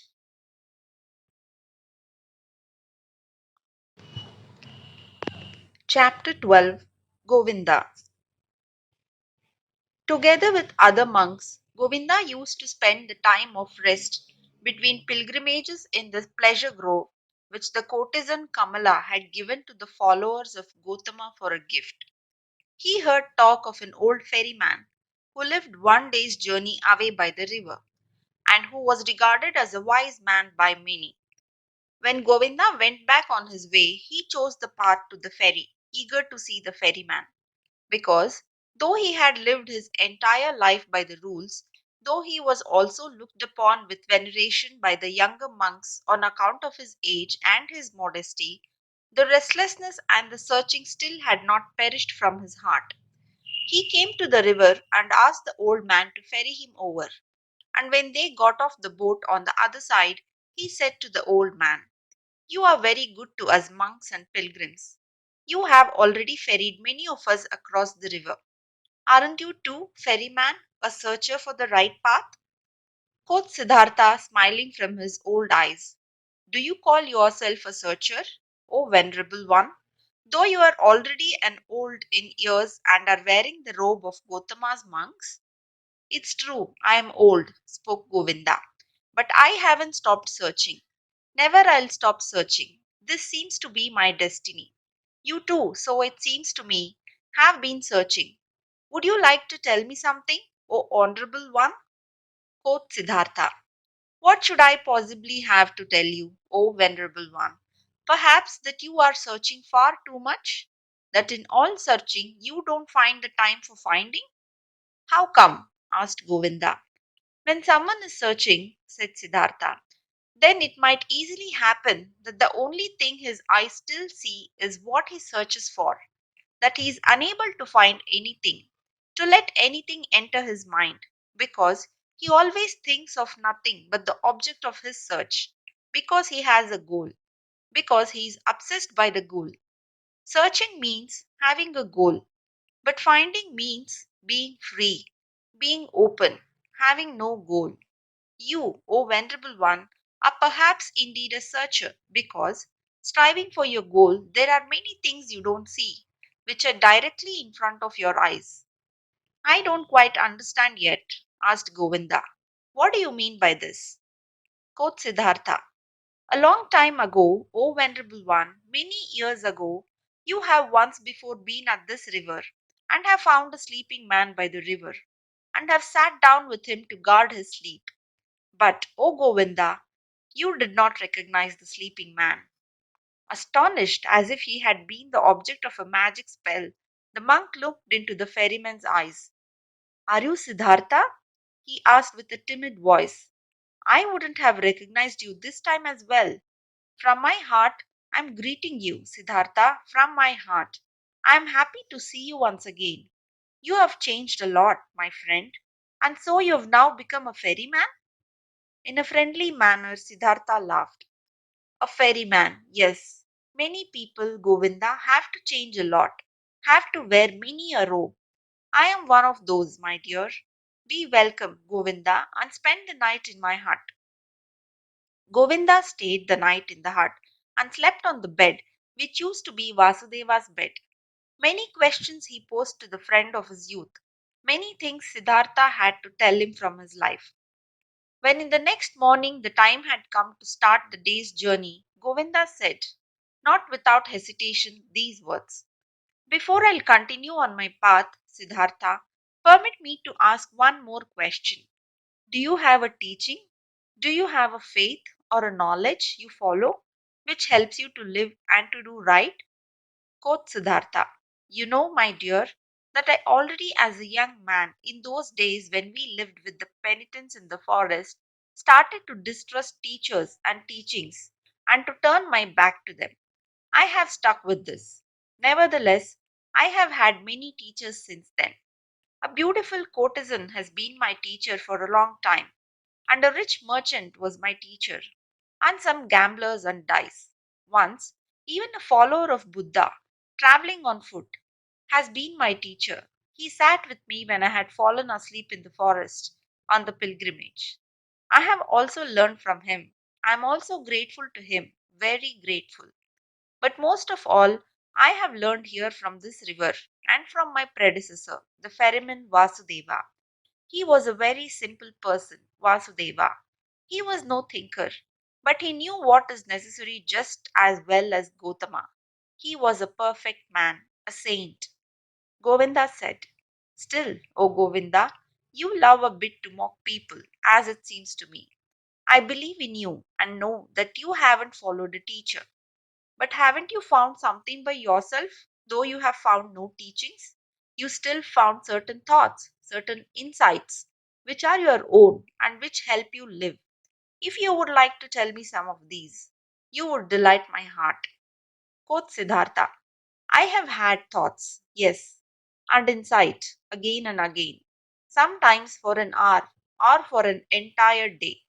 I have felt knowledge in me, as one would feel life in its heart. There have been many thoughts, but it would be hard for me to convey them to you. Look, my dear Govinda, this is one of my thoughts which I have found. Wisdom cannot be passed on. Wisdom which a wise man tries to pass on to someone always sounds like foolishness." "Are you kidding?" asked Govinda. "I'm not kidding. I'm telling you what I have found. Knowledge can be conveyed, but not wisdom. It can be found, it can be lived, it's possible to be carried by it. Miracles can be performed with it, but it cannot be expressed in words and taught." This was what I, even as a young man, sometimes suspected, what has driven me away from the teachers. I have found a thought, Govinda, which you'll again regard as a joke or foolishness, but which is my best thought. It says, the opposite of every truth is just as true. That's like this: any truth can only be expressed and put into words when it is one sided. Everything is one sided, which can be thought and thoughts and said with words. It's all one sided, all just one half, all lacks completeness, roundness, oneness.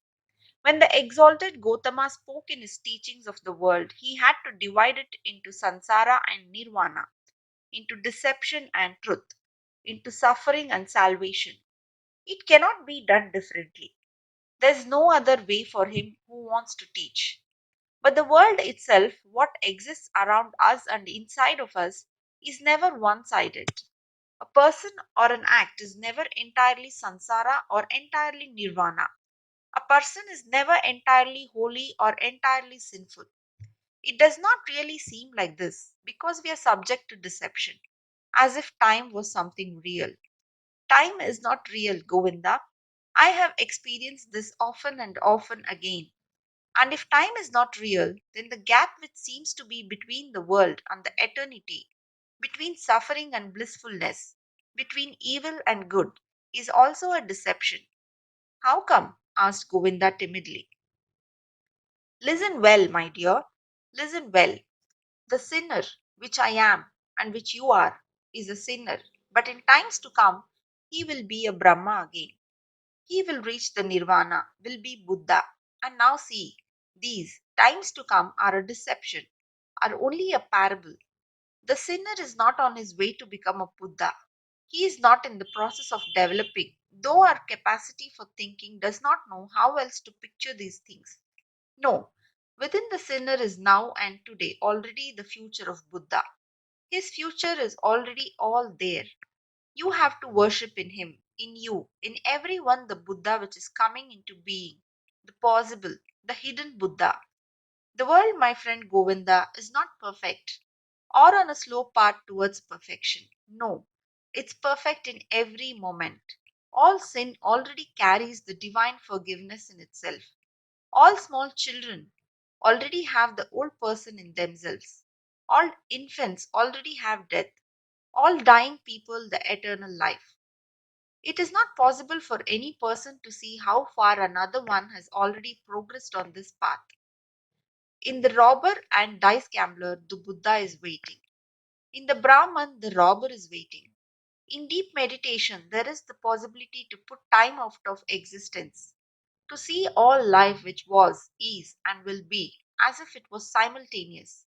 And there, everything is good, everything is perfect, everything is Brahman. Therefore, I see whatever exists as good. Death is to me like life, sin like holiness, wisdom like foolishness. Everything has to be as it is. Everything only requires my consent, only my willingness, my loving agreement to be good for me, to do nothing but work for my benefit, to be unable to ever harm me. I have experienced on my body and on my soul that I needed sin very much. I needed lust, the desire for possessions, vanity, and the needed the most shameful despair in order to learn how to give up all resistance, in order to learn how to love the world, in order to stop comparing it to some world I wished. I imagined some kind of perfection I had made up, but to leave it as it is, and to love it and to enjoy being a part of it. These, O Govinda, are some of the thoughts which have come into my mind. Siddhartha bent down, picked up a stone from the ground, and weighed it in his hand. This here, he said, playing with it, is a stone, and will, after a certain time, perhaps turn into soil, and will turn from soil into a plant or animal or human being. In the past, I would have said, this stone is just a stone. It is worthless. It belongs to the world of the Maha.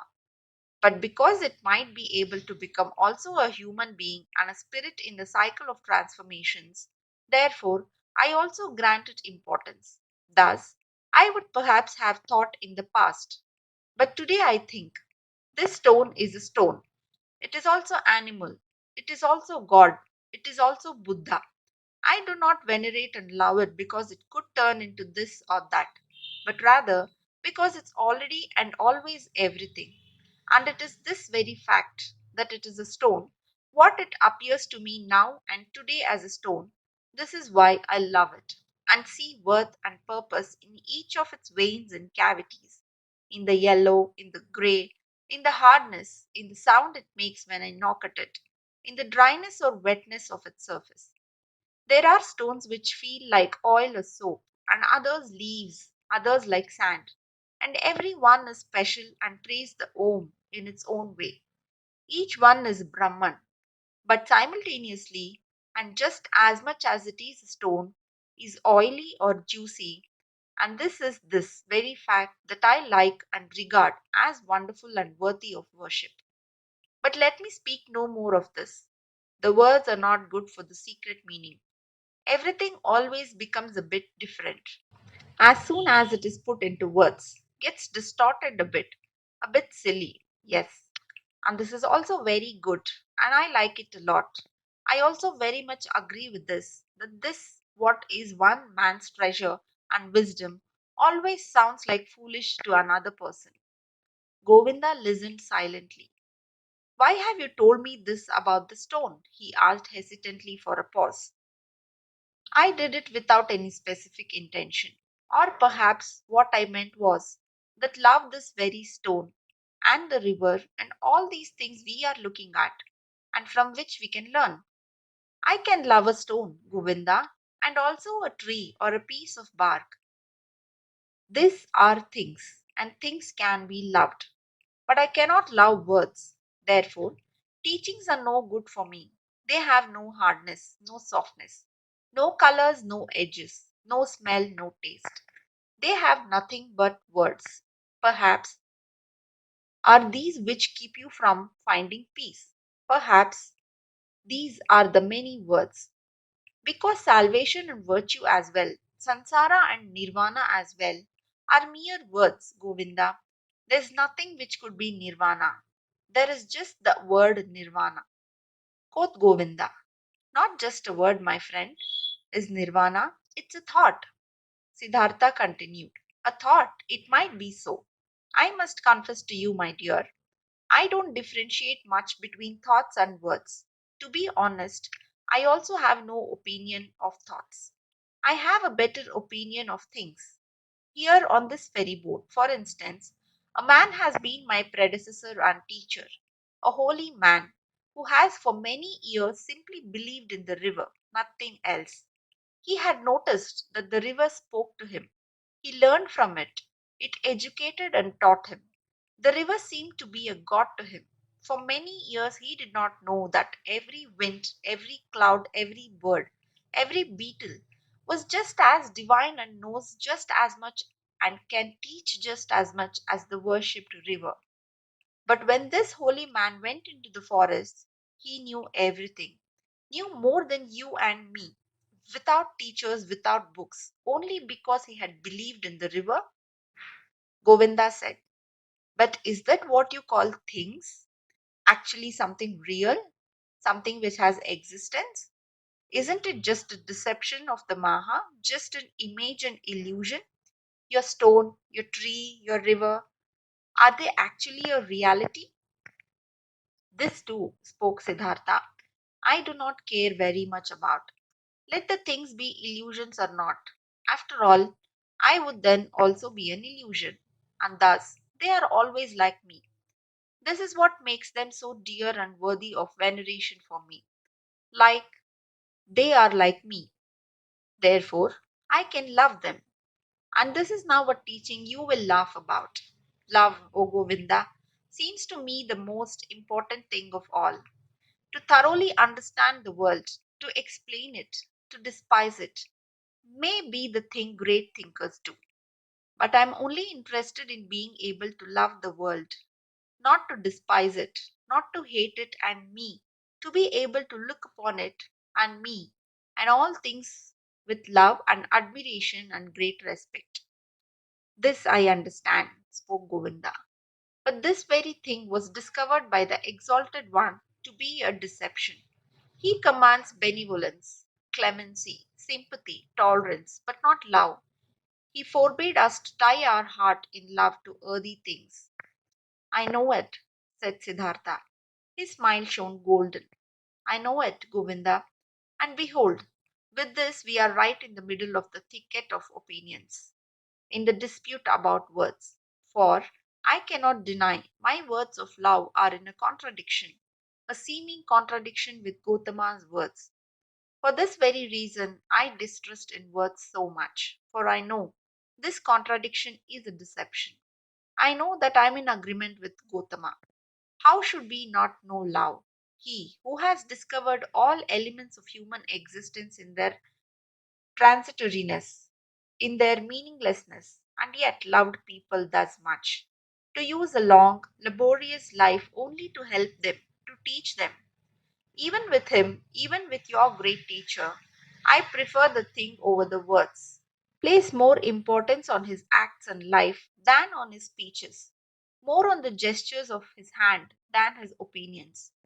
Not in his speech, not in his thoughts. I see his greatness only in his actions, in his life. For a long time, the two old men said nothing. Then spoke Govinda, while bowing for a farewell. I thank you, Siddhartha, for telling me some of your thoughts. They are partially strange thoughts. Not all have been instantly understandable to me. This being as it may, I thank you and I wish you have calm days. But secretly he thought to himself, this Siddhartha is a bizarre person. He expresses bizarre thoughts. His teachings sound foolish. So differently sounded the Exalted One's pure teachings, clearer, purer, more comprehensible. Nothing strange, foolish, or silly is contained in them. But different from his thoughts seemed to me Siddhartha's hands and feet, his eyes, his forehead, his breath, his smile, his greeting, his walk. Never again, after our exalted Gotama has become one with the Nirvana, never since then have I met a person of whom I felt, this is a holy man. Only him, this Siddhartha. I have found to be like this. May his teachings be strange. May his words sound foolish. Out of his gaze and his hand, his skin and his hair, out of every part of him shines a purity, shines a calmness, shines a cheerfulness and mildness and holiness, which I have seen in no other person since the final death of our exalted teacher. As Govinda thought like this, and there was a conflict in his heart, he once again bowed to Siddhartha, drawn by love.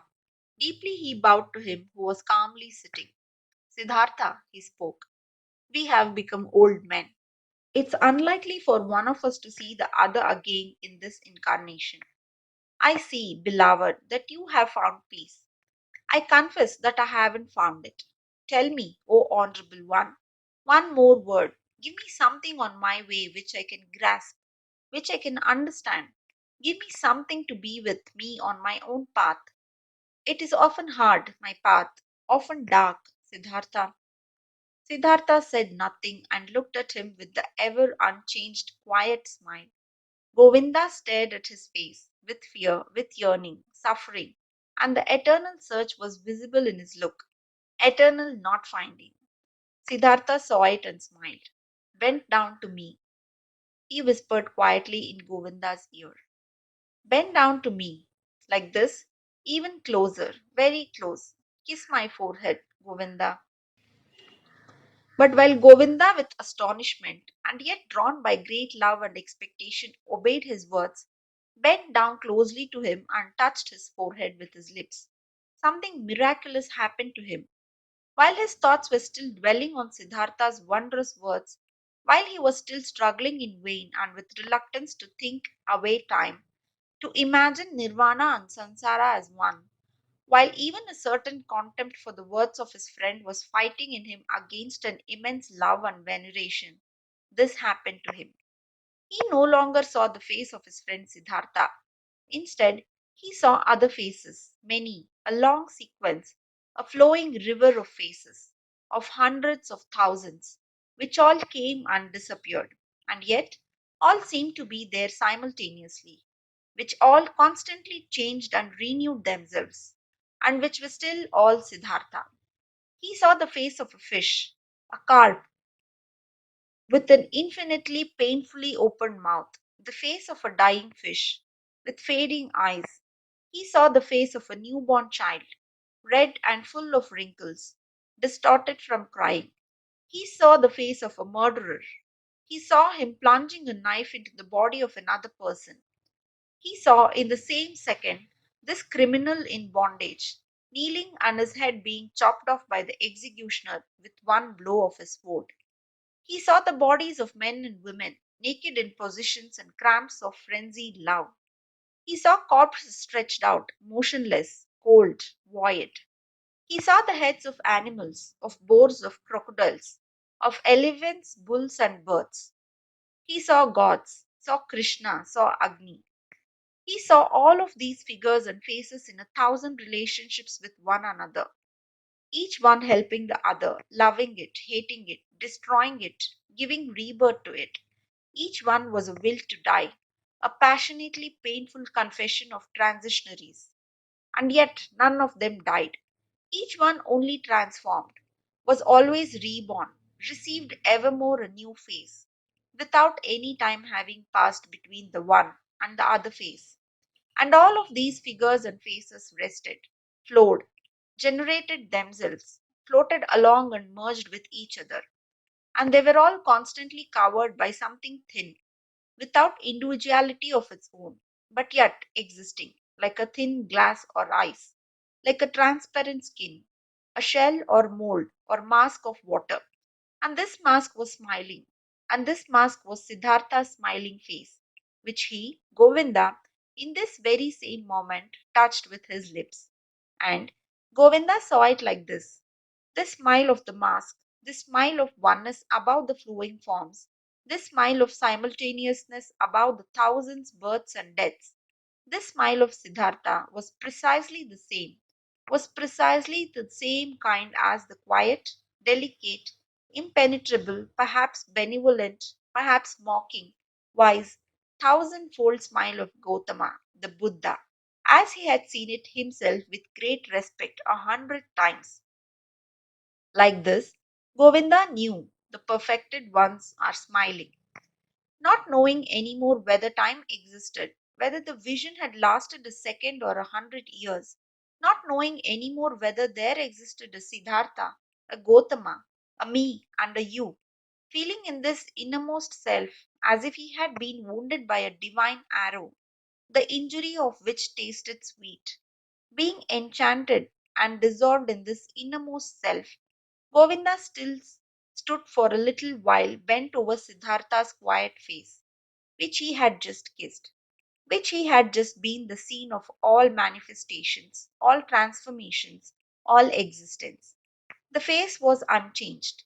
After under its surface the depth of the thousandfoldness had closed up again, he smiled silently, smiled quietly and softly, perhaps very benevolently, perhaps very mockingly, precisely as he used to smile, the exalted one.